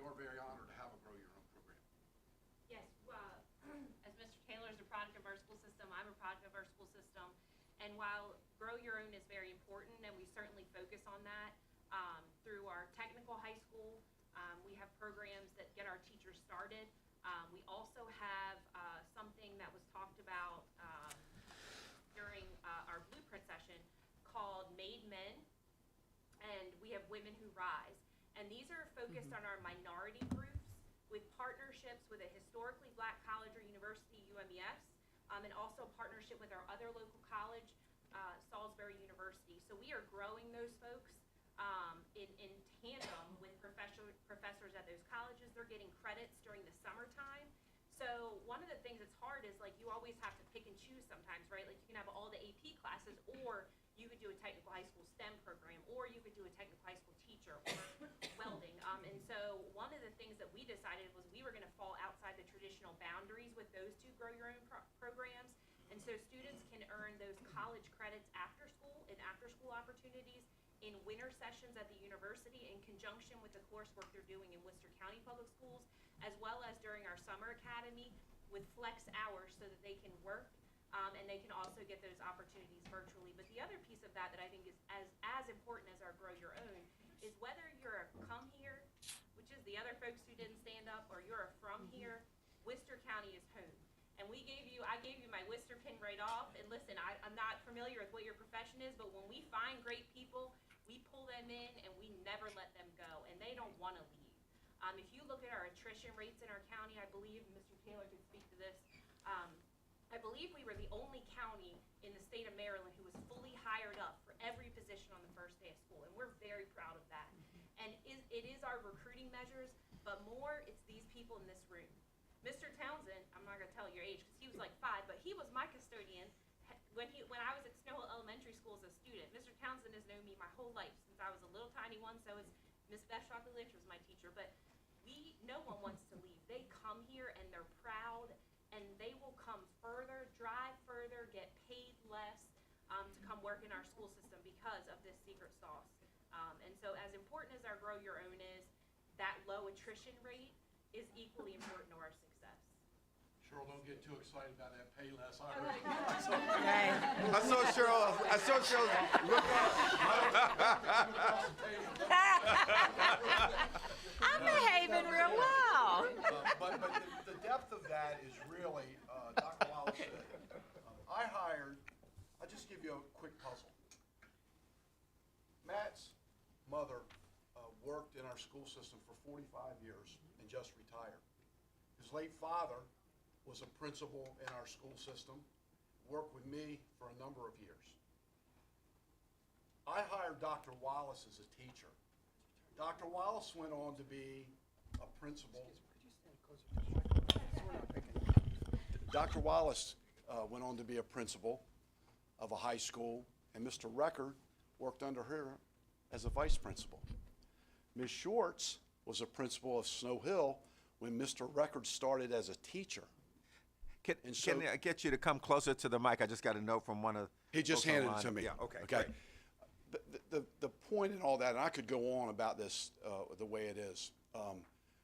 We work real hard to create an environment, and Mr. Record mentioned that. One of my pet peeves is how our grounds look. All our principals know they hate when I ride by the school and something's out of place. But it starts there. The way you present yourself will determine how the process of learning will move forward. And I am a stickler, a perfectionist, a demanding person, but respectful. And I think these teachers would tell you that. I support them with everything I have, but I also want to make sure that we are doing, I told Mr. DeShiel in the hall earlier today, the number one goal for us, it's not about this superintendent, it's not about this principal. And he and I have one of the best working relationships in the system. It's about the focus on children. And let me take that even farther, on every single individual child. They do it at Snow Hill Elementary, and I've got other schools doing it. We break down the data, and I know other schools in our state do. We're not anybody special. We break the data down for every single individual child in every one of our schools. These ladies who are my academic officers make sure that's happening on a regular basis because they meet with me to review that on a regular basis. And so it's all this is, Mr. Townsend's a great custodian. These people are great teachers, but it's what we do to move our kids forward. And that is the number one focus and will remain the focus. Listen, I want to make sure that we have happy teachers and our pay scales are right, but the bottom line is, what are we doing for the kids? What are we doing for our kids on a regular basis? And I am so proud to tell you, as a state board, that in Worcester County Public Schools, and I think every one of these people in here that work there will tell you, that is our number one focus. And I'm not blowing smoke when I say that, because it is about every child, every day. Not just groups of children, part of the time, every child, every day. And so, do we make mistakes? Absolutely. Do we have our challenges? Absolutely. We're not a perfect school system by any stretch of the imagination. But this is an example, which you've heard today, of what our expectations, led by this gentleman right here, who I will tell this state board is one of the finest principals that I've ever had the privilege of working with, included his dad. And his mom. Sorry, Mary. But he is truly what Mr. Chaudhary saw him. That's every day. He didn't put on a show. He did not put on a show for that man when he came there. I didn't call that school and say, I want this right, that right, because the state superintendent's visit. I just called him and said, he'll be there this day. End of story. But that's our expectation across the board in the 14 schools in Worcester County.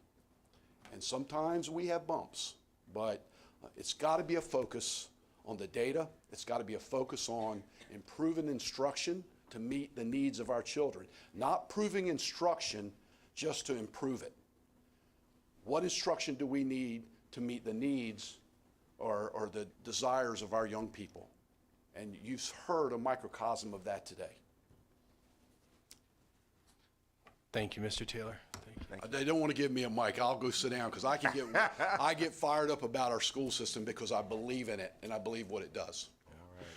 In reference to your Grow Your Own, the single most important thing I do as a principal is ensure the safety and well-being of the students, staff, and community. The second most important, equal to the first most important, is the people that we hire. Hands down. If I'm known for nothing else, I want to be the principal that hired well. Yes. That is. But you can't do that without a safe school. With Mr. DeShiel and then Ms. Chang. I just want to congratulate all of you for doing it right. I think what we have heard today is an incredible story of a school that has all of the right priorities, has all of the energy directed towards the kids, as the superintendent has just said, and the results are plain.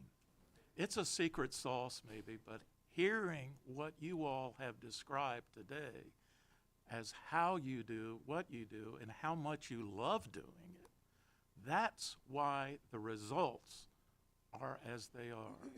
So I congratulate you. I've never seen a team who can stand up and talk this from the heart. You don't all have to have notes in front of you. You know what's successful in what you're doing. And you speak that, share that with us from the heart, and it works. It's clearly working and making a difference for the kids in your school. And really, that's why all of us, I think, are in the various positions we're in. We're here to focus on the kids and help them be successful. And every one of you is bringing an important component to that success. And the principal is the enabler and the empowerer. And you're doing both. I mean, you're enabling this team to be successful for the kids. You're empowering them to do it. And it's remarkable. And it's it's the standard we all need to strive for. And thank you for sharing the relationships you have among one another. And I know that carries forward in the relationships you have with every student in your school. So congratulations, you're really doing it right. I don't think it's such a big secret. I just wish everybody else knew about it and did the same thing. Yeah, exactly. I know you're not going to sell the product, but you got incredible team. It's just remarkable, and thank you for being here today and sharing your success story with us. We appreciate it. Thank you. Thank you. Ms. Chang? Yeah, I think I want to congratulate you, and on top of all the praises come from the board and the superintendent. And I just recall that when we did the gallery walk back in Eastern Shore, I do believe that Worcester County has the highest CTE. It's about 50%, am I correct? Thank you. I still remember that number. Thank you so much. But I want to kind of raise a question. I challenge you. Before today, did any school districts in Maryland State or outside of Maryland State get a phone call? You get a phone call from any of the schools? That's a question. You mean To ask what's your secret recipe? The other 36 schools that you're in comparison with demographically, have you ever gotten in a room with them and talked about what you're doing? Or let alone has any of those principals ever called you? I think that's probably the next step in our collaboration and you know, obviously with our strong networking. And I think that would, once we have the availability to share our common data, and I think that would be the next step, to reach out and to share our story and to put that sauce in a can and sell it for free at all the local grocery marts. To be fair, I need them to focus on the kids in Snow Hill. That's not on them, that's on me. It's my job to blurt the secret out and scale it in policy, and it's your job to hold me accountable to that. So those other schools, I don't need him obsessing about whether he reaches out to them. Notice he said I'm still going to do it just because he's that guy. He needs to focus on his school and everything else and go up and bring it up to 90 and close the gap between the students inside Snow Hill. That's what they need to focus on. And then I need to create the incentives and spaces with my team. My literacy team needs to go hang out there. Right, Dr. Collins should be taking a mandatory field trip there with the entire content team, which I plan to do, and so that's our job. So. But I think my next question is, I'm going to send a challenge for you. Yes. After today, you're probably getting more phone calls or some publicities, and you got to share your secret recipe for all. Yes. Thank you for what you do every day, and thank you for you bring the whole team. Thank you. Really enjoyed it. We'll go now online, and we have a question from Ms. Hallie. Thank you so much.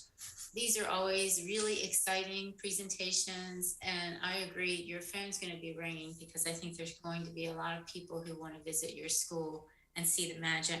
I actually have 3 questions. So one is, I'd like to hear your advice on how we empower, support, train other principals so that they can have the same vision and implementation skill.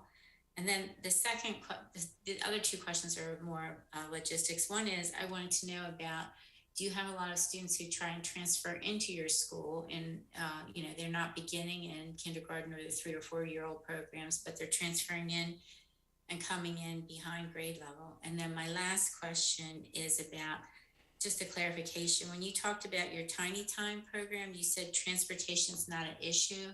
I wasn't sure I understood what you meant. Yep, I'll answer them in reverse order. So Tiny Time, if a parent has to work and they have to be an hour away, they can drop their child off at 7, and then they can drive to their job and be on time at 8 if they get off at 6.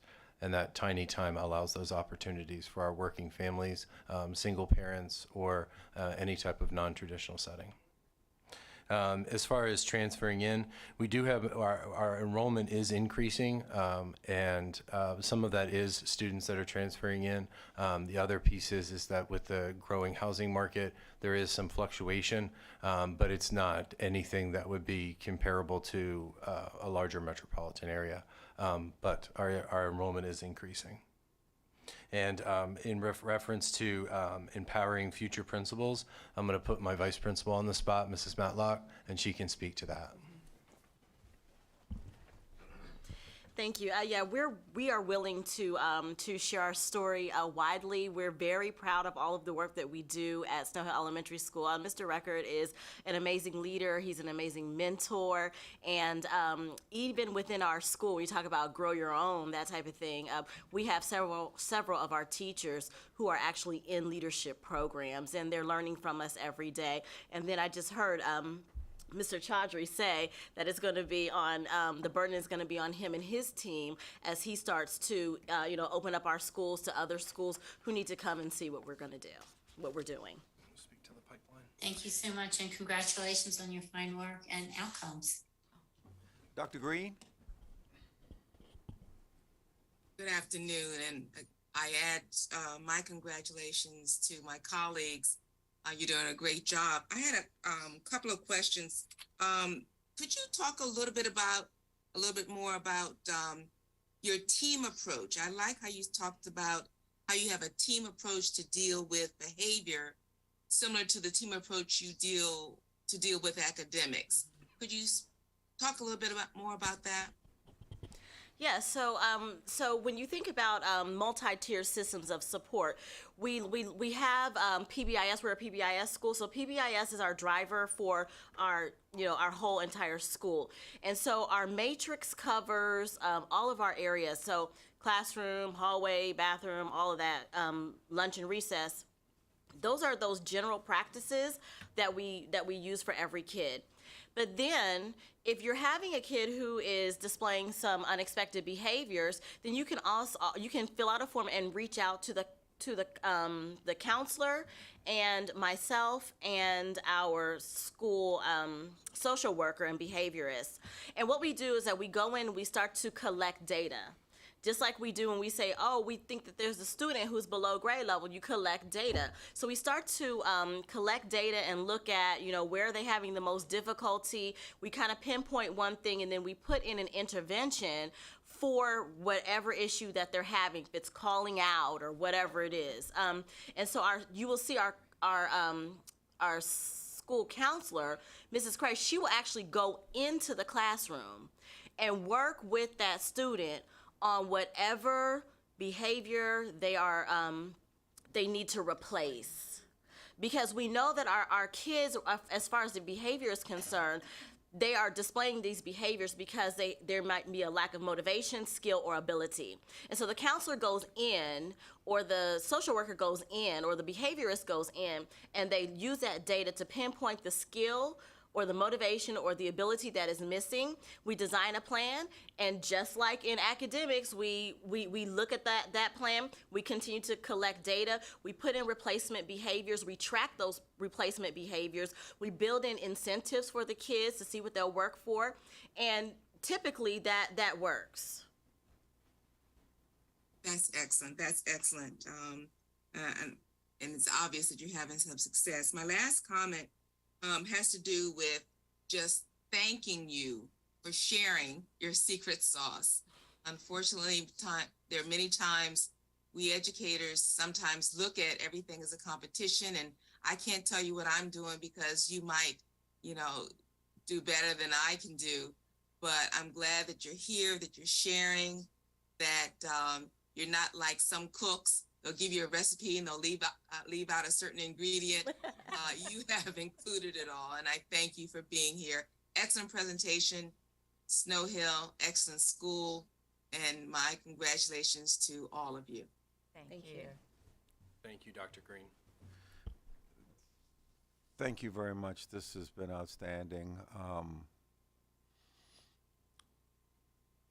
One of the things as we look at Superintendent, I know he's thinking about this, as we publicize what's happening at Snow Hill and other schools, is we need to figure out how to not just get the word out to the education community, get the word out to the parents.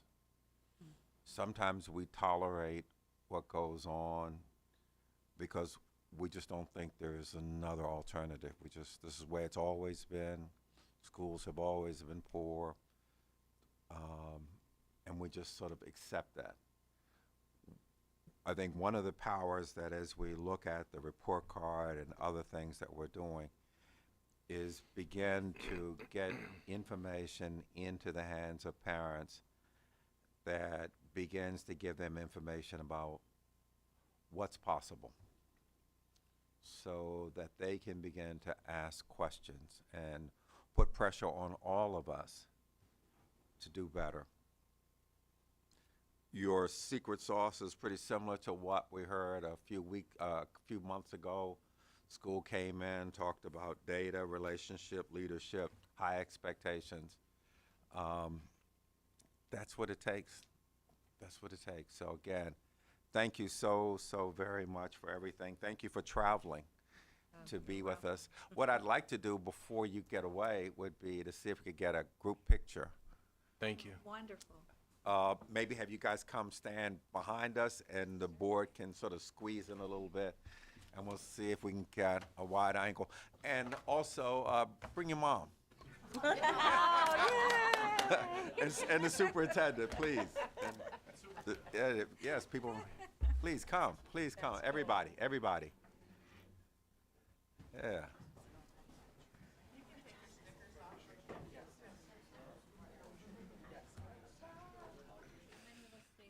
Well, as many of us as we can stay seated, have them just come stand behind us. And we'll just squeeze in as best we can. Yeah.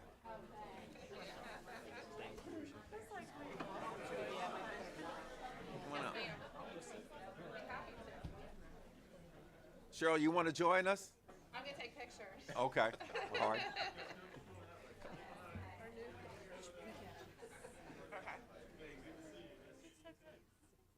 But thank you for the offer. Just Okay. Come on. I'll just stand behind you. Come on, everyone. All righty. Come on. If you guys have any speech. No, they're talking. No, I think we're fine. We just to see if we can get everybody in. Come on. All righty. Mr. Barkley. Focus this on this screen, so we would pull up Zoom here, right? I think it's. Is it already open there? Yes. Oh, because I'm sharing the screen already. Yes.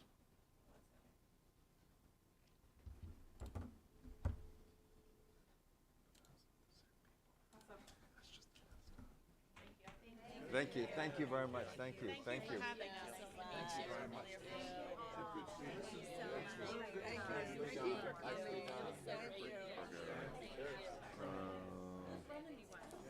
No.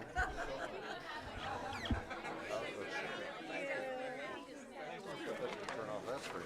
I'm not going to share the Zoom anymore. If you want to share the Zoom, you need to find the people on Zoom.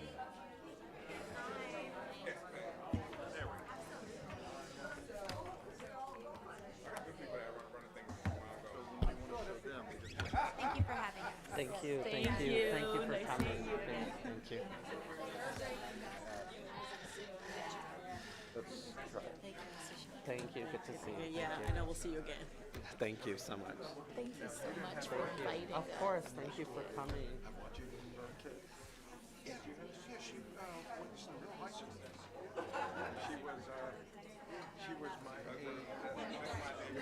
yeah, good, wonderful person. Thanks again. I'll see you. Okay, I'll be in touch with you. God, you guys are doing a great job.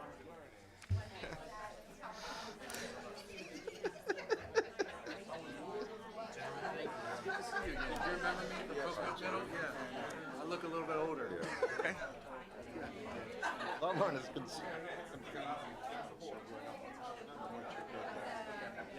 All right. That's the screen I'm putting out. Yeah, whatever's on here is what's being shared. Anytime. Thank you again. Who's going to get us? Okay, so I think we're now moving on to I'll have to do that. the assessment, accountability, and performance reporting. Oh, we're thrilled. Yes, thanks for all you're doing. Thank you. We're really behind you. I think you've lost control. I never had control. Oh, I had the illusion of control. All righty, why don't we move now? Nicely done, Superintendent, bringing them in, and again, I think trying to figure out how we get the word out to others that that things can happen, things are happening.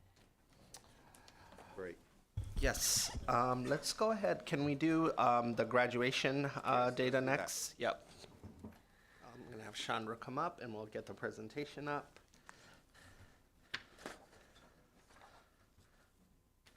That is tab F, if you are following along the paper approach. Okay.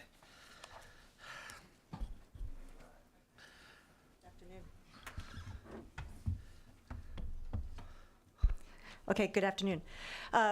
So cohort graduation and dropout rates for school year 2022. I need to get over to the presentation.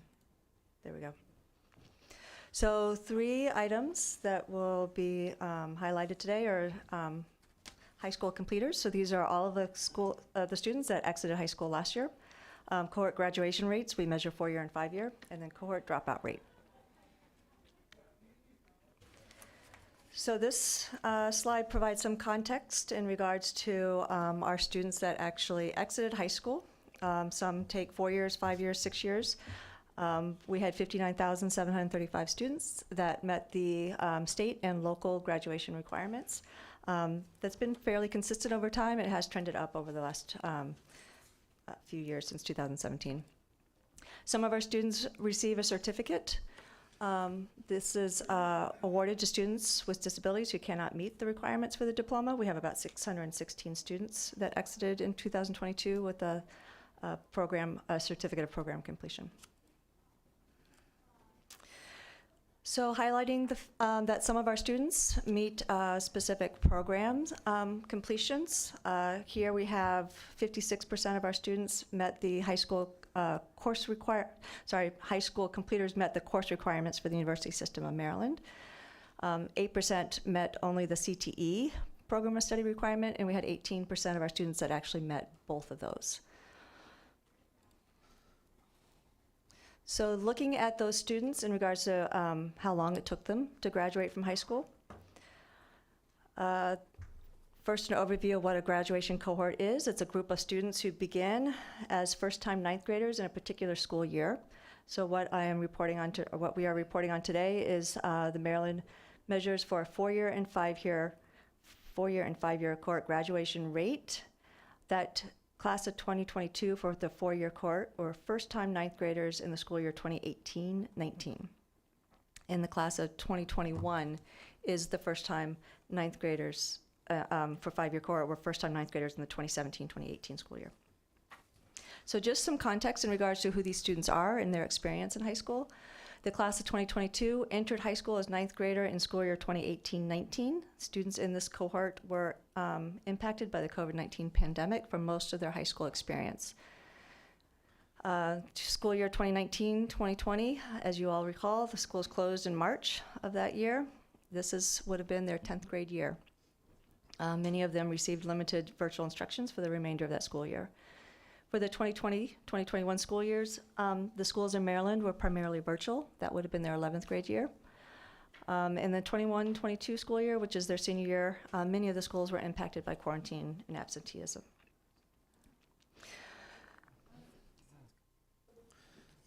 So looking at the complete picture here for the 4-year cohort graduation rate trend over time, I'm just going to highlight that our current rate for this school year 2022 is 86.3%, which is a decrease from the prior year, which was 87.2%. It has remained fairly consistent. We have about a 3% gain over the last 10 years. There is variation by student groups. So statewide, the 4-year graduation rate reminder was 86.3%. That yellow line looks at highlighting where that falls. And the rates did decrease for nearly all race, ethnicities, and student groups, except for Black African American students and students with disabilities, which did see an increase. This provides another view of student group data over time. So this provides 4 years of data, and it compares to the all student groups. And what this highlights is that there is persistence in the performance of student groups. For example, the Hispanic and the Black African American student groups have persistently been lower than the statewide average. Hispanic at about negative 14% below the state average, and Black African American negative 2%. There is variation across local education agencies in regards to the 4-year graduation rate. There are 7 LEAs that are below the statewide rate, and you can see the darker rates are the ones that are higher performing. So some students do need an extra year to graduate. So Maryland, we have a 5-year cohort graduation rate. This provides a trend of the data. So for 21, which is the most recently available year, we were at 89%. That is an increase from the prior year, which was 88.3%.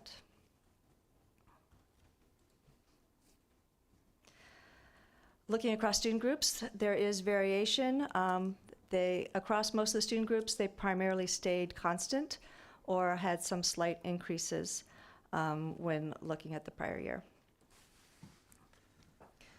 5-year also saw some variation across local education agencies. There are 18 LEAs that are above the statewide average, and those are all the ones that are in the darker blue.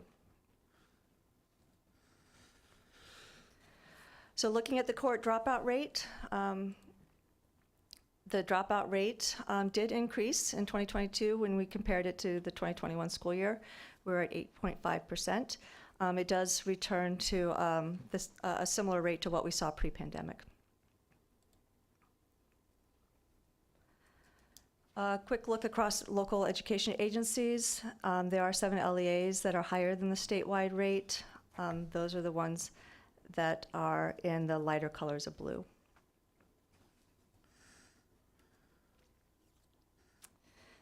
And there is variation across student groups. The 4-year cohort dropout rate decreased for the Black African American student group. And with that, I will take it, pass it back over for questions. Thank you very much. So, as you guys can see, just, our 4-year graduation rate has dipped almost about a percentage point. Our 5-year increased by a percentage point. They just needed a little bit longer. But this cohort is one for the history books in terms of who they are and what they went through, right? And I'm back to guess that no one in this room had a high school experience similar to what this cohort had. Maybe, I'm pretty sure. I'm thinking through all the pandemics of the last years. And so it is important to note that in all of that. But we had glows, we also had grows, but we also have challenges, and we need to break the 90% threshold for all subgroups, and we have work to do, but it is very important to know who this cohort was and what they went through. Yep. Agreed. Ms. McCusker, you had a... When Mr. Chaudhry had started to say that none of us, you went on to say none of us were in that cohort, but I have a child in this cohort. I meant personally, yeah, but that's yeah. I thought you were going in a different Yeah, direction yeah, and it started, but I did take a child through this cohort, and it was a unique experience for them, and for all of them, not just him, but his friends and the people that he knew and what they went through. It was very, very different experience for them. So yeah, it wasn't easy, but they persevered and they're making their way out. They're doing good. Ms. Chang? Yeah, I'm sorry. Yeah, thank you for the presentation, but I'd like to ask some number question. On the slide number 6, for the 18% of students all earn both the college and the CT credits. are those 18% the denominator same as the 56 and 8%? Yes. So it is of all the graduates, the 60,000. Those are the ones that have both. And so the 8%, for example, are the ones that only have the CTE program completion, and 56 only have the USM course credits. So they're unique. So, but the denominator is the same. Okay. So my question here is that I try to understand why there are only 8% of the entire cohort graduates receive the diploma, have completed CTE, and how could the 8% turn into 18.3% while that group of students both earning both the CTE and the college credit? Because they're unique. So the 8 is not included in the 18%. Okay, so it's separate Yes. out. Yeah, and it's important to understand what completer is. It does not mean they completed one CTE classroom. Completer, as defined by our definition for the U.S. Department of Ed, is they took 2 sequence of courses in a CTE, say, so imagine, construction 1, 2, and enrolled in a third. So that's what counts as a completer. So you could take one, that won't count towards the score. That would just count as one class. But you got to take a sequence of courses, 2, and then enroll in the third. That's our definition of completer in terms of what that means. So. Okay.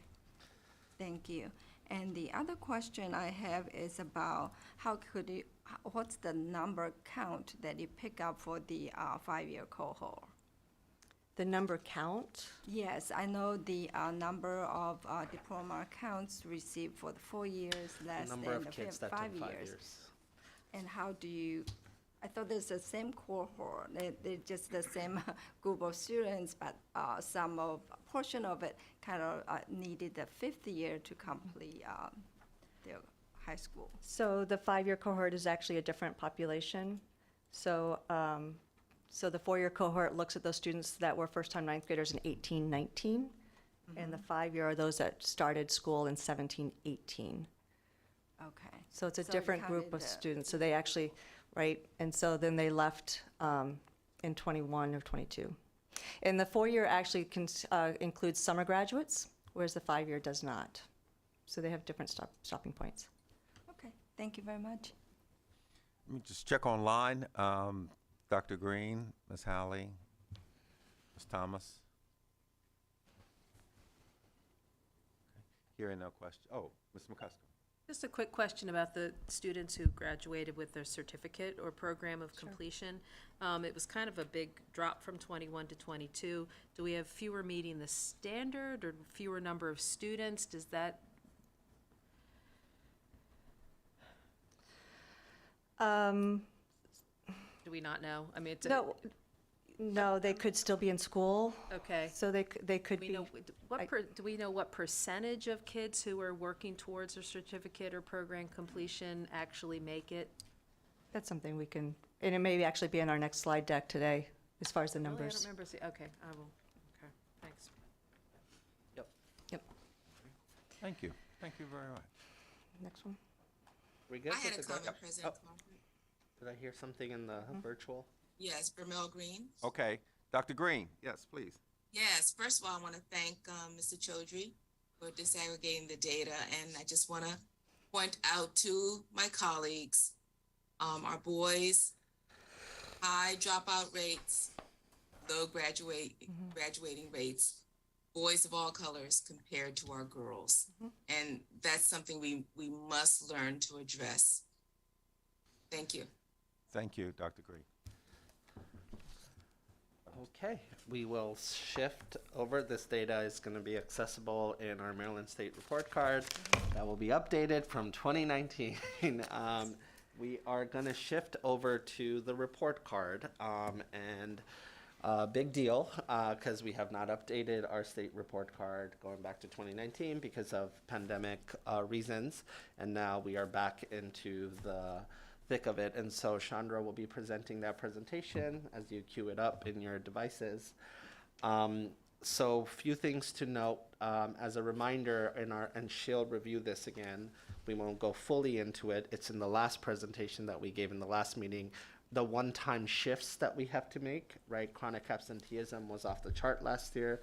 So we showed some grace around that, given a blip in how off the charts it was. And then we had to figure out how to calculate growth, because normally you would use a prior year test, but we had to think about a different methodology using both our prior year and also looking at 2019 and what the best approach was. So those are some one-time shifts. They'll talk about that, and then we'll give you a timeline on when the report cards. But we do have preliminary data. We can show you how many 4 stars, 5 stars, 4 stars, all the way down to 1-star schools, and we can show you what our low-performing schools number is looking like, down to the name and everything else. So let's go ahead and jump in. So, sorry, I went kind of fast over that, but we'll be looking at I'm going to provide a brief overview, which is, we'll provide some highlights from what was presented at the last meeting. Take a quick look at the report card and what it looks like, because it's been a few years since we've seen it, and then look at some preliminary results, both for the report card star ratings and for the identification of schools.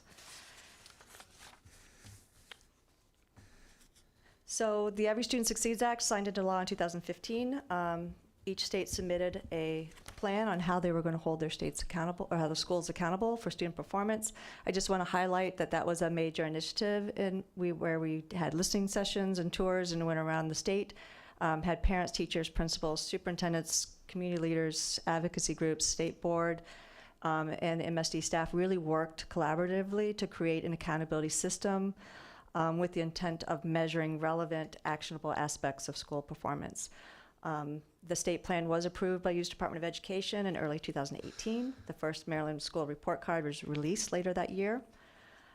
We have released 2 years of report card prior to the pandemic, 17-18 and 18-19. So this will be our 3rd year. So for this particular year, the U.S. Department of Education provided states flexibilities in their accountability system when publishing the report cards. They had a streamlined process for states to request temporary 1-year non-binding changes to their approved ESSA state plan accountability system. We did receive approval for that in December of 2022. It is not a formal amendment. Any changes to the accountability system for longer than this 1-year change requires a formal amendment process. So a reminder in regards to what changes were being made this year. So we did have adjustments to the accountability system due to missingness of data and data limitations from the 2020-2021 school year, due to the COVID-19 pandemic, and due to some waivers that the U.S. Department of Education provided us around assessments and accountability. So we did have an adjustment to the growth measure and the academic progress indicator that will impact elementary and middle schools. The adjustment to chronic absenteeism, which is a measure in the school quality and student success indicator that impacts all elementary, middle, and high schools.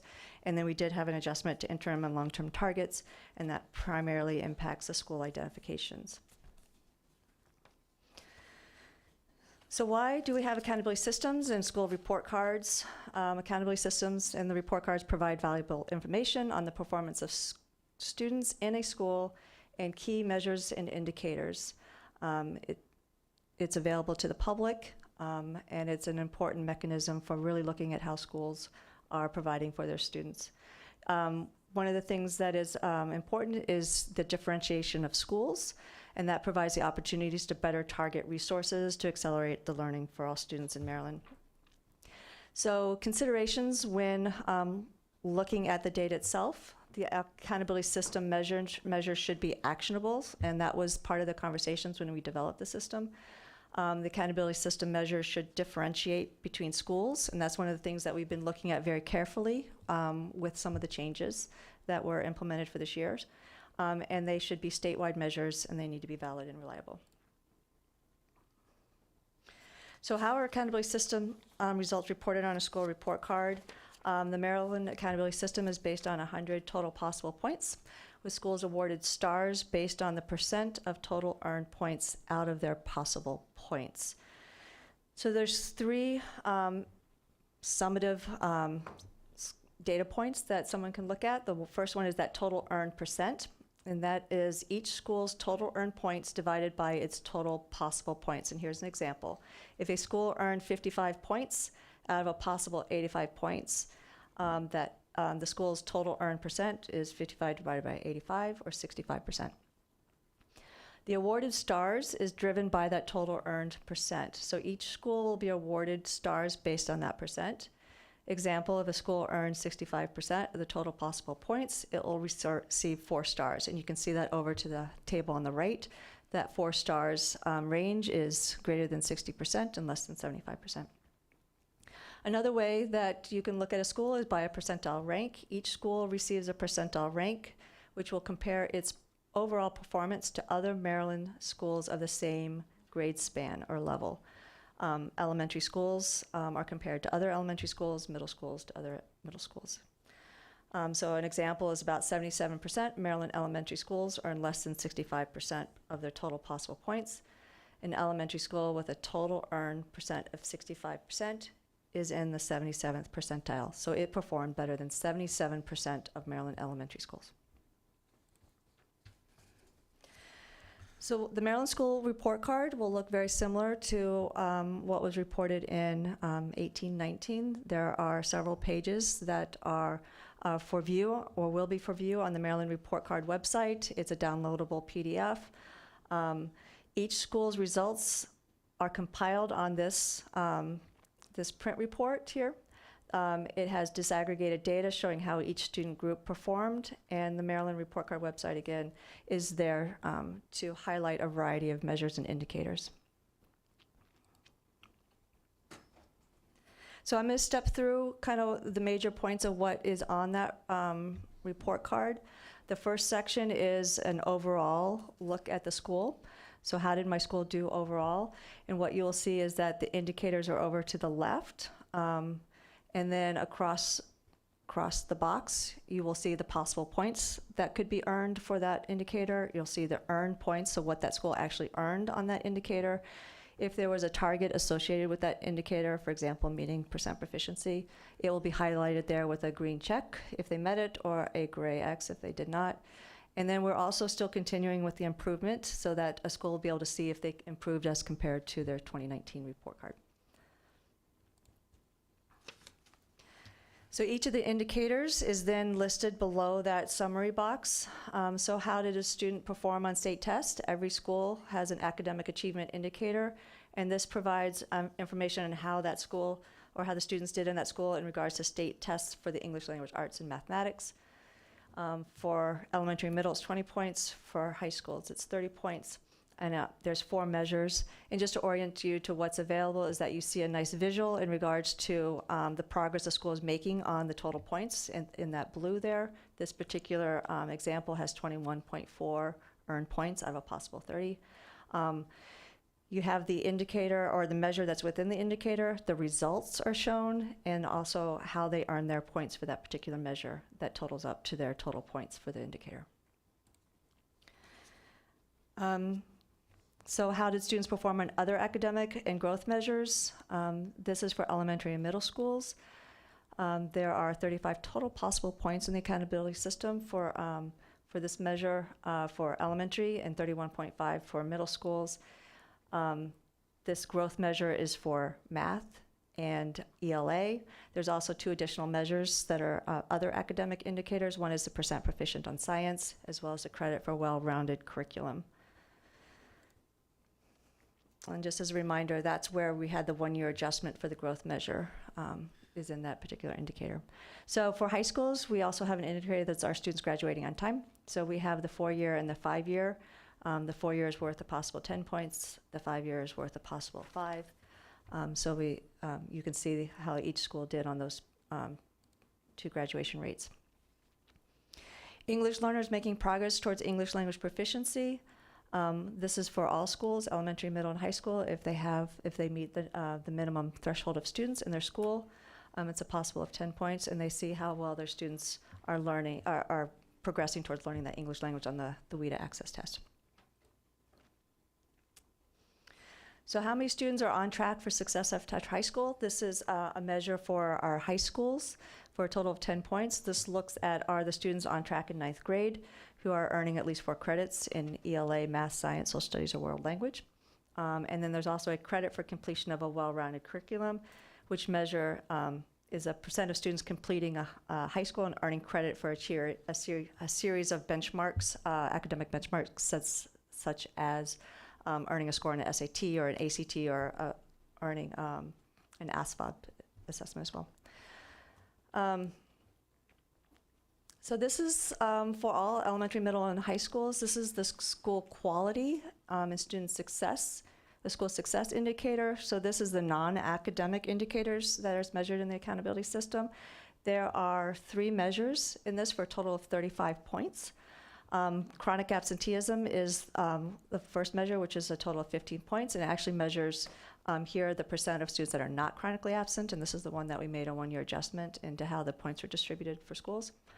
The school survey here asks about student engagement, interactions with others at the school, the physical and instructional environment, and school safety. This is provided to students and educators.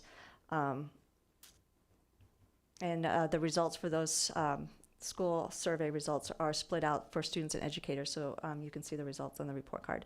And then the access to well-rounded provides information on how well a school is providing access to courses such as fine arts, PE, health, or in high school, access to more rigorous courses such as an AP course.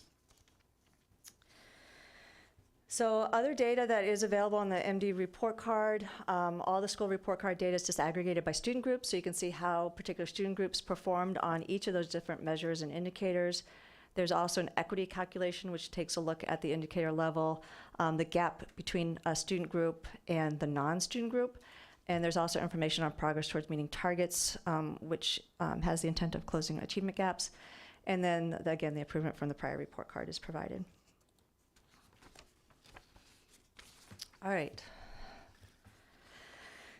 So, preliminary school results, or report card results. So, this is star ratings by school type. So at a very high level, across all school types for the 21-22 school year, we have 48% of our schools that earned a star rating of 4 or 5. Over 75% of our schools earned a star rating of 3, 4, or 5. That histogram to the right, or at the top of the page, shows the distribution of the schools.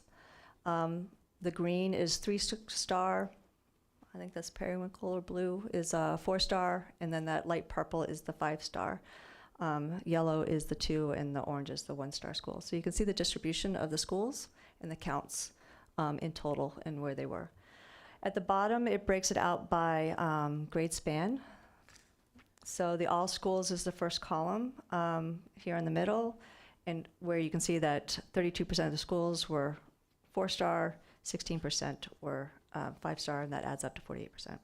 So if you look across and you did the math, we have about elementary schools, 55% of the schools were a 4 or 5-star school. Middle school, 35% were a 4 or 5-star school. And high school was 43% were 4 and 5-star school. So we can also look at the data by student group. So the report card results by race ethnicity. I just want to highlight the first 2. The all students is the first box. Over to the right is the white students group. And then at the bottom of the page, you have the Black African American student group and the Hispanic student group. And what you can see visually is that both the Black African American and Hispanic student group data show lower results as compared to the white student group and the all student groups. The white student here is skewed to the right, and then the Hispanic, it skews a little bit to the left. The next slide is the additional student groups around English learner students, economically disadvantaged, and students with disabilities. All of these show that the student groups are performing lower than the all student group here, which is in the first box. All right, so what are the attributes of each of these schools? So I just told you that we had 75% of our schools were 3, 4, or 5. This kind of just paints a picture in regards to typical outcome for a 5-star school at the top row and a 1-star school at the bottom. So for example, for that 5-star school, the ELA proficiency is 71%. Math proficiency is 53%. The school survey results show a fairly favorable result at 7.7 for the educators and 7.3 for students. Chronic absenteeism for this particular data point, it's actually the chronic absenteeism is very low at 14%.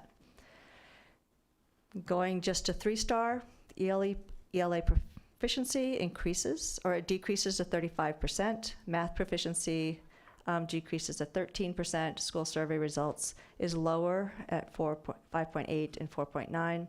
Chronic absenteeism is also higher at 33.5%. So then continuing down to a 1-star school, ELA proficiency is around 6%, math proficiency around 1. School survey results are definitely lower at 5.1 and 3.4, less favorable, and chronic absenteeism at 68%. So this really shows that the stars are differentiating our schools. So even though it's been several years since we've done accountability results, we are able to compare it to the 2019. So most schools did have the same star rating as 2019. Of the schools that changed, more than twice as many had a lower star rating as had a higher rating. So when you look at this table in the middle, on the left, you see the 2019 results. Across the top, 2022 results. And what you can see in the blue box are those schools that stayed the same. So we had 10 schools that were a 1 in 2019 and a 1 in 2022, and all the way down to the 5-star where you had 131 schools that stayed the same. You'll see that there are about 25% of the schools decreased by 1 star and 11% increased by 1 star. So on this slide provides a look at where our schools are located. So it does vary across local education agencies. I did want to highlight that all local education agencies have at least 1 school having a star rating of 4 or 5. There are 14 LEAs having schools with a 1 or 2 star rating. And just looking, considering the slide I just presented, there are 20 LEAs that have schools that actually improved from 3 stars to 4 or 5 star schools. So we have seen improvement across the majority of our districts. Okay, so the accountability system also is used to identify schools. There are 2 types of schools that are typically identified. This provides a little bit of context. So the U.S. Department of Education is requiring that states newly identify schools for comprehensive and additional targeted school improvement schools. Those are the 2 types of schools, CSI and ATSI. And we need to identify them based on the accountability system results from the 21-22. And this is, this requirement was a direct condition for states to receive those assessment and accountability requirements that were waived in 2019 and 20.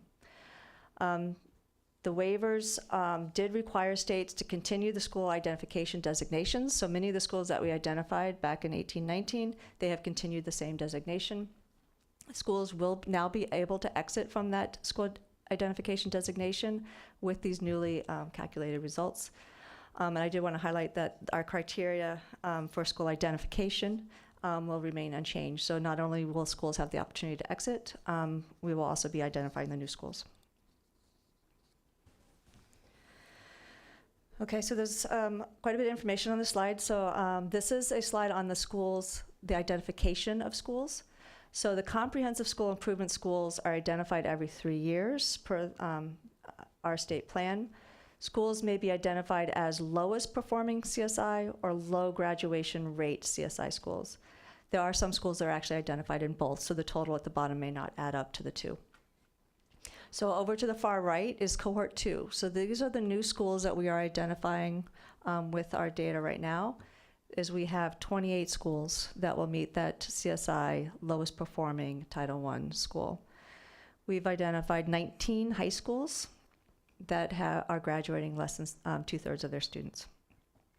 For comparison, the cohort 1, 18-19 schools, we identified 21 schools, and we had 16 schools that had a low graduation rate. I actually just want to provide information that for the cohort 1, we actually did identify a few more. Some schools have since closed, but only reported here are the ones that are still open. The schools identified crosses, there's 5 elementary schools, 7 middle schools, 1 high school, and several combined schools. So we've identified CSI schools. What does a CSI school need to do to exit? So there's 2 models that are provided here. This is for school A. So they're identified on a 3-year cycle. So To exit a low-performing CSI school, we need to meet targets, demonstrate progress, and no longer be in the bottom 5% when we identify schools again.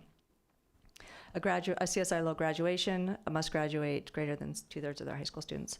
So school A, this is an example school, low-performing CSI identified. They are a one-star school. They have a total earned points percent at 26.5%. So this is where they are when they were identified. Their ELA proficiency is at 20%. Math is at 2%. Not chronically absent at 48%. Progress toward English language proficiency. They had no one meeting that progress. So in order to exit, and I just want to remind folks that they have 3 years to make this progress. So this is not an annual change over time. They have 3 years. They would need to increase their ELA proficiency by 26%.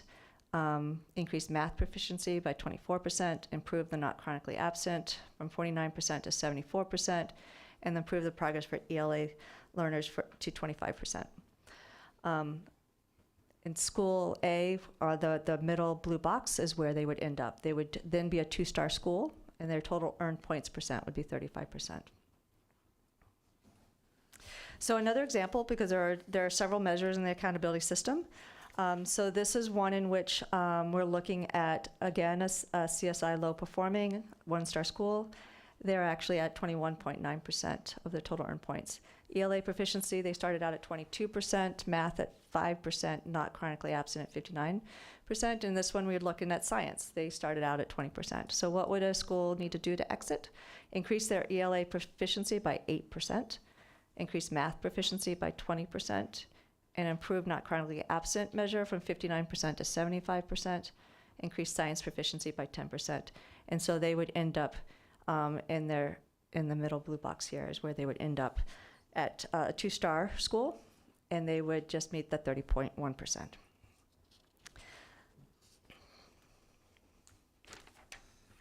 So let's take a look at the schools that we did identify and see which ones exit.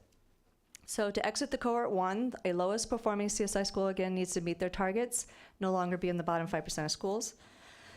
And so of the 21 schools that we identified here in 2018-2019, 4 schools are no longer in the bottom 5%, and they have met their annual target criteria. And so 17 schools will actually continue into cohort 2. Low graduation rate of the 16 schools that were identified in cohort 1, 5 schools now graduate more than 2/3 of their student, which means 11 students continue on into cohort 2 for CSI.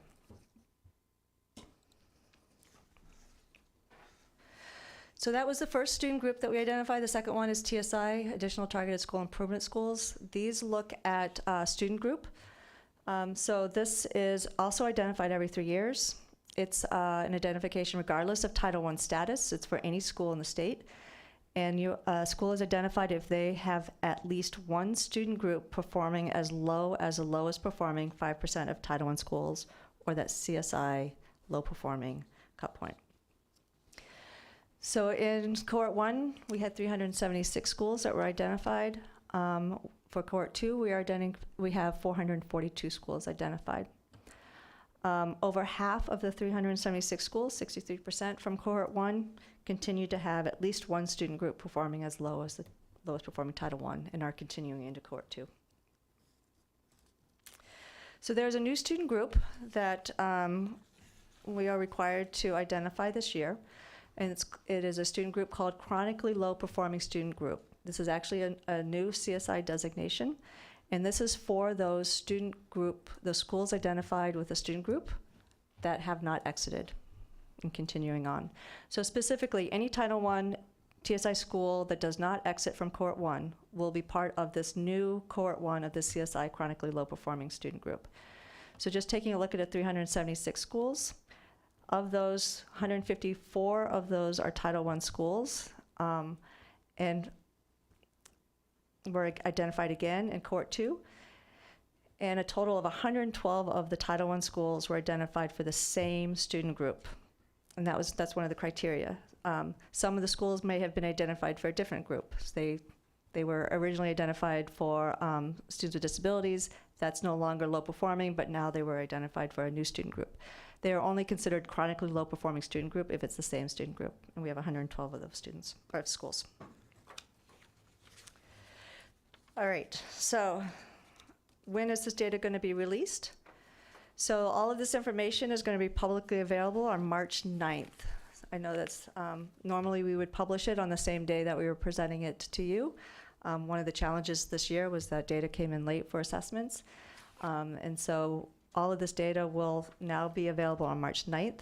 So highlighted here is the school report card, data downloads, so folks can drill into the data disaggregated by student group, information on annual targets, the equity data, the school identification, and an analysis tool, which is a comparison to similar schools, will also be available on March 9th.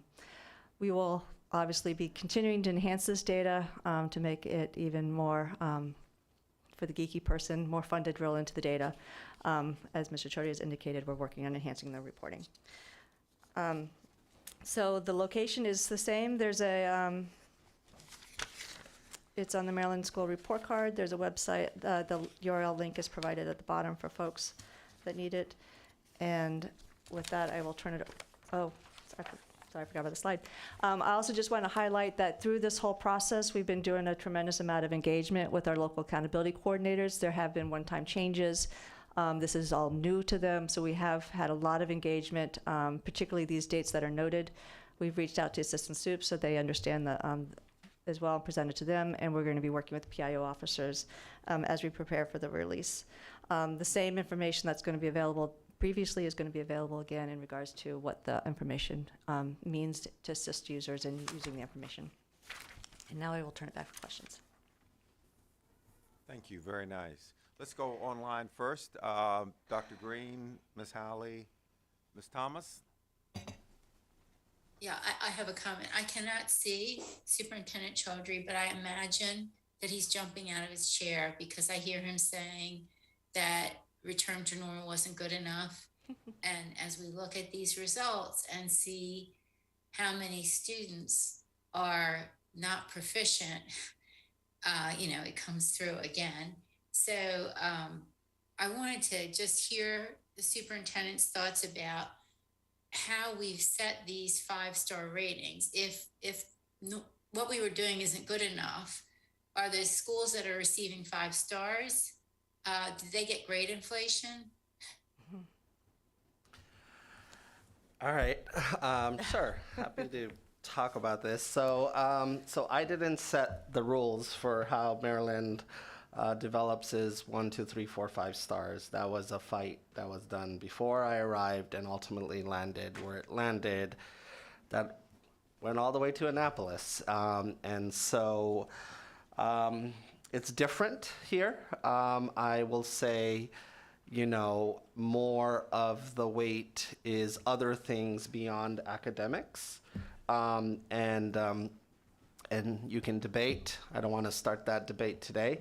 But at the end of the day, for me, a high quality school is a school that's growing kids. So are we meaningfully giving credit for growth? Or are we funding, are we rating socioeconomic status? Are we disadvantaging schools because of socioeconomic status and such? And so there's a conversation to be had, right? And the AIB will have to have this too, is as we look to define success in the blueprint, is it time for an update to the report card? That's not a conversation I want to have today, but I think that is a conversation that will need to be had, right? Because when you look at this, we have a good chunk of schools that are 4 or 5-star schools. And if you look at the slide specifically, this is why I asked Chandra to do this slide. What slide is that with the 22, I think. 22, right? You can be a 5-star school with less than half of your, or more, a little more than half of your kids proficient in math. You can be a 3-star school with 13% of your students being proficient in math, right? I do think ultimately you need to look at growth, right? Because a school that takes kids from 10 to 20 to 30 to 50 to 60, that's a school that's performing with with the students it has. That our accountability system is not designed to do that, right? Ultimately, proficiency comes in as well as other things, right? Well-rounded curriculum, et cetera, all very important. And so ultimately, if your question is, do I think that the star ratings tend to inflate the performance of what the schools are doing and getting out of students. Yes, I will go on record to say that. And so, but that is what they are. But ultimately for me, I'm going to track growth and I'm going to track proficiency. That's why I brought Snow Hill today, right? And what they're doing. That school would, and other accountability systems would be trending B and A in terms of its demographic group and what it's doing and such. And so my answer to you is yes, it is probably time to look at it. I think the outcomes work group with AIB is going to definitely push on that conversation. It's something for you guys to think about, but it's also something for Annapolis to think about and such. And so I'll leave it at that. The thing that bothers me the most about these ratings, and this is my first experience, right, experiencing them, it is a funky year with the one time, so I'm waiting for this year to happen, right, the results. And is the repeating low performing schools. That is not okay. I'm not used to how many times they keep repeating in the same spot. Like, that's not okay. That's not okay. And so, and we need to do something about that. And so there's an interesting piece of legislation that's looking at that. The department needs to do better by that. Our school systems need to do better by that.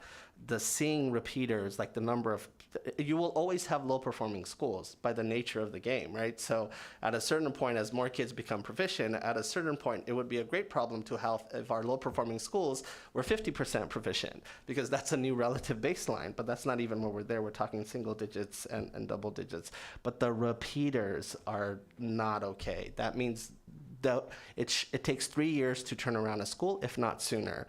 So what you're doing is not working. So something, an elevated intervention and urgency needs to happen. So I'm gonna be obsessing about that. You will always have low performing schools, but I don't wanna see the same schools there over and over again while you're increasing funding.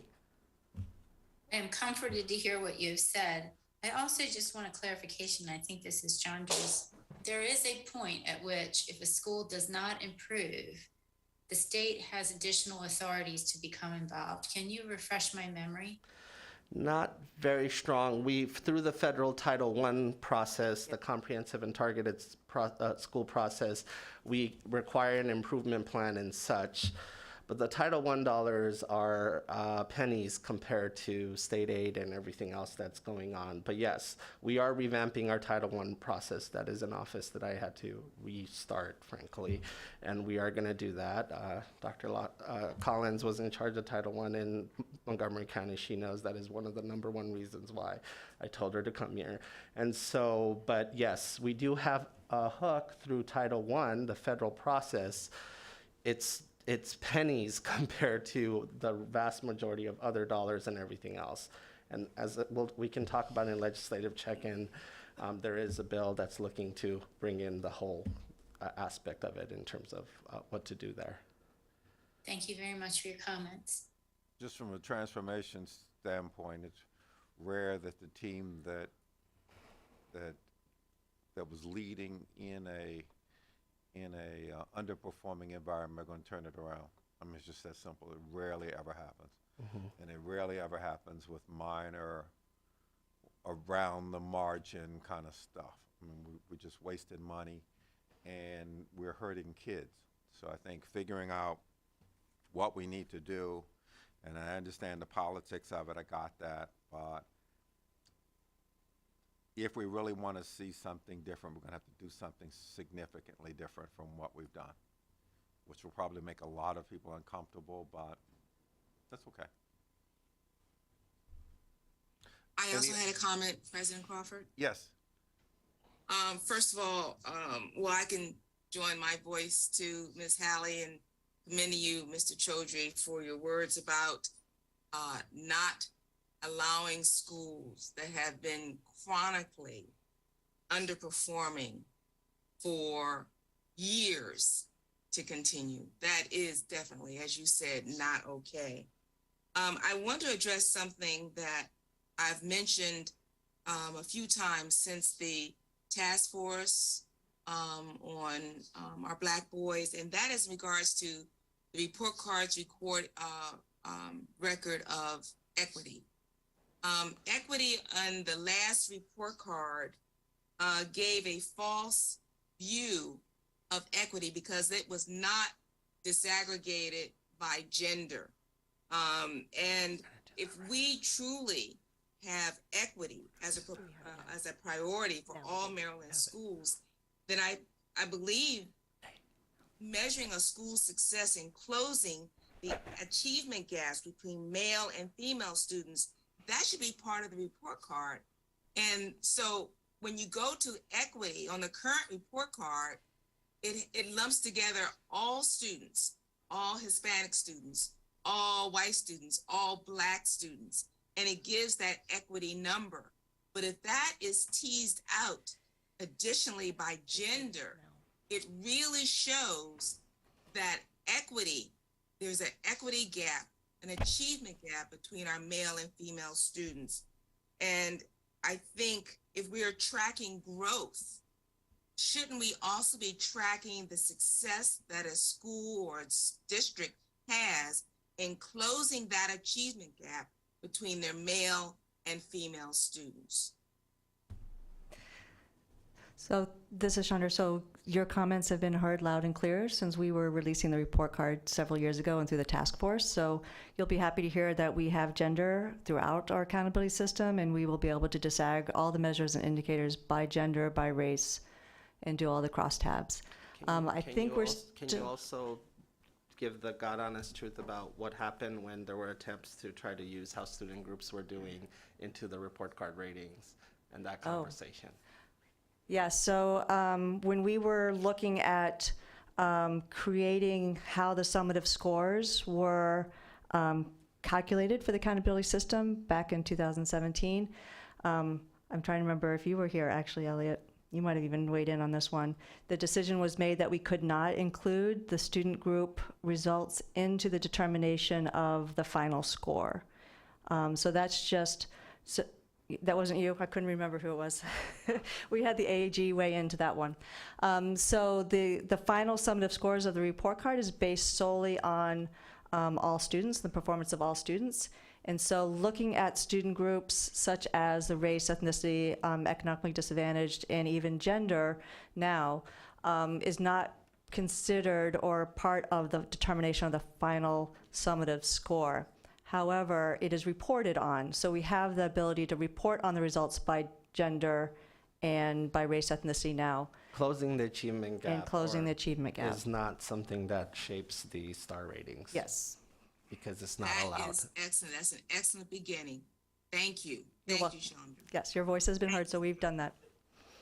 Great. Dr. Millie Thank McCarthy? you. So do you have a disaggregation of low-performing schools by elementary, middle, and high school? Yes. Is that on here? Did I miss it? No, sorry. Well, I do in regards to the low-performing CSI schools, yes. It's,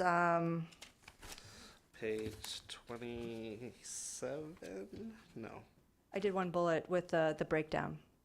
So schools identified for for cohort 2 are 5 elementary, 7 middle schools, 1 high school, 14 combined elementary middle, and 1 combined middle high. So the biggest problem is middle school. Mm-hmm.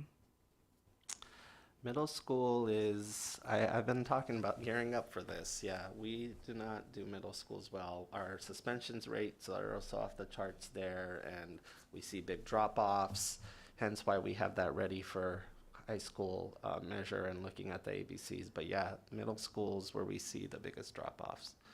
And you can actually see this on this slide when you're looking at the middle schools. Okay. Mm-hmm. Have you spoken to teachers in low-performing middle schools about what goes on every day in classrooms?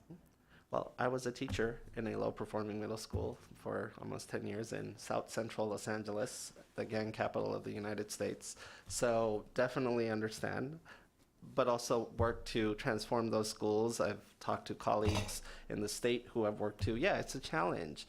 It's also a challenge in how we respond to behaviors in that age group, right? They're a different point in adolescence, you know, and we drop off, in my opinion, and many people I think would back me if a lot of those elementary elements, we drop it off too soon as well.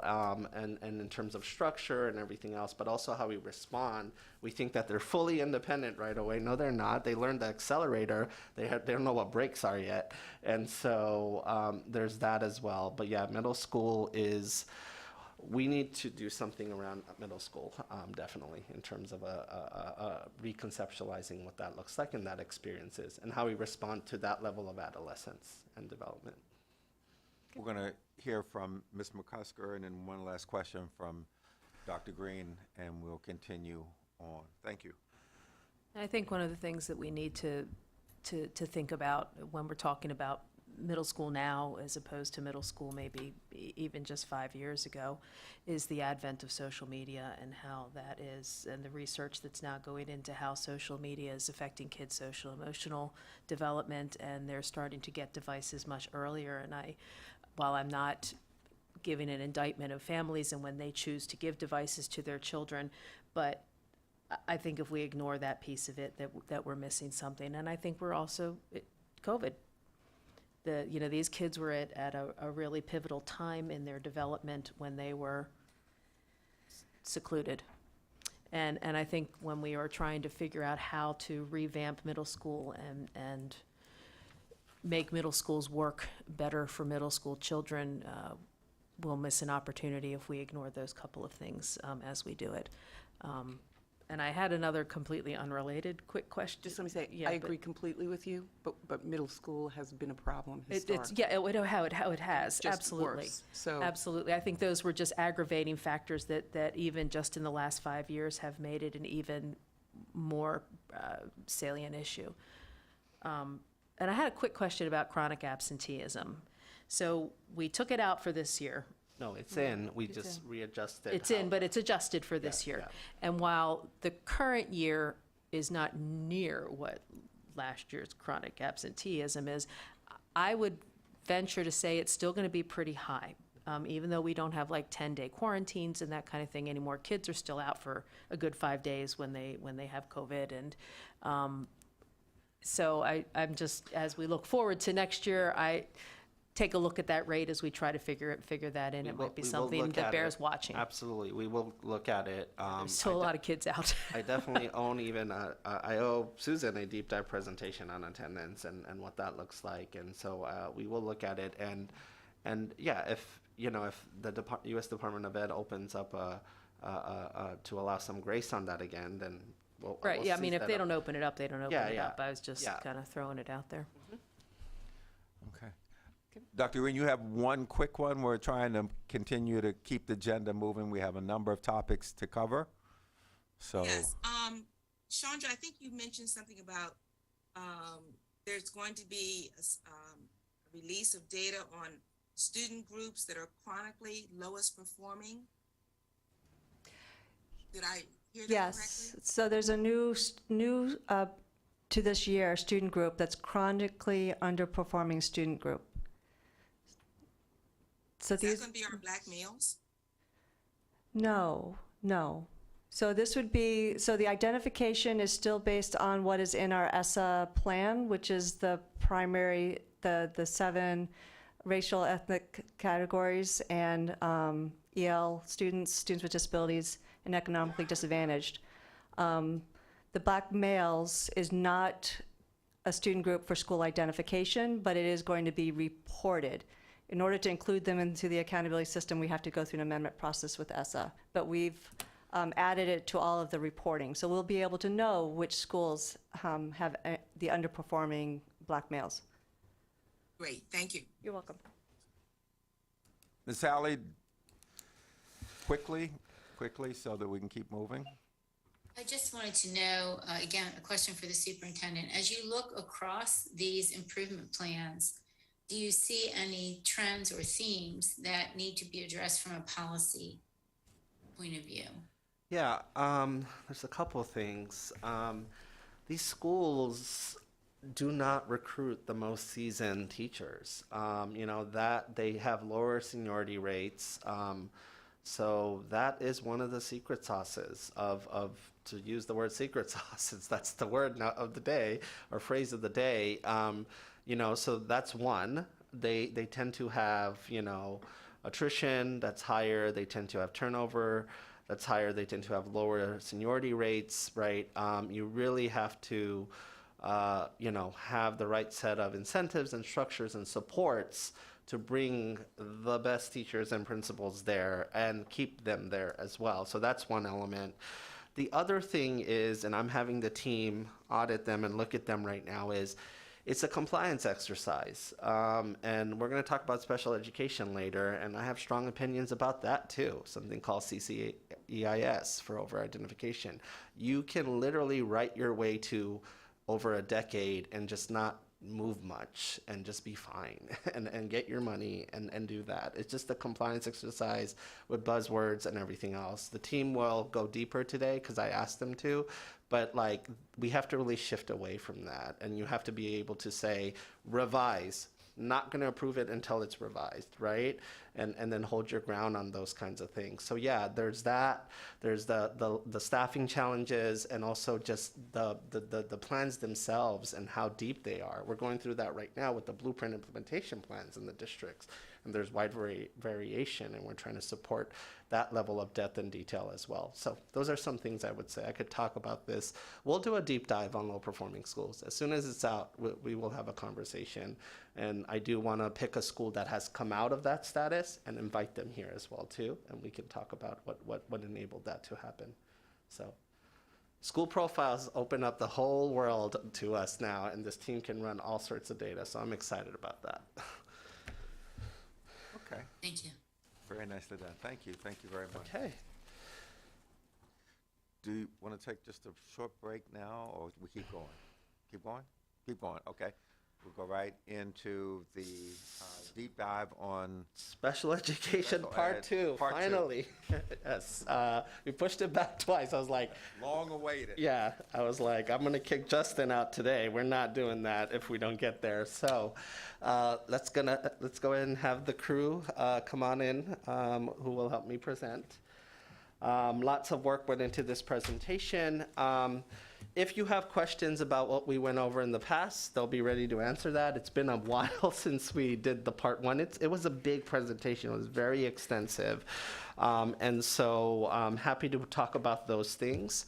And we're picking right back up. It's the same presentation, but we're picking up right back up on the parts that we didn't get to, and obviously the data is updated with current data. And then we're gonna lean into an area that's gonna be my focus going into next school year. And I mean it, like I'm gonna obsess about this issue. And so we're gonna talk about this issue as well. But I have the team up here. Chandra is not getting a break yet. I told her next month we will not do any accountability presentations. I get a break. But with that, let's go ahead and jump right in and introduce the panel, Dr. Collins, and we'll go from there. You guys. Thank you, Mr. Treatery. Good afternoon, members of the board, President Crawford. This afternoon, we're going to share with you part two of the deep dive on students with disabilities. Chandra's going to begin with update on a lot of the data that we think you will find very, very informational and to support really the work that we have ahead of us to address. And then Brian is here as well. He's a member of the Office of working with students with disabilities as well, and we'll share information about some of the specific aspects of the federal IDA requirements. And then I'll talk a little bit about some of the professional learning opportunities that we also have. And Mr. Dayhoff is going to join us at the end of the presentation just to share some of the important information around funding from the blueprint to support our work. So with that said, Chandra, we'll start with you. All right, so the next few slides, I'm going to provide some numbers and counts of students with disabilities. I'll provide a good context for the conversations going forward. So 12% of Maryland students are identified as students with disabilities. The total percent has remained fairly consistent, but has been trending up slightly over time. The count of students in Maryland's public special education schools and non-public placement schools, The schools themselves have remained fairly consistent, but you can see here that the count of students has been decreasing over time. Students with disabilities by grade span. So there's slightly higher percentage of the total population of pre-K to 5 at 12.4% of students, and then 11.2% of the total population for the high schools. So students with disabilities are identified as having a disability category. There are 14 listed here, and the pie graph shows the highest percentages. You'll see specific learning disability at 26%, other health impairment at 17% at the bottom, speech or language impairment at 14% is over to the right, are the highest ones in the pie chart.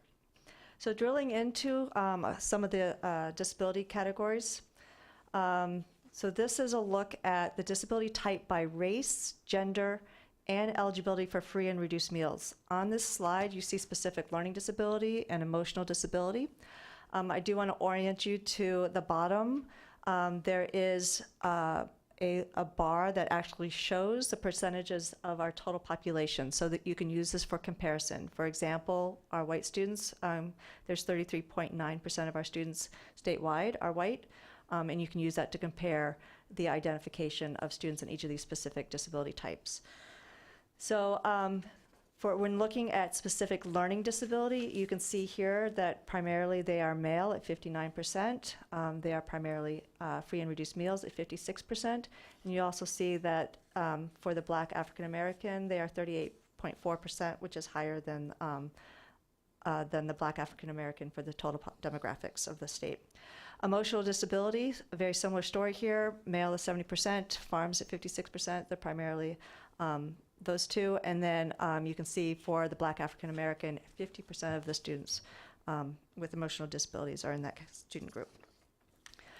Two additional ones are intellectual disability and developmental disability.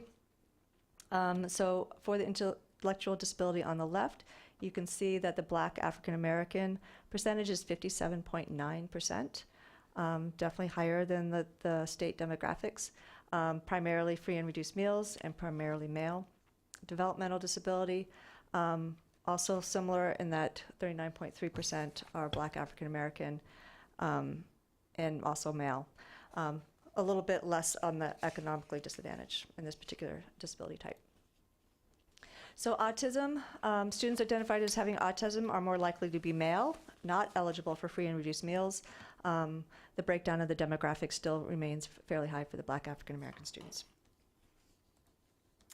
So providing a bit of national perspective here, the use of intellectual and emotional disability codes is often associated with the removal of students to more restrictive and segregated settings. This is important in regards to making sure that they have access to rigorous courses. Income does not fully explain the patterns of identification. Black students from non-low income brackets had twice the likelihood of being identified with intellectual disabilities compared to white students from non-low income backgrounds.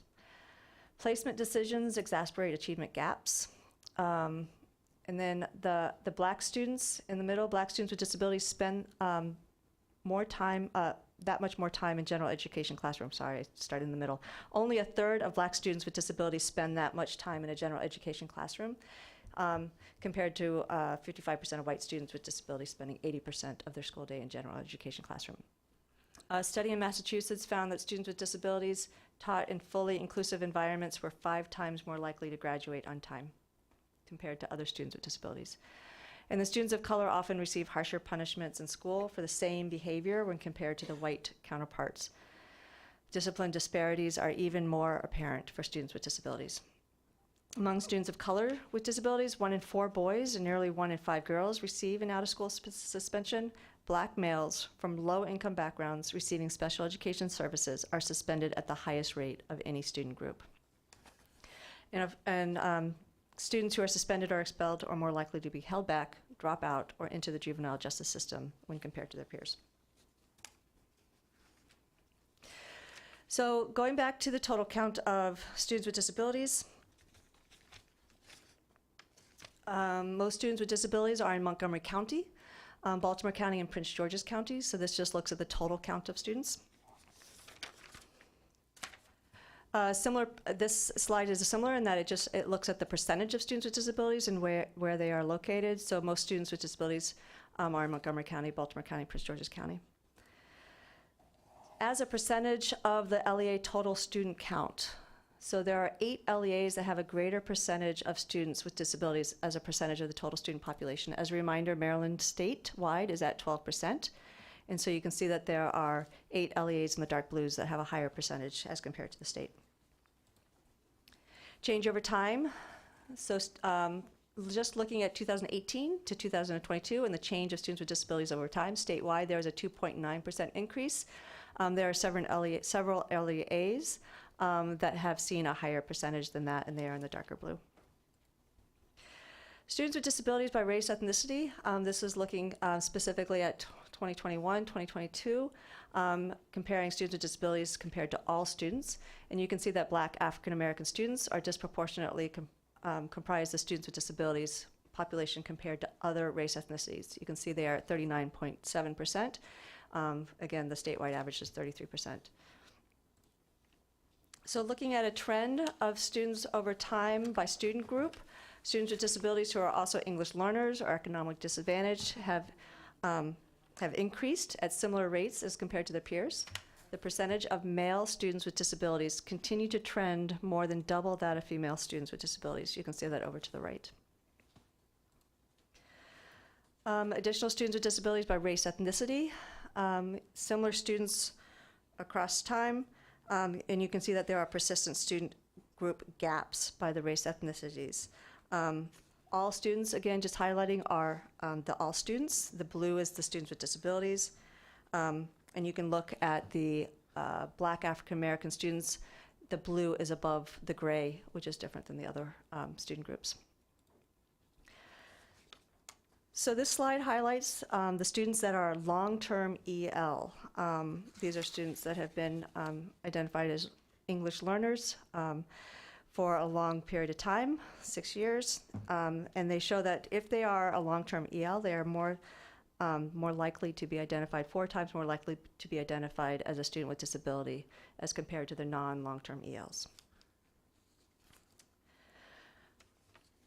Okay, so the next few groups of slides are going to be focusing on outcome data, and we're going to start with the early grades and go up to the high school and post-secondary. So before discussing this preschool special education outcome data, I wanted to provide an overview of how students get identified, how children get identified in the early grades. So Child Find is a mandate under the Individuals with Disabilities Education Act, and it requires LEAs to identify and evaluate children who may need early intervention and or special education and related services. All children with disabilities who live in the state, no matter how severe their perceived level of disability is, are to be identified, located, and evaluated. This includes children with disabilities who are homeless, wards of the state, and children with disabilities who go to public or private schools. This also includes all children who are suspected of having a disability, including children who receive passing grades and are advancing from grade to grade. So this responsibility begins at birth, and there are time requirements. IDA requires a referral source. The primary referral source must refer a child to early intervention programs within 7 days of when the child is identified as being potentially eligible for IDEA Part C services. And then once referred, the local infants and toddlers program has 45 days to evaluate, assess, and develop an IFSP if the child is found eligible. And you can see that at the bottom, in the bottom box, the 45 days.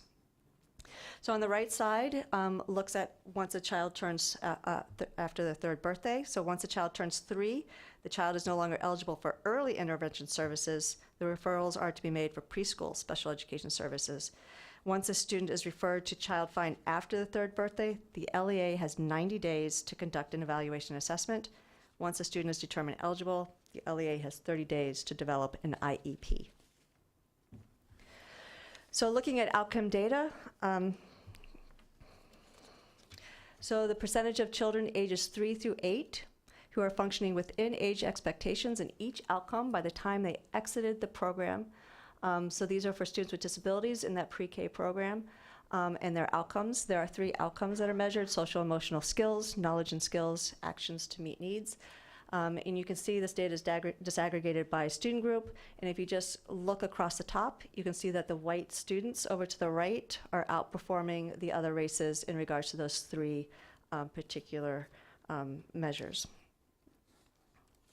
So outcome data proficiency trend at the elementary and middle school. So this is grades 3 through 8 math and an ELA. And you can see that similar to the regular students, all students, ELA has returned to pre-pandemic levels. Math has not, and the gap remains fairly persistent for both. Looking at Algebra 1 and English 10, Maryland students have returned to pre-pandemic in English 10. The gap is at 44%. The math has not returned, similar to the all students. So some students take an alternate assessment proficiency exam. So the Maryland Comprehensive Assessment Program Spring 2022 alternate assessment is for students with significant cognitive abilities. And what you can see here is grades 3 through 8, ELA and math. For 2022, that's the gray bar over on the left, is grades 3 through 8. And that has not returned to pre-pandemic. So you can see for math, the students taking the alternate assessment performed at 12% proficiency.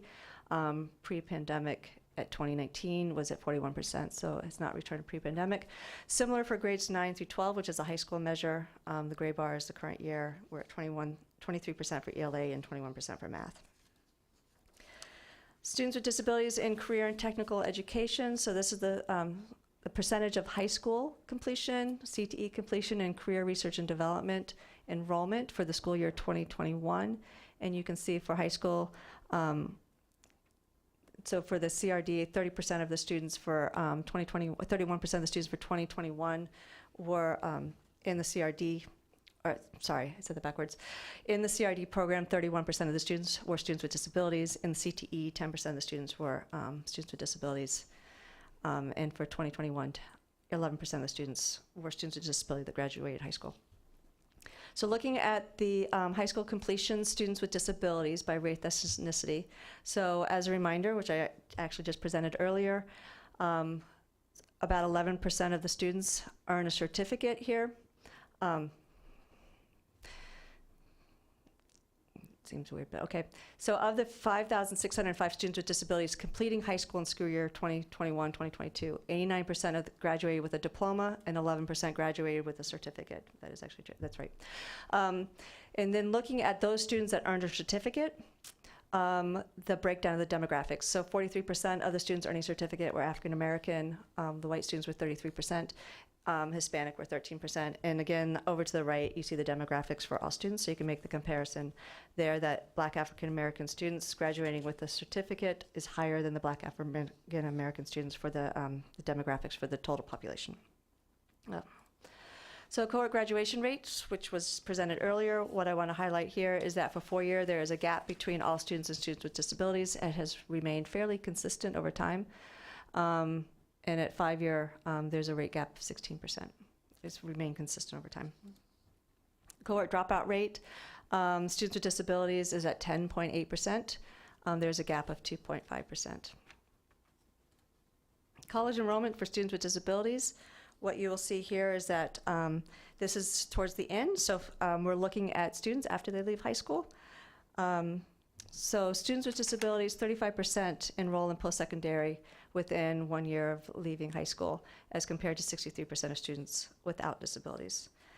We can look at that data, additional data, by looking at post-secondary outcomes that include competitive employment and training programs. And what you can see here, if you look over to the far right for the 21-22 school year, the one thing I wanted to highlight is that we had 34.8% of our students with no engagement, which actually is better than the 43% we saw during the 2021 school year, which was during the COVID period, and similar to what we saw pre-pandemic. So there are quite a few students with disabilities that are competitively employed in higher education or in training programs. So that post-secondary outcomes by LEA, there is variation across LEAs. And you can see there's a high of 76% in Howard, a low of 49% in Allegheny, and it varies across the LEAs.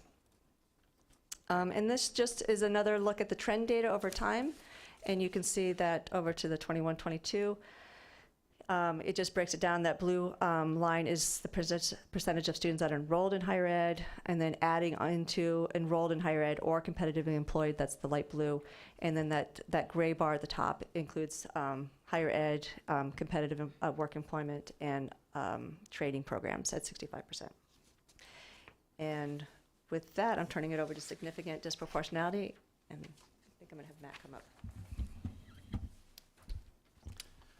Thank you, Chandra. So in addition to examining outcome data when evaluating our progress to narrow the gap for students with disabilities, it's also critical to look at to identify and remedy practices that are disproportionately affecting students from certain racial or ethnic backgrounds. So identifying and addressing significant disproportionality in special education is not new. It's been a required component of IDA for a long time. Provisions to monitor disproportionality and identification and placement were first introduced in IDA in 1997.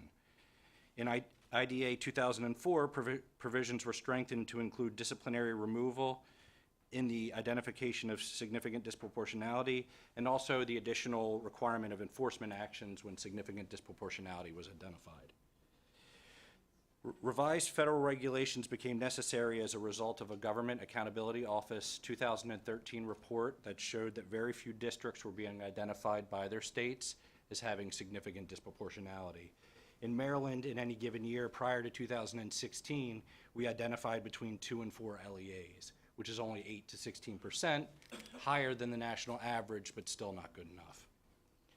Recognizing the great variability amongst states, it was like comparing apples to oranges for federal oversight and accountability, which made the identification of significant disproportionality unlikely and the comparison among states difficult. With this reality check, federal changes in required methodology components became law. So Maryland responded to create a revised state methodology for significant disproportionality that would shine a light on equity issues. This work began with the advice of stakeholders, and we created 2 stakeholder groups at the time. One was established through our Special Education State Advisory Council, which includes a strong parent voice, and the other was an eclectic group that included an array of state and local leaders, advocates, school staff, and organizations with an equity focus. The list of stakeholders you see reflects the breadth and depth of stakeholder engagement, including a state board representative. A body of researchers and national experts also supported the work in creating our methodology. So ultimately, the methodology from the work groups was presented to the board for publication in December of 2017, and then adopted in May of 2018. This is a comprehensive but concise summary of our disproportionality methodology and includes our allowable flexibility options according to IDEA. There are 3 overarching, what we call buckets, that an LEA can be significantly disproportionate based on race and ethnicity. They are identification, placement, and disciplinary removal. Within each bucket, there are specific categories of analysis that can lead to the determination of significant disproportionality. In total, there are 14 categories represented by the open circle bullets on the very top row. For example, within the bucket of placement, there are 2 specific categories of analysis: in regular education, less than 40%, and inside separate schools or residential facilities. Either one of these may identify significant disproportionality by race. As allowed by IDA requirements, Maryland established its methodology with flexibility options. IDA now requires states to use a consistent risk ratio methodology. Maryland's always used that methodology, but the federal regulations give us flexibility on what risk ratio we choose. Maryland is one of four states that chose the most stringent risk ratio of 2.0, while other states chose risk ratios between 2.0 and 7.0. To compute the risk ratio, Maryland adopted the minimum cell size of 5 and the minimum N size of 20. So 5 is the numerator, or the number of students meeting the condition, and 20 is the minimum denominator, or number of students in the population.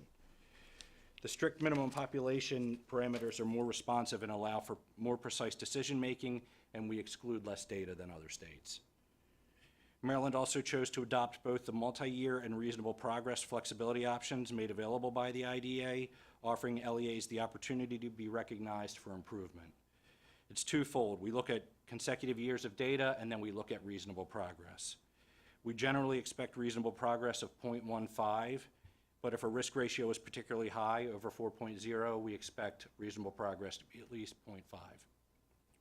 I'll walk through a couple examples a little bit later to give you a better idea of this process, but I wanted to mention that there are enforcement actions that are required as part of identification of significant disproportionality, and that includes a reservation of funding allocations to address root causes. So an LEA can be significantly disproportionate in any one of the 14 categories that I mentioned earlier, and across any of the 7 different race ethnicities. So as the chart indicates, it creates 98 potential areas in which an LEA can be deemed significantly disproportionate. So here is the first scenario that we put together so we could show you how the methodology is applied. In the first scenario, we're evaluating LEA 1 to determine if they're significantly disproportionate in the identification of black students as intellectually disabled. Our first step in the methodology is to determine whether or not there are 2 consecutive years of a risk ratio exceeding 2.0. So let's calculate the risk ratio for both year 1 and year 2. In year 1, 30 out of all 100 black students were identified as having intellectual disabilities. This means that black students in LEA 1 had a 0.30 or 30% risk of being identified as having an intellectual disability. Next, we need to consider all other students in LEA 1 who are not black. In this example, 100 out of 1,000 non-black students in LEA 1 were identified as having an intellectual disability, giving them a 0.10 or 10% risk of being identified with an intellectual disability. So then to calculate the risk ratio, we need to compare the risk of black students to non-black students, and we divide them. In this case, 0.30 divided by 0.10 is 3.0, so the risk ratio was 3.0, giving black students 3 times more, showing that black students are 3 times more likely to be identified with intellectual disability than all other students in LEA 1.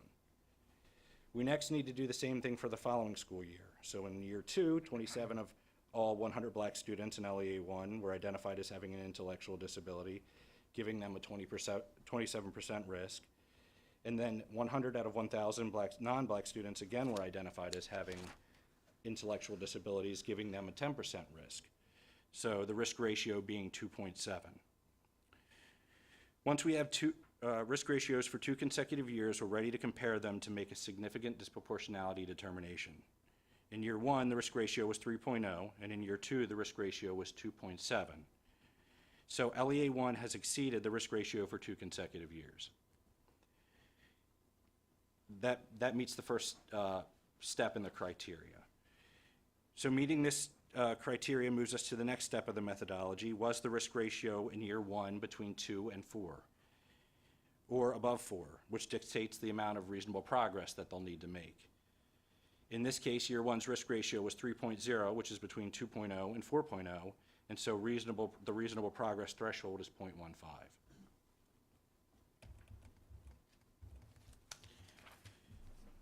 We then calculate the decrease in risk ratios from year 1 to year 2, 3.0 minus 2.7 to get 0.30. Because the LEA 1 made more than the required 0.15 progress in risk ratios, reasonable progress was made.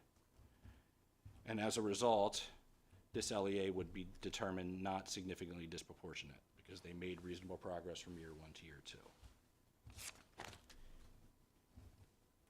In the second example, we're going to determine whether or not there's significant disproportionality in black students who are emotionally disabled. Just like for year 1, we're going to calculate the risk ratio, or the risk of black students, and we have, again, 0.30 divided by, 30 divided by 100, which gives you 0.30, and then 100 non-black students over 1,000 non-black students in the population for a risk of, again, 10%, which gives us a risk ratio of 0.30, just like in the first example. The second year, we have 29 black students with emotional disability out of 100 total black students, which gives us a risk of 29%. 100 out of 1,000 non-black students, which gives them a risk of 10% and a risk ratio of 2.9%. So we then go to the methodology where we look for 2 consecutive years of over 2%, and we have that. We look at whether the risk ratio was between 2 and 4%, and that's where we're at. So we're looking at reasonable progress of 0.15. But when we take 2.9 from 3.0, we only had progress of 0.10, which is not enough for reasonable progress, and so significant disproportionality would have been identified. If an LEA is determined to be significantly disproportionate in any category for any racial subgroup, there is a series of specific actions required under the IDEA. For both MSDE, first, both MSDE and the LEA must examine the LEA's policies, procedures, and practices, and if revisions are made, the LEA must report to the public on those revisions. Second, MSDE must require the LEA to set aside 15% of its federal Part B, which is the school age IDEA funding, to address comprehensive coordinated early intervening services, CCIS services. Across the state of Maryland, that 15% ranges from $76,000 to $5.3 million. The funding must focus on root cause analysis or causes of the disproportionality and can be applied to support students with and without disabilities. However, it may not be used solely on students with disabilities, which is a strong message by the federal government that this work doesn't sit in special education alone. In addition to these 2 federally required remedies, MSDE requires identified LEAs to develop, implement, and evaluate a system CCIS plan. The CCIS plan is comprised of 4 parts. The local system implementation team, which is the requirement that both general and special education are engaged in the process. There are categories of analysis, so the data analysis by the local system, programmatic self-assessment with root cause analysis, and then planned response actions.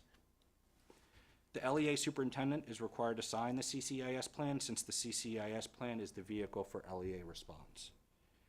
This year, the division has placed further focus on approvability of LEA-submitted CCIS plans by ensuring each plan was reviewed by a national equity expert, in addition to our programmatic liaisons.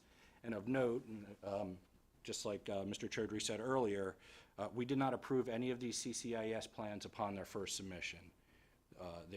Each LEA was required to revise and resubmit them based on feedback from our programmatic liaisons and the national equity expert. So, as mentioned, IDEA regulations guiding CCIS to address significant disproportionality require local systems to reserve a mandatory 15% of IDEA Part B funds to implement a comprehensive system of proactive and responsive actions addressing root cause factors. Programmatic staff at MSDE have developed a process for the co-development, co-implementation, and co-evaluation of CCIS improvement actions. The information presented here demonstrates how this strategic and collaborative process is operationalized using Baltimore County Public Schools as an example. Each of the headers represents key actions that serve as the foundation of Maryland's plan to address significant disproportionality. This recursive process is designed to promote data-driven decision-making across all phases of implementation. This plan and all related expenditures must address those factors in a manner that's responsive, preventative, and equitable. Maryland's technical assistance is ongoing. We differentiate and tailor it to each local system's needs, and this includes targeted and focused supports from the division team and our national expert. Implementation of technical assistance is characterized by continuous review, reflection, and reassessment of plan actions with a regular schedule of support. I wanted to provide a little bit more specificity using Baltimore County as an example. In Baltimore County, Black students were 2.32 times more likely to be identified as having an intellectual disability than students in any other race and ethnic group. In their root cause analysis, Baltimore County Public Schools identified inconsistent implementation of pre-referral processes like multi-tiered system of supports and assessment procedures. They identified inconsistent practices related to eligibility determination and placement determination, and they identified inconsistent access to early intervention supports and a continuum of services available to diverse students across their district. BCPS also identified that many of the students with intellectual disabilities in their jurisdiction were transfers from other LEAs. In particular, BCPS reported that 72% of those students enrolled during the time period of July 1, 2021 and May 22nd, 2022 were determined eligible by other LEAs.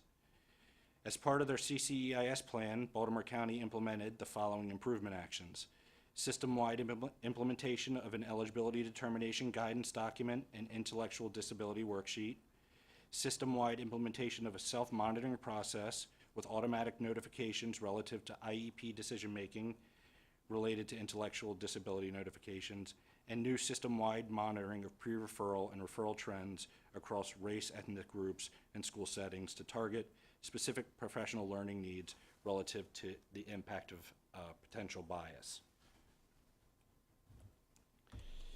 So let's look at Maryland State's significant disproportionality data over time. The Venn diagram shows the number of LEAs identified as significantly disproportionate in each of those three buckets: identification, disciplinary removal, and/or placement.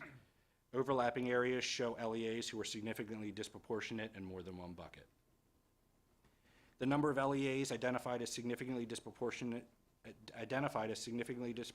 for discipline remained the same in both 2020 and 2021, but then decreased significantly in 2022 as a result of the transition to virtual learning.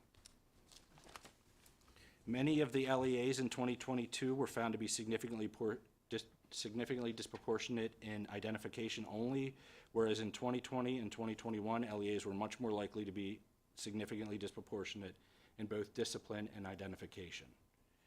The number of LEAs found to be significantly disproportionate in placement has increased over time from 1 to 2 to 4 in 2020, 2021, and 2022 respectively.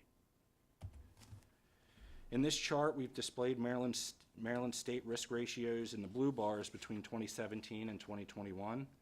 Red shading of the risk ratios above the bars denotes significant disproportionality using our multi-step methodology, including the flexibility options.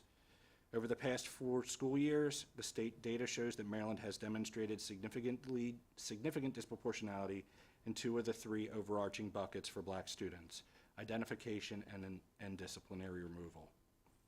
Within identification, the state was significantly disproportionate in the identification of Black students intellectually disabled and emotionally disabled for 4 consecutive years. Within discipline, Maryland was significantly disproportionate in the suspension of Black students with disabilities in the following categories for two consecutive years prior to COVID. It was out-of-school suspensions less than or equal to 10 days, out-of-school suspensions greater than 10 days, and the sum disciplinary removal. Although it appears that progress has been made within each of these categories in the 2021 school year, it's important to note that the majority of the school year was held virtually as a result of COVID-19, which clearly affects the data. The next few slides will show you the LEAs that have been determined significantly disproportionate in those categories over the past 4 years. As previously mentioned, Maryland has been significantly disproportionate in the identification of Black students as intellectually disabled since 2017. The state had an average risk ratio of 2.73 in this category over the past 4 years, making Black students over 2.5 times more likely than all other students as having been identified as being intellectually disabled.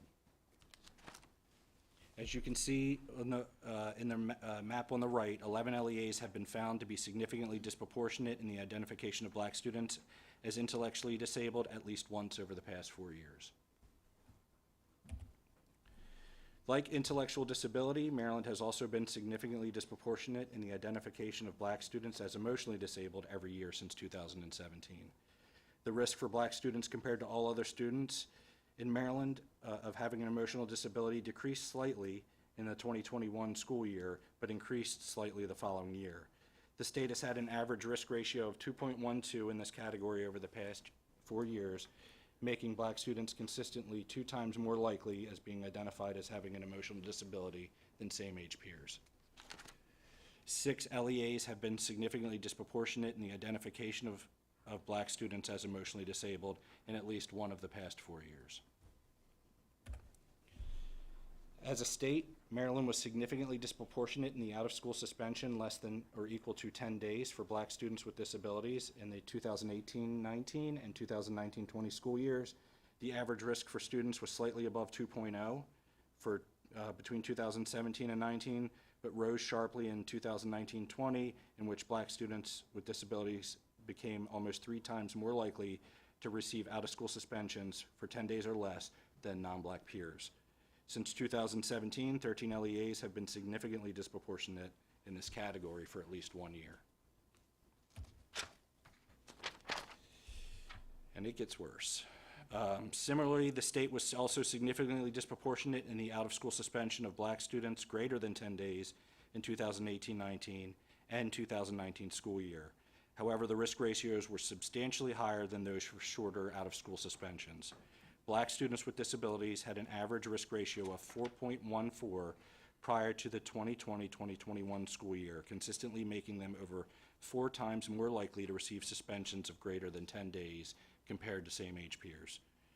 7 LEAs have been significantly disproportionate in this category over the past 4 years. And finally, Maryland has been significantly disproportionate in the sum disciplinary total for Black students with disabilities in the 2018-19 and 2019-20 school year. For context, the sum disciplinary total category is calculated based on the combination of all disciplinary removals. Prior to 2020-2021, Maryland had an average risk ratio of 2.02, and Black students with disabilities have consistently been at least 2 times more likely than non-Black peers to receive disciplinary action and removal. 13 LEAs have been significantly disproportionate in this area since 2017. So I'm going to talk about our current response to significant disproportionality, and then turn it over to Mr. Chaudhary, who will talk about the response moving forward.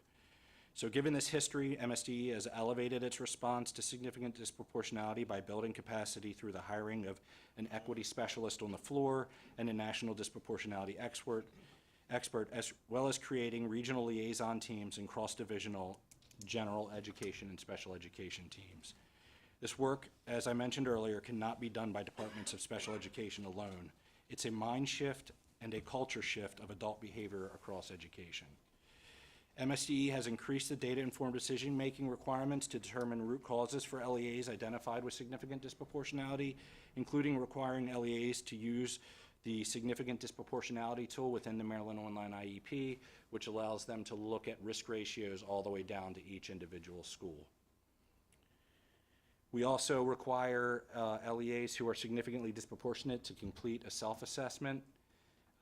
And we increased accountability requirements by including the national disproportionality expert in the review of all CCIS plans, by requiring semi-annual and annual progress reports of programmatic and fiscal data from LEAs, and engaging in cyclical subrecipient monitoring of CCIS funds. So that being said. Yeah, I'll take it. Oh. Yep. So, wow, right? The data is calling us to action. If that data isn't telling, I don't know what is.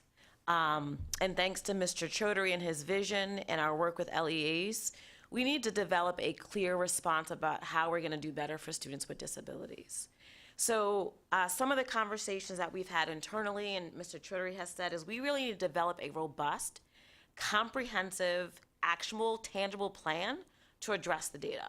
Like, there's nothing else that we need to be focusing on. This data is telling us specifically what we need to do.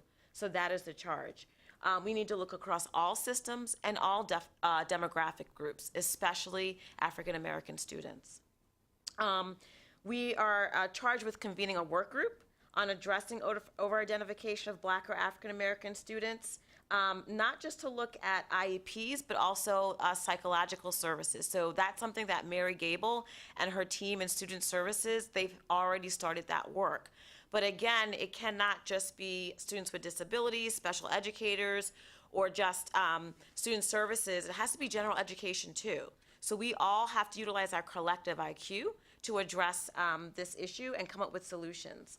And these technical assistance sessions need to really focus on beyond just giving, but also bring the LEAs together to talk about what gaps they're seeing within the LEA and tangible actions that they're using to move forward.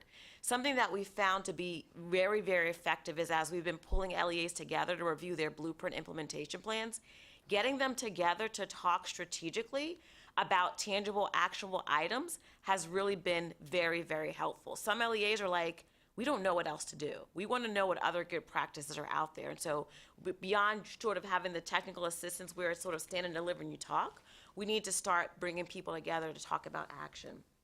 And then to implement an elevated response, we're including a grant-making opportunity that the superintendent's going to talk about that strategically focuses on the over-identification that we just talked about.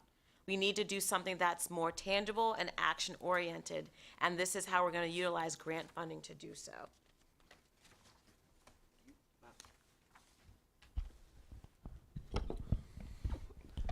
I'm going to share just a couple other ways to look at the data. So as Chandra and Brian mentioned, there's a disproportionality in the identification of Black students.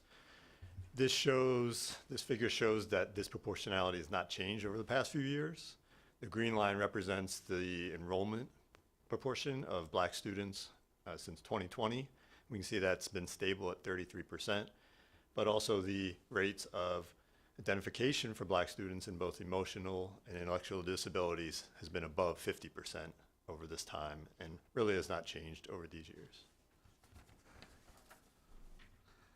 Now, another way to look at this is by LEA, but instead of looking at each individual LEA, we're going to look at 3 different categories based on the racial composition of the LEA. So we categorize the LEAs in terms of, first, there are 3 systems that are majority Black or African American, so at least 50%.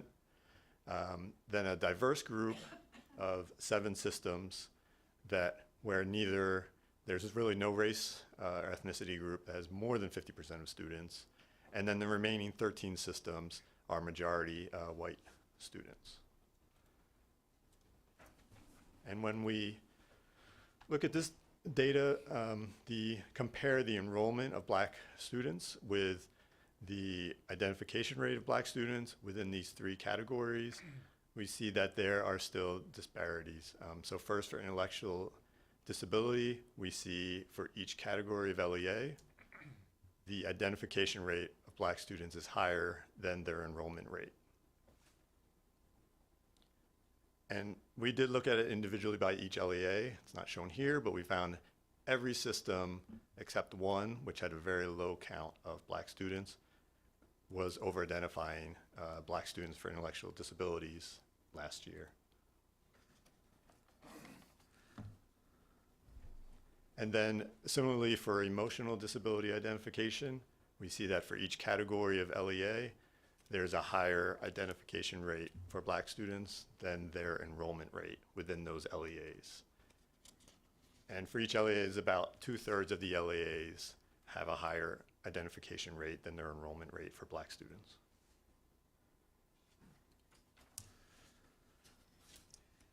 So as Dr. Collins mentioned, the superintendent is directed the team to make quick work of trying to tackle this proactively using whatever policy levers that we have. And oftentimes, grant making is an important lever to incentivize and to draw and drive change. And so tomorrow, the department will be releasing a new grant program called the Reducing Over-Identification in Special Education, or the ROSE program. The ROSE program will involve up to 3 potential awards of $1 million each to 3 different local education agencies, specifically intended to offer them strategies and the resources necessary to tackle over-identification of students by race, sex, gender, home language, and/or income status. This also ties into blueprint efforts associated with special education policies and practices. Indeed, like Dr. Collins was saying, as our local education agencies are currently amidst drafting their blueprint implementation plans, this is an ideal time to pose a grant like this and to do this work, because the local education agencies are taking a microscope at their own practices as they align to the Blueprint for Maryland's Future. As I mentioned, this will be released March 1st, that's tomorrow. The deadline for this will be May 16th. And there are some fundamental components of the program that eligible applicants will need to include and address very specifically in order to see their application continue onward for review from the department. Those are listed here. So the first thing they have to do is data analysis, right? We want to make sure that they're actually examining their data to look at where and in what way and which students are affected in terms of the over-identification of students as intellectually or emotionally disabled based on the different subgroups identified in the grant program. From there, they're going to base and use that as a base and a foundation to develop a professional learning plan to align to the root causes of that over-identification, and then to be proactive, develop and implement policies, processes, and practices to make sure that going forward, now that we've identified the root cause, we are taking actionable steps forward to mitigate the persistent reoccurrence of these challenges. One of the particular strategies that the ROSE program highlights in the grant information guide and in the requirements for local education agencies is the reliance on, if they do not have one already, a pre-referral process. And this is something that we see an increasing proliferation of as an attempt to reduce over-identification by identifying persistently low-performing students and instead of routing them directly for special education assessment, intervening early with targeted strategies in general education setting, including with additional supports, but providing a process and a plan for students to have access to support before they become identified for needing special education services. And of course, along the way, maintaining family engagement, right? All of this requires deep and authentic engagement with families. And so making sure as part of this program that any applicant does need to identify what family engagement strategies they'll be using, as well as what communication strategies they'll be using in their efforts related to the program. And lastly, no work happens in a vacuum. And so to the extent that the local education agency has a comprehensive coordinated early intervening services program, that's the CCEIS we spoke about a little bit ago, making sure that what they're drafting here and what they're proposing is aligning to any existing efforts or using this as an opportunity to kickstart and speed those efforts up.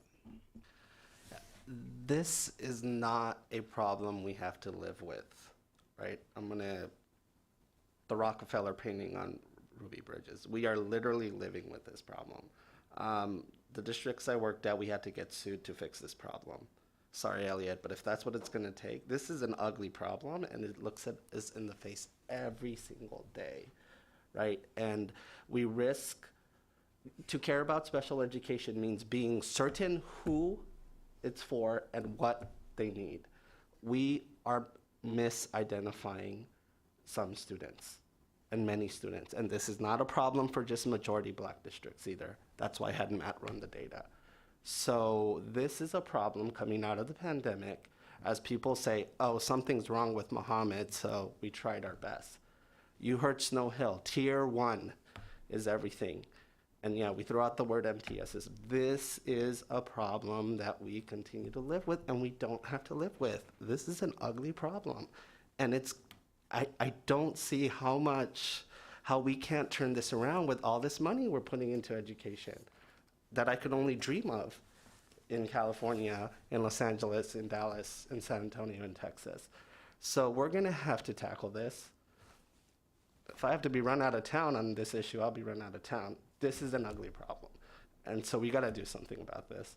We are misidentifying several students and it changes their entire life. And so we're gonna have to do something about this. We're gonna have to strengthen our federal process. We're gonna have to strengthen the way we look at it. It's a problem across all our systems. And we're gonna have to tackle this. And when I'm done, I hope this is one of the things I can say I went to the grave, helped Marilyn do with my team. We can continue on.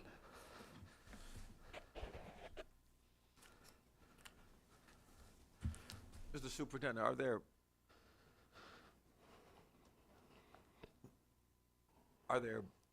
approaches or things? Absolutely, absolutely. It's about tier one. It's about training teachers on implicit, explicit biases. It's about the pre-intervention, pre-referral process. It's about engaging families. It's about a family having social capital and saying, I can't imagine the day if someone told me Serena has an intellectual disability, what I would do and how that school would react, knowing that it's coming from the state superintendent of schools. My wife said I'm not allowed to go to school visits when she goes to school, so that's probably a good idea.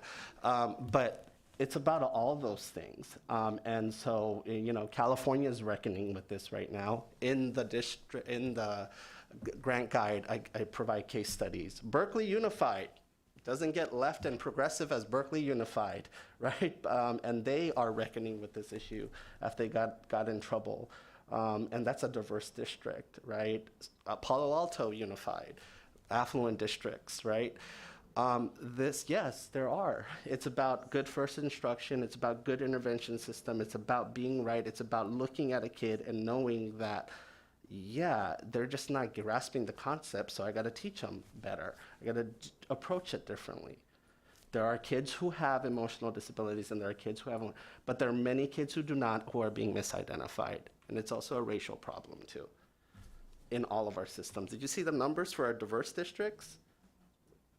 Montgomery County, come on now.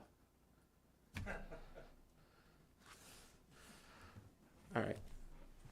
Ms. McCusker, I have a question. Oh. No, I'm just nodding my head because effective first pass instruction, and then if you're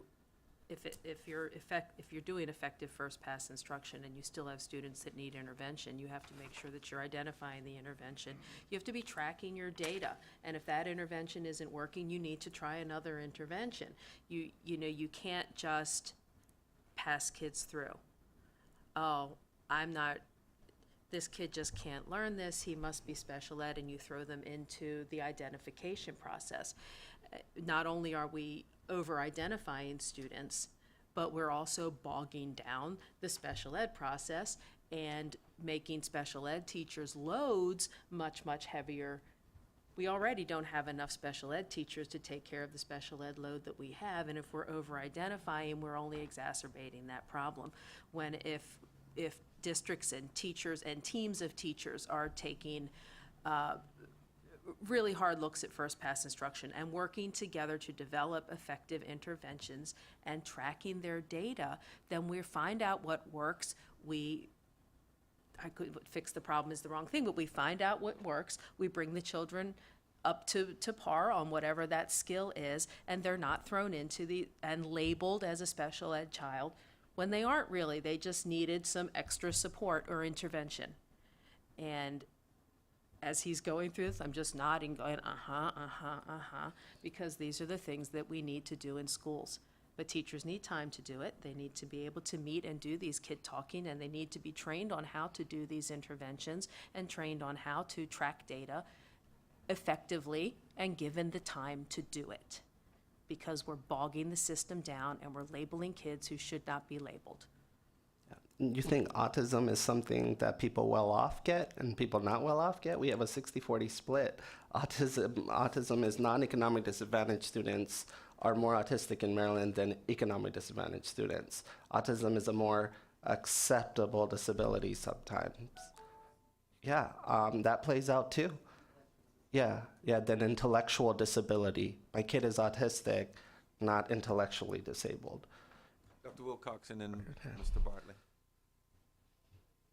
I'm just seeing a convergence of data and findings across all the data that were presented today. Low graduation, data on school report cards, and now the data on disabilities. And I'm wondering, the convergence is that, Baltimore City and PG County keep showing up, and thinking about ways to work with them, like a lot of ideas were presented that are more school-based, training teachers on anti-bias and working with teachers, working, school-based stuff.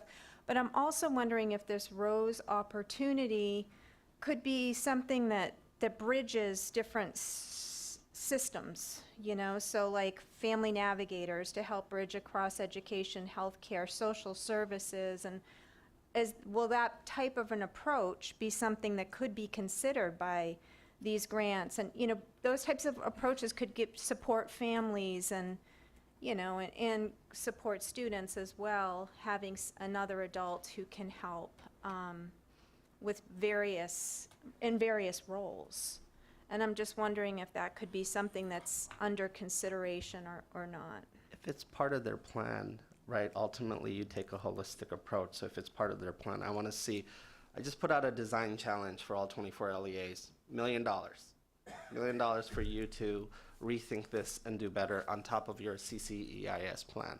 I would like to get at least an LEA from the core, the shore, and possibly in another place. This is not just, by the way, Black English learners who are not reclassifying, that those numbers are ugly as well. And then male, it's off the charts as well. I'm pretty sure Dr. Green is nodding her head right now. So yes, absolutely. But by the way, when you look at, that's why I had Matt run it by majority Black, diverse districts, and majority white to see like, oh, is this just Baltimore City and Baltimore County doing higher? No, it's not. Actually, the rates are higher in some places that are not Baltimore City and Baltimore County. Because there's probably a bigger, more focus on an equity conversation there, given the homogeneous population of the city versus a diverse district, right? And so where it could be even uglier, right? So where that equity conversation needs to be much tougher than, say, like the city, right? But yes, absolutely, if that's part of their plan, then yeah, it can be open. Thanks for an excellent presentation, and thank you, Mr. Chowdhury and Just got a couple more slides for you, but MSD to taking this on, because it takes a lot of guts. In defense of Mr. Chowdhury, this problem existed before you came here, and to your credit, you're taking it on. What's troubling to me is the amount of misidentification, especially in our diverse counties like Montgomery County and Baltimore County. In your grants, is there any opportunity to repair, restore, re-educate, and possibly remunerate people who were wrongfully identified as being disabled and didn't get the same opportunities as students who were on a normal track? So for me, being African American, I find particularly troublesome that some students were misidentified and missed out on educational opportunities that were free and guaranteed to them by the Maryland State Constitution, COMAR, and they missed out on a quality education here in the state of Maryland. And then another question, are school districts rewarded for identifying a student as disabled? Do they receive more money, Title I school, or do they receive the same amount of money? And if they receive more money for identifying a student as disabled, should there be some retesting of the student and to go back and reflect on their misidentification and penalize that school district for harming that child? Because when you misidentify a student, you harm them, and it's a real tangible harm.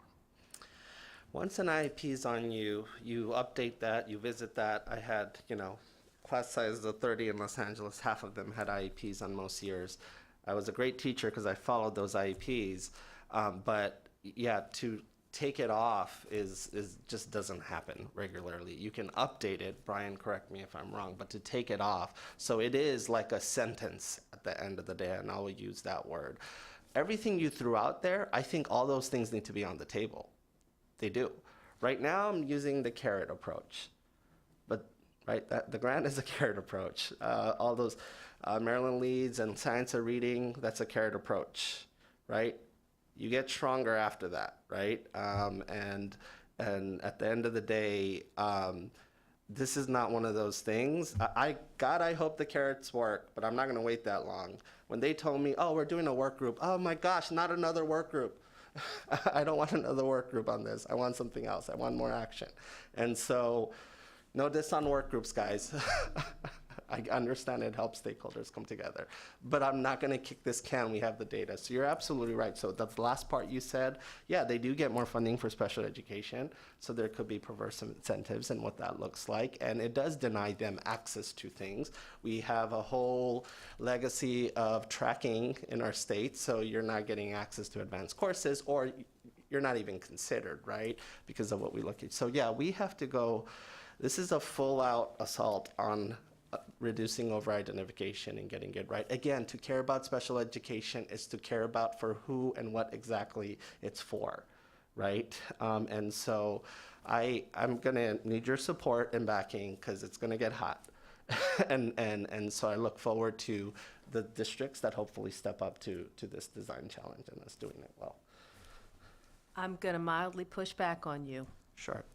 in calling an IEP a sentence, because for students who are legitimately intellectually disabled, students who are legitimately emotionally disabled, who are being identified correctly and accurately, are getting the services that are essential to them being able to access curriculum and access supports that they need to move them along and perhaps if that IEP is right. followed well. If it, but that, so I push back on the word Yeah.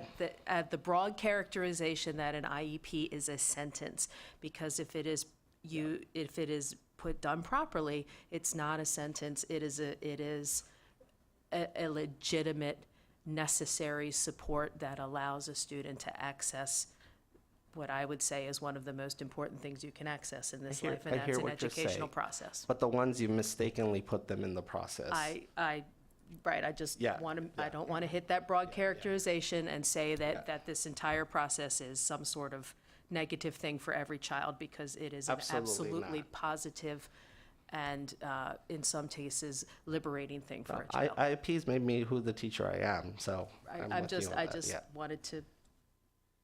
But the ones who get in mistakenly, we are doing wrong by them. You said you had a couple more slides. And I then do, wanna but just check. Joan has some. Joan, go ahead. And then we'll add it. You know, I have so many words, but good, good words. What I just want to point out too is when we look at inappropriately identifying children, a lot of it has to do with bias, with test bias, with not understanding what the tests, how the tests were made and what they're testing, and actually being able to look at a child, look at the numbers and say, that just doesn't make sense. So that's number one. And the other thing with respect to behavior, teachers aren't well trained with behavior management and understanding behavior as a developmental context. And then you take that behavior and put it in a multicultural context. And then it becomes just a disaster. And so a lot of these things that we're talking about is well-meaning people want to do good, but when well-meaning people don't have the information, but the right things don't necessarily happen. So in these grants, a component of how do you teach people to truly understand what it is to identify, what the components are, what the biases are, is truly, truly important, and that is so, so hard. So I have another comment, I'll wait till later, but I just couldn't resist that. I want to try to give the department a chance to complete, and then we'll come. Yeah, we do have a slide around, and on- then I want to check with the Yes. board members online. So want to talk about all of our Maryland initiatives for students properly identified with an IEP and what we are planning to do for them, and as well as what is the blueprint investing in special education in terms of funding, because it is significant going forward. So Dr. Collins. That was actually a good segue, Dr. McCarthy. And just one thing I wanted to note is it's our collective responsibility. So something that the team here at MSDE has been doing is auditing our support and professional learning and getting rid of stuff that's not aligned to what the data is calling us to do, and then working with LEAs to do their own gap analysis to throw out all the other stuff that you can't do it all, and to really help them to narrow their focus on the work that's most important. And again, that's through these blueprint. I think this is the beauty of the blueprint, like helping them to be more innovative and focused and targeted in their efforts rather than doing everything. So to your point, building capacity is huge. And so one of the efforts that MSD has focused on for the past few years is Grow Your Own, and looking at growing teachers around behavior and working them to deliver not just students to support students with disabilities, but also students who have not been identified yet.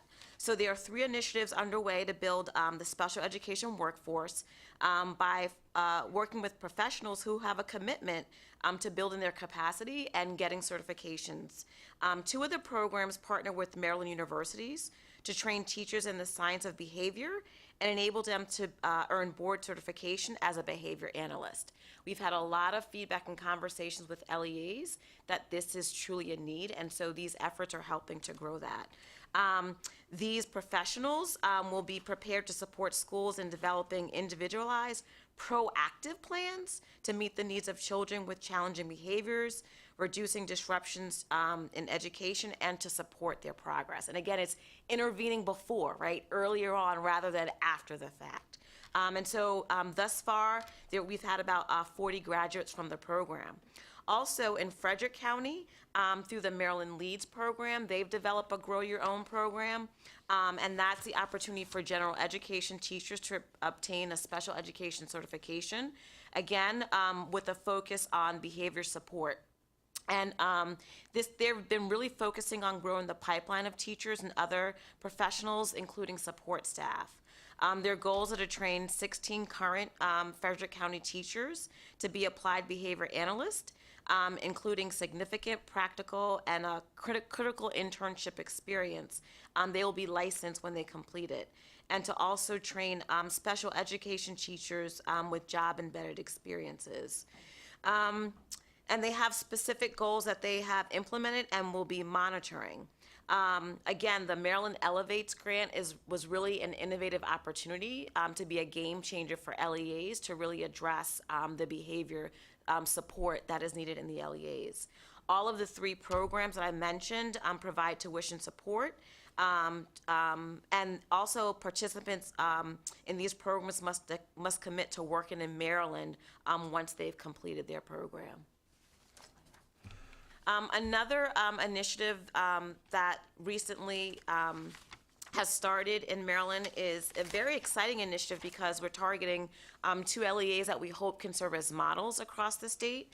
And this it was based on a grant of $5.5 million over 5 years. It's called the State Personal Development Grant, sometimes heard as SPDIG, but it's the State Personnel Development Grant. And that was awarded to focus on building capacity and looking at social emotional learning as well as supporting students prior to identification. So it's really focused on developing, dismantling, and focusing on proven evidence-based practices in the general education setting as well. It's a partnership we have with Towson University, some national experts, and community partners. And it's there was a competitive grant process where we were able to assign. There are 2 LEAs that are participating. We have Baltimore County has 2 elementary schools and Howard County. And the content area that's focused on is mathematics. So through this partnership over the next 5 years, we not only do we hope to build capacity, but places where other LEAs and practitioners can come see and learn together, and then we can hopefully scale this up more statewide. Just to close out, we also wanted to share with you funding in the blueprint that is being leveraged to support students with disabilities. So, Mr. Dehoff? Sure. So students with disabilities, even to the pre-K level, have access to and generate funding associated with the Blueprint for Maryland's Future. So that extends, though, to kindergarten in terms of regular education funding, because the Blueprint formula as it stands does not include students with disabilities as automatically eligible for pre-K funding. So I want to offer the distinction here again, just to be clear. Even if a student is in pre-K and they're not eligible to receive the Tier 1 pre-K weight, which is funding for students at or below 300% of the federal poverty level and attending full-day pre-K in a publicly funded state pre-kindergarten program. So those students, those are the only eligibility criteria for that currently. The pre-K expansion grant that existed and predates the Blueprint for Maryland's Future included students with disability, English learners, and students experiencing circumstances of homelessness into eligibility for those pre-K funds. That was not included in the Blueprint for Maryland's Future definition of Tier 1 pre-kindergarten eligible students in the formula. And so right now, in existing law, Tier 1 pre-K only includes students who meet the income requirements. They do not become automatically eligible for that weight if they are a student with a disability. That being said, they do still generate funding through the students with disability portion of the formula. So they do receive funding for special education services directly from that portion. In addition to that, and so this is a slide that mirrors some of the slides that we've used in the past with different program amounts. This one is specific to students with disabilities. The formula does provide a weight, like it does with other programs, where when we talk about a weight, again, that's a weight in reference to the overall target per pupil foundation amount. That does increase over time. So currently this year it's 86% of the target per pupil foundation. That goes up to 146% of the target per pupil foundation amount when the blueprint is fully phased in. What does that mean in real numbers? 2023, that's the school year that we're in right now, the fiscal year and the school year we're in right now. It's about $7,147 per student who's eligible to receive funding through that. When you go to the target per pupil amount, when the formula is fully phased in fiscal year 33, those students would be generating $18,053 per student. So that increases substantially throughout the phase-in of the blueprint formula. And it does so not without accountability. And so the next slide actually talks about how and in what ways the blueprint operationalizes accountability mechanisms for these students to make sure that when the funds are being generated, they're also being spent toward providing the services for the students who generated that funding in the first place. The way that the blueprint does this is certainly different than we're used to talking about accountability under the Thornton formula and the previous state aid formula. Instead here, instead of requiring sort of proactive formula plans, restricted grant programs, and budgets at the onset of state aid issuance, the law now adds accountability mechanisms that requires the local education agencies to make sure that they have allocated these funds, that they have planned these funds at the school level based on the student enrollment of those schools. And then the school systems have to then go back when they're done and show us that that's where they spent the data, or that's where they spent the money, right? They have to show us the data to tell us that they actually spent the money on these students. So while the law, again, doesn't require something at the onset of each year in terms of state aid, where the LEA will come and say, this is what we're going to do this year, they do still have to plan for it accordingly and show us that, and then show us that they've spent to match that. All right. Let me now go to online. We have Dr. Green and then Ms. Howley. We're going to take some questions.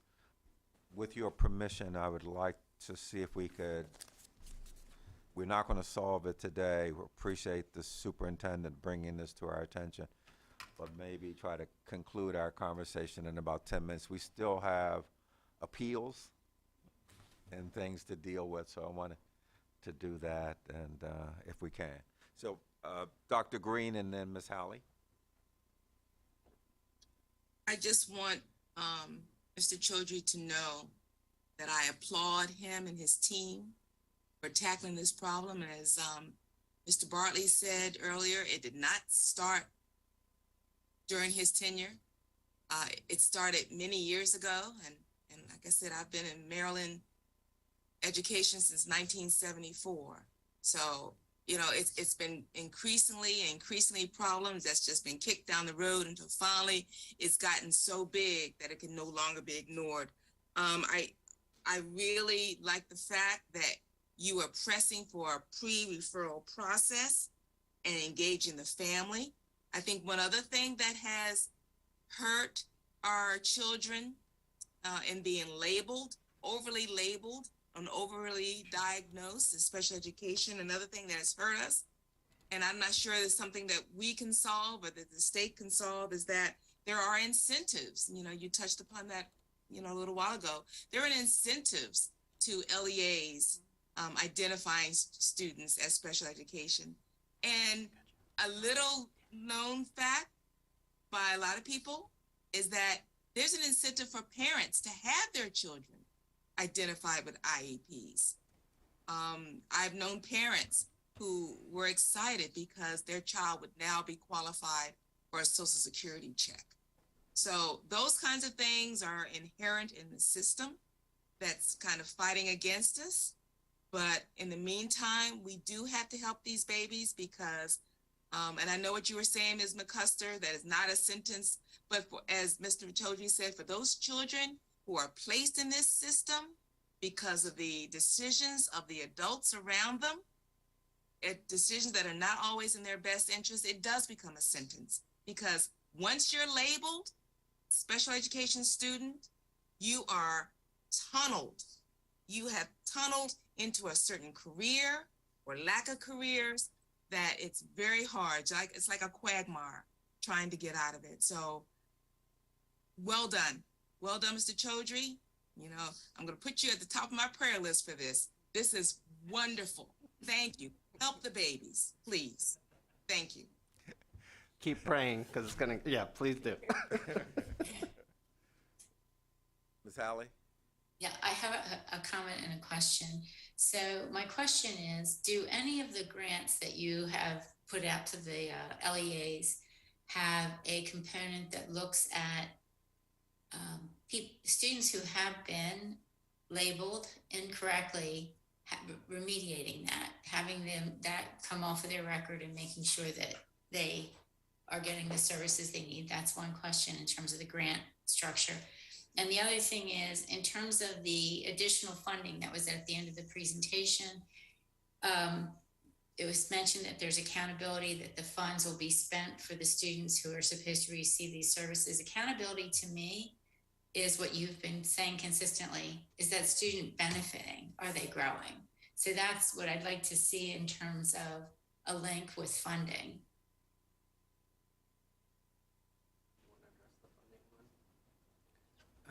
Sure. So one of the things that we'll be able to track now with the fund, I mean, I'll say this, the funding, accountability, transparency, there are lots of pieces to that, right? And one of the cornerstones of our work in implementing the accountability mechanisms, in particular with regard to the Blueprint for Maryland's Future and that spending, is leveraging new data systems that will allow us to gain some of that granularity so that we can actually start to investigate and draw some of the conclusions that you're asking about, so that we can actually reconcile where these data are going and what the return on investment looks like in terms of our children and what they're experiencing in outcomes. We're not experiencing in outcomes, to make sure that we can continue to push that forward.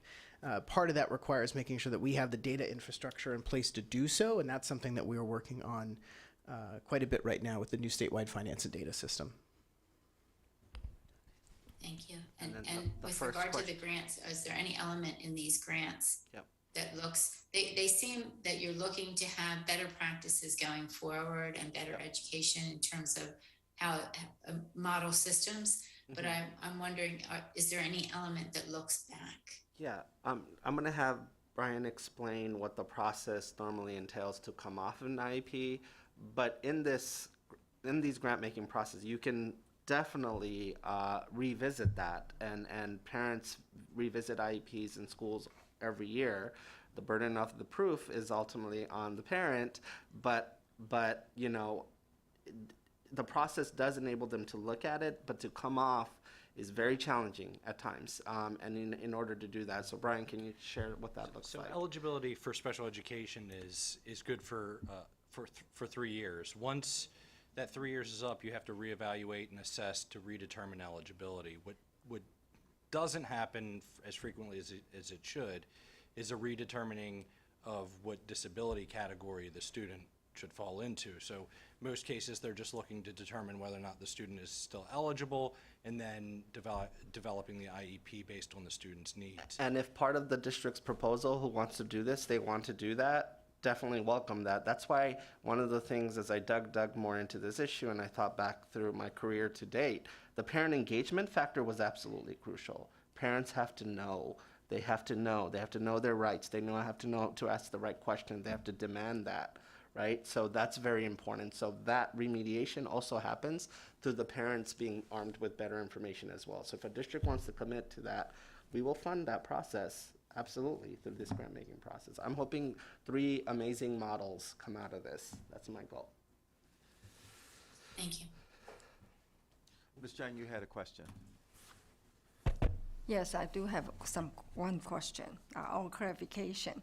Yeah, listen to all this data and numbers and what it doesn't line up, and I see we kind of more focusing on the educator side, and I will just try to shift it to the consumer side. Being a parent, I want to know if my child, my student, qualify for IEP, being identified. So when I kind of look through the slide number 42, yeah, one of the root cause factors is the transfer. People are shopping around. Sounds like, yeah, for parents or a group of parents kind of transfer their students from outside, I believe, and into the Baltimore County. 72% of the transfer were labeled or identified as disabled. Is there any kind That's of... assuming that Baltimore County is correctly identifying those kids, or are they just assuming the kids who come in lower are emotionally or intellectually disabled? I'm going to share a case study with you on a different day about this district that was accepting transfer kids, an affluent district from Boston. And they were high-performing district, and 70-some% of the kids coming in, they were jumped to and labeling them a special education student. And the superintendent who came in reckoned with that issue. And I don't want to give away the case study, but that's assuming that's a Baltimore County phenomenon, and obviously there's a movement happening from the city to the county, et cetera. But I wouldn't put too much on that transfer, because at the end of the day, Baltimore County still has to look at every kid individually and decide. So they are clearly their over-identification, one of the things that they're noticing is the kids coming from the city, we are disproportionately identifying them as needing special needs. So that's good that they're acknowledging that. That's a good start. So now, what does all your pre-referral and every other process look like? Yeah. So yeah, that's for Baltimore County though, because of that transfer phenomenon, but that's not happening necessarily, say, in Montgomery County or other places. Okay, good, thank you. Last question. Real Short one. fast. One- Because That's- that okay. question I had asked earlier, it still wasn't quite answered in this, because I think maybe I didn't phrase my question really well. So I see on slide 26 that of the number of students with disabilities that completed high school, this was the percentage that had a diploma, this was the percentage that had a certificate. But my question was, we know how many students in a cohort, the percentage of students that actually graduated at the end of their cohort. I was trying to get at the number of students in the cohort working towards their certificate actually finished, or the number, if, we know that we had this many students with disabilities completing high school. How many students who didn't complete high school were students with disabilities or students working towards a certificate?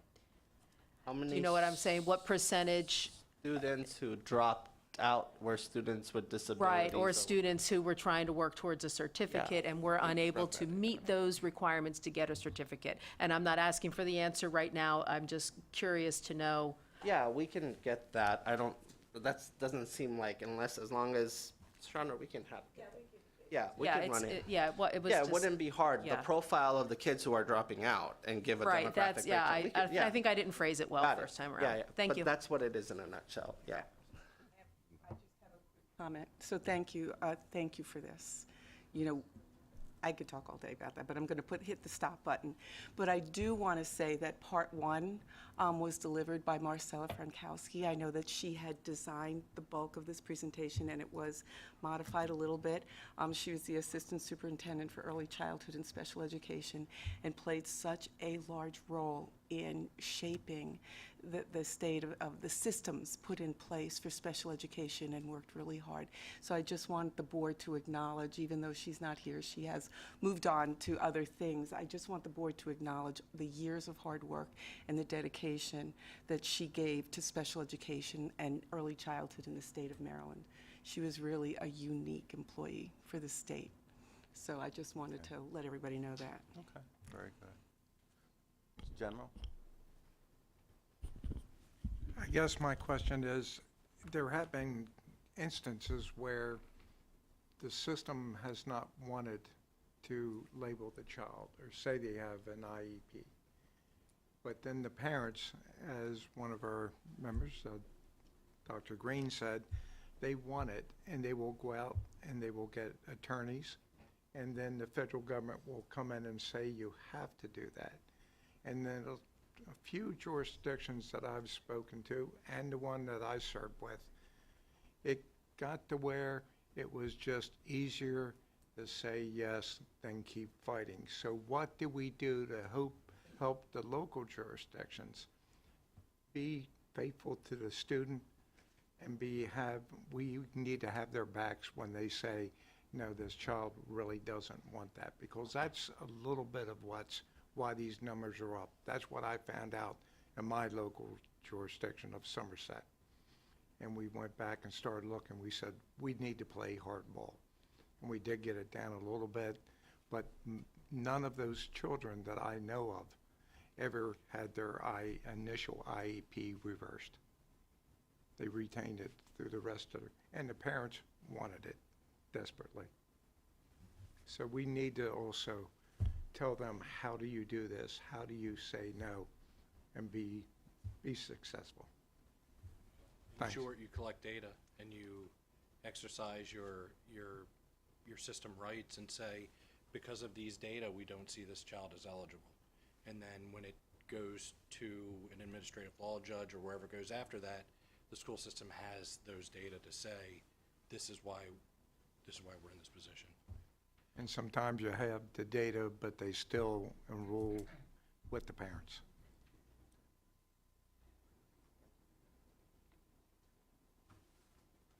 Very good. What I'm going to suggest that we do, we have the legislative update. I think you have sent that around. Okay. If there are any burning items on the legislative update, then let's address them. If not, we'll just do it by email if you have questions or whatever. Yep, so all the bills are there. I'm not gonna go by them one by one, but if there's any questions or comments of any of the bills and where we are, happy to comment, but they're all here in terms of the ones we're closely tracking and monitoring. And so we have a summary, we have the hearing date, so it's there. I just didn't want to go through every single one with you today, unless you want to pick out one right now. So I see. Ms. McCusker. I don't want to pick out a particular one at this point, but I do have a burning desire to talk just a few moments about process. And as I give examples, please understand that these are, I'm not saying that this is you or, you know, this is, I'm not like attacking anything. But currently, we don't really, I don't believe as a board, have a really good process for developing our legislative agenda, for putting any sorts of checks and balances during the legislative session. Maryland's legislative session is really fast-paced.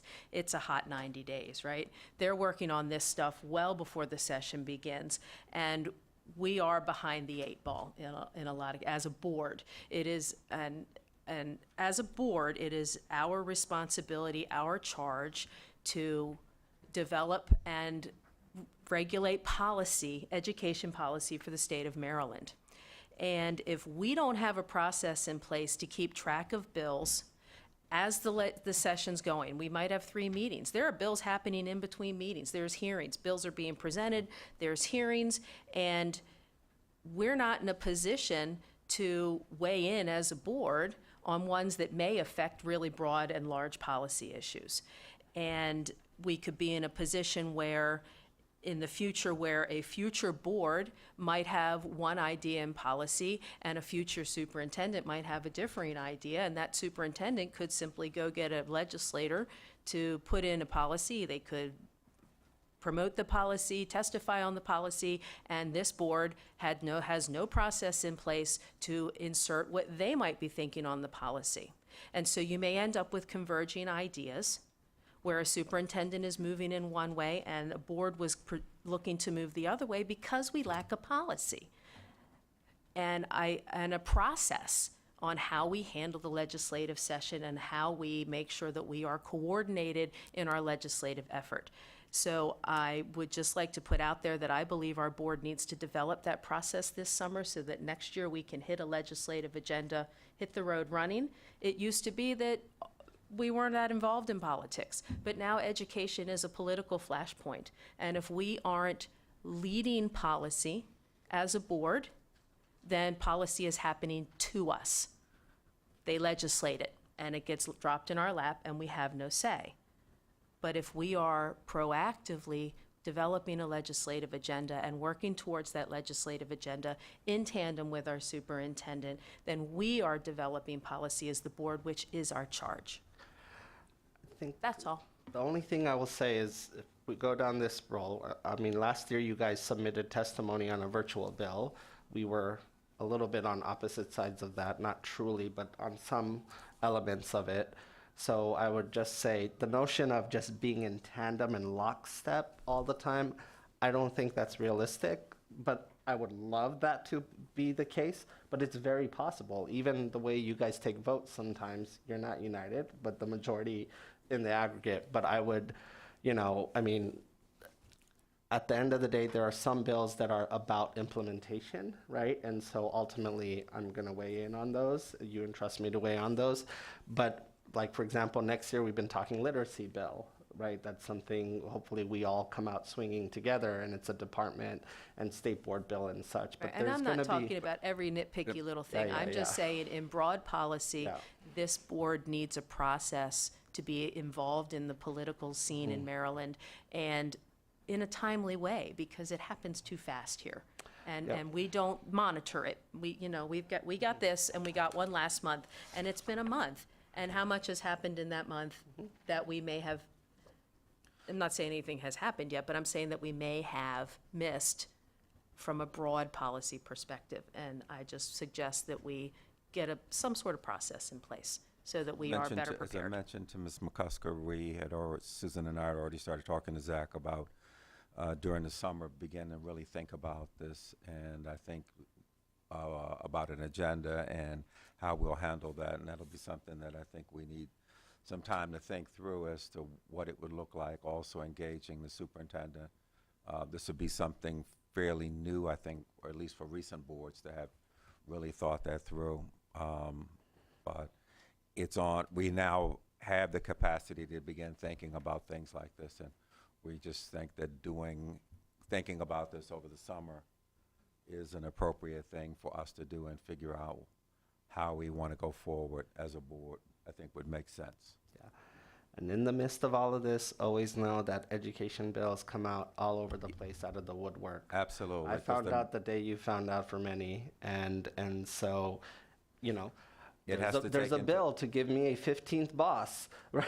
So like a principal, and so that they want to add the principal to the board, right? Like I didn't know that was coming, but there it is.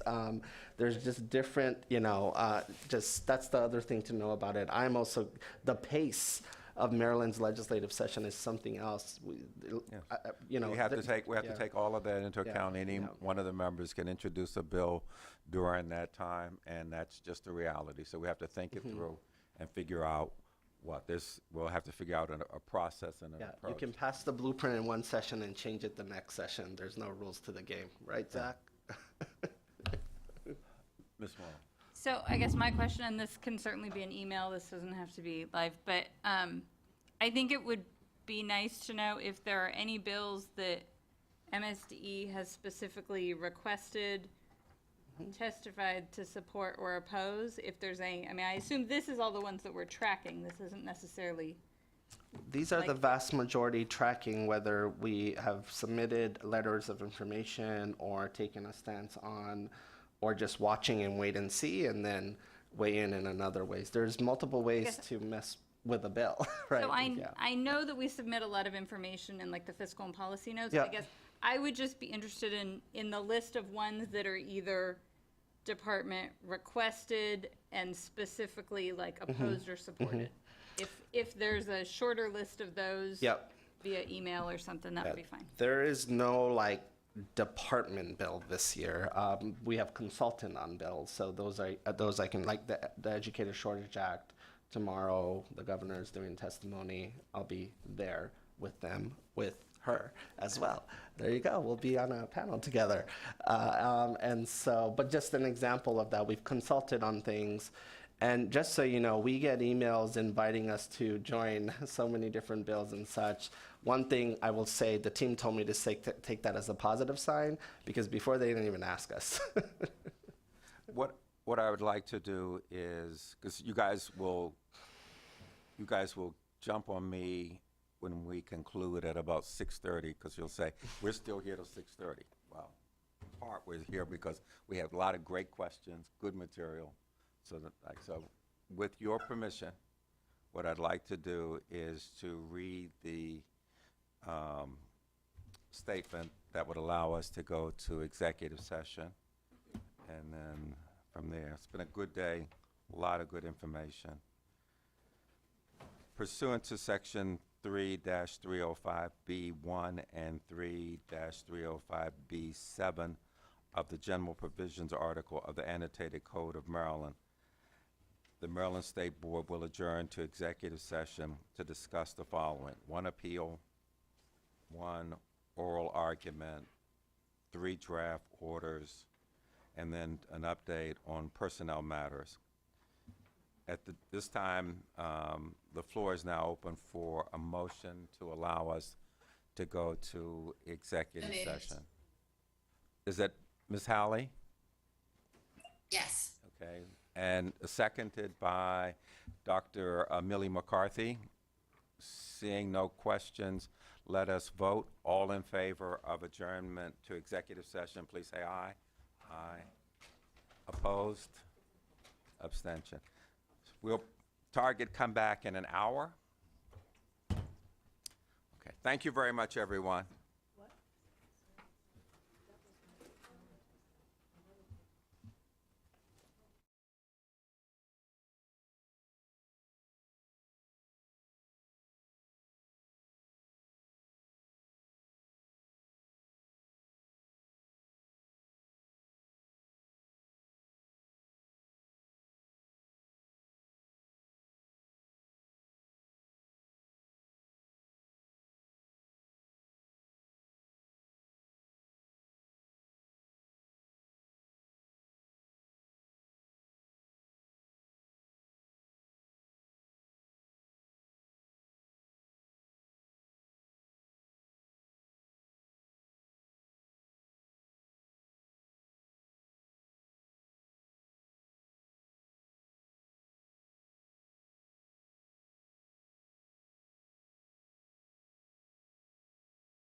or not to me, I don't know.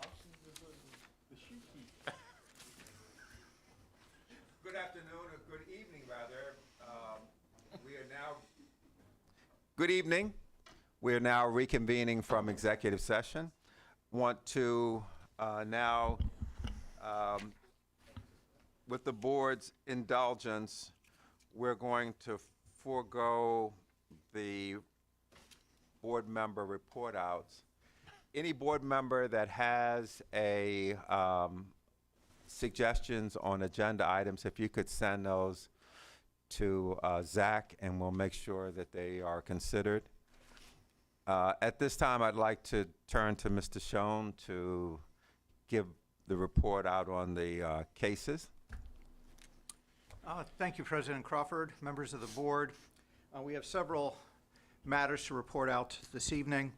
The first is the matter of William and Siobhan P. versus Charles County Board of Education. This was the child removed from a CTE program. The state board voted to reverse the decision of the local board and remand for timely action. This is opinion number 23-04. In the decision after the oral argument you heard this morning, approval of local board members from the Prince George's County Board of Education. The board voted to dismiss the request for removal of the local board members. This is order 23-05. And Zahara Valentine versus Baltimore City Board of School Commissioners. The board voted to dismiss the matter because it was not ripe for review, because the local board did not complete the teacher's assignment and directed the local board to complete the teacher's assignment. That is order 23-06. Thank you. Very good. If there are no suggestions for improvement or for the order, I'd like to, the floor is now open for a motion to adjourn. Motion to adjourn. General Sumter, seconded by Mr. Bartley, by everyone, unanimously. And if there are seeing no discussion, all in favor, please say aye and raise your hand. Aye. Aye. Opposed? Abstentions? Thank you very much. Appreciate it. Have a great evening and a great week. Drive carefully, everybody.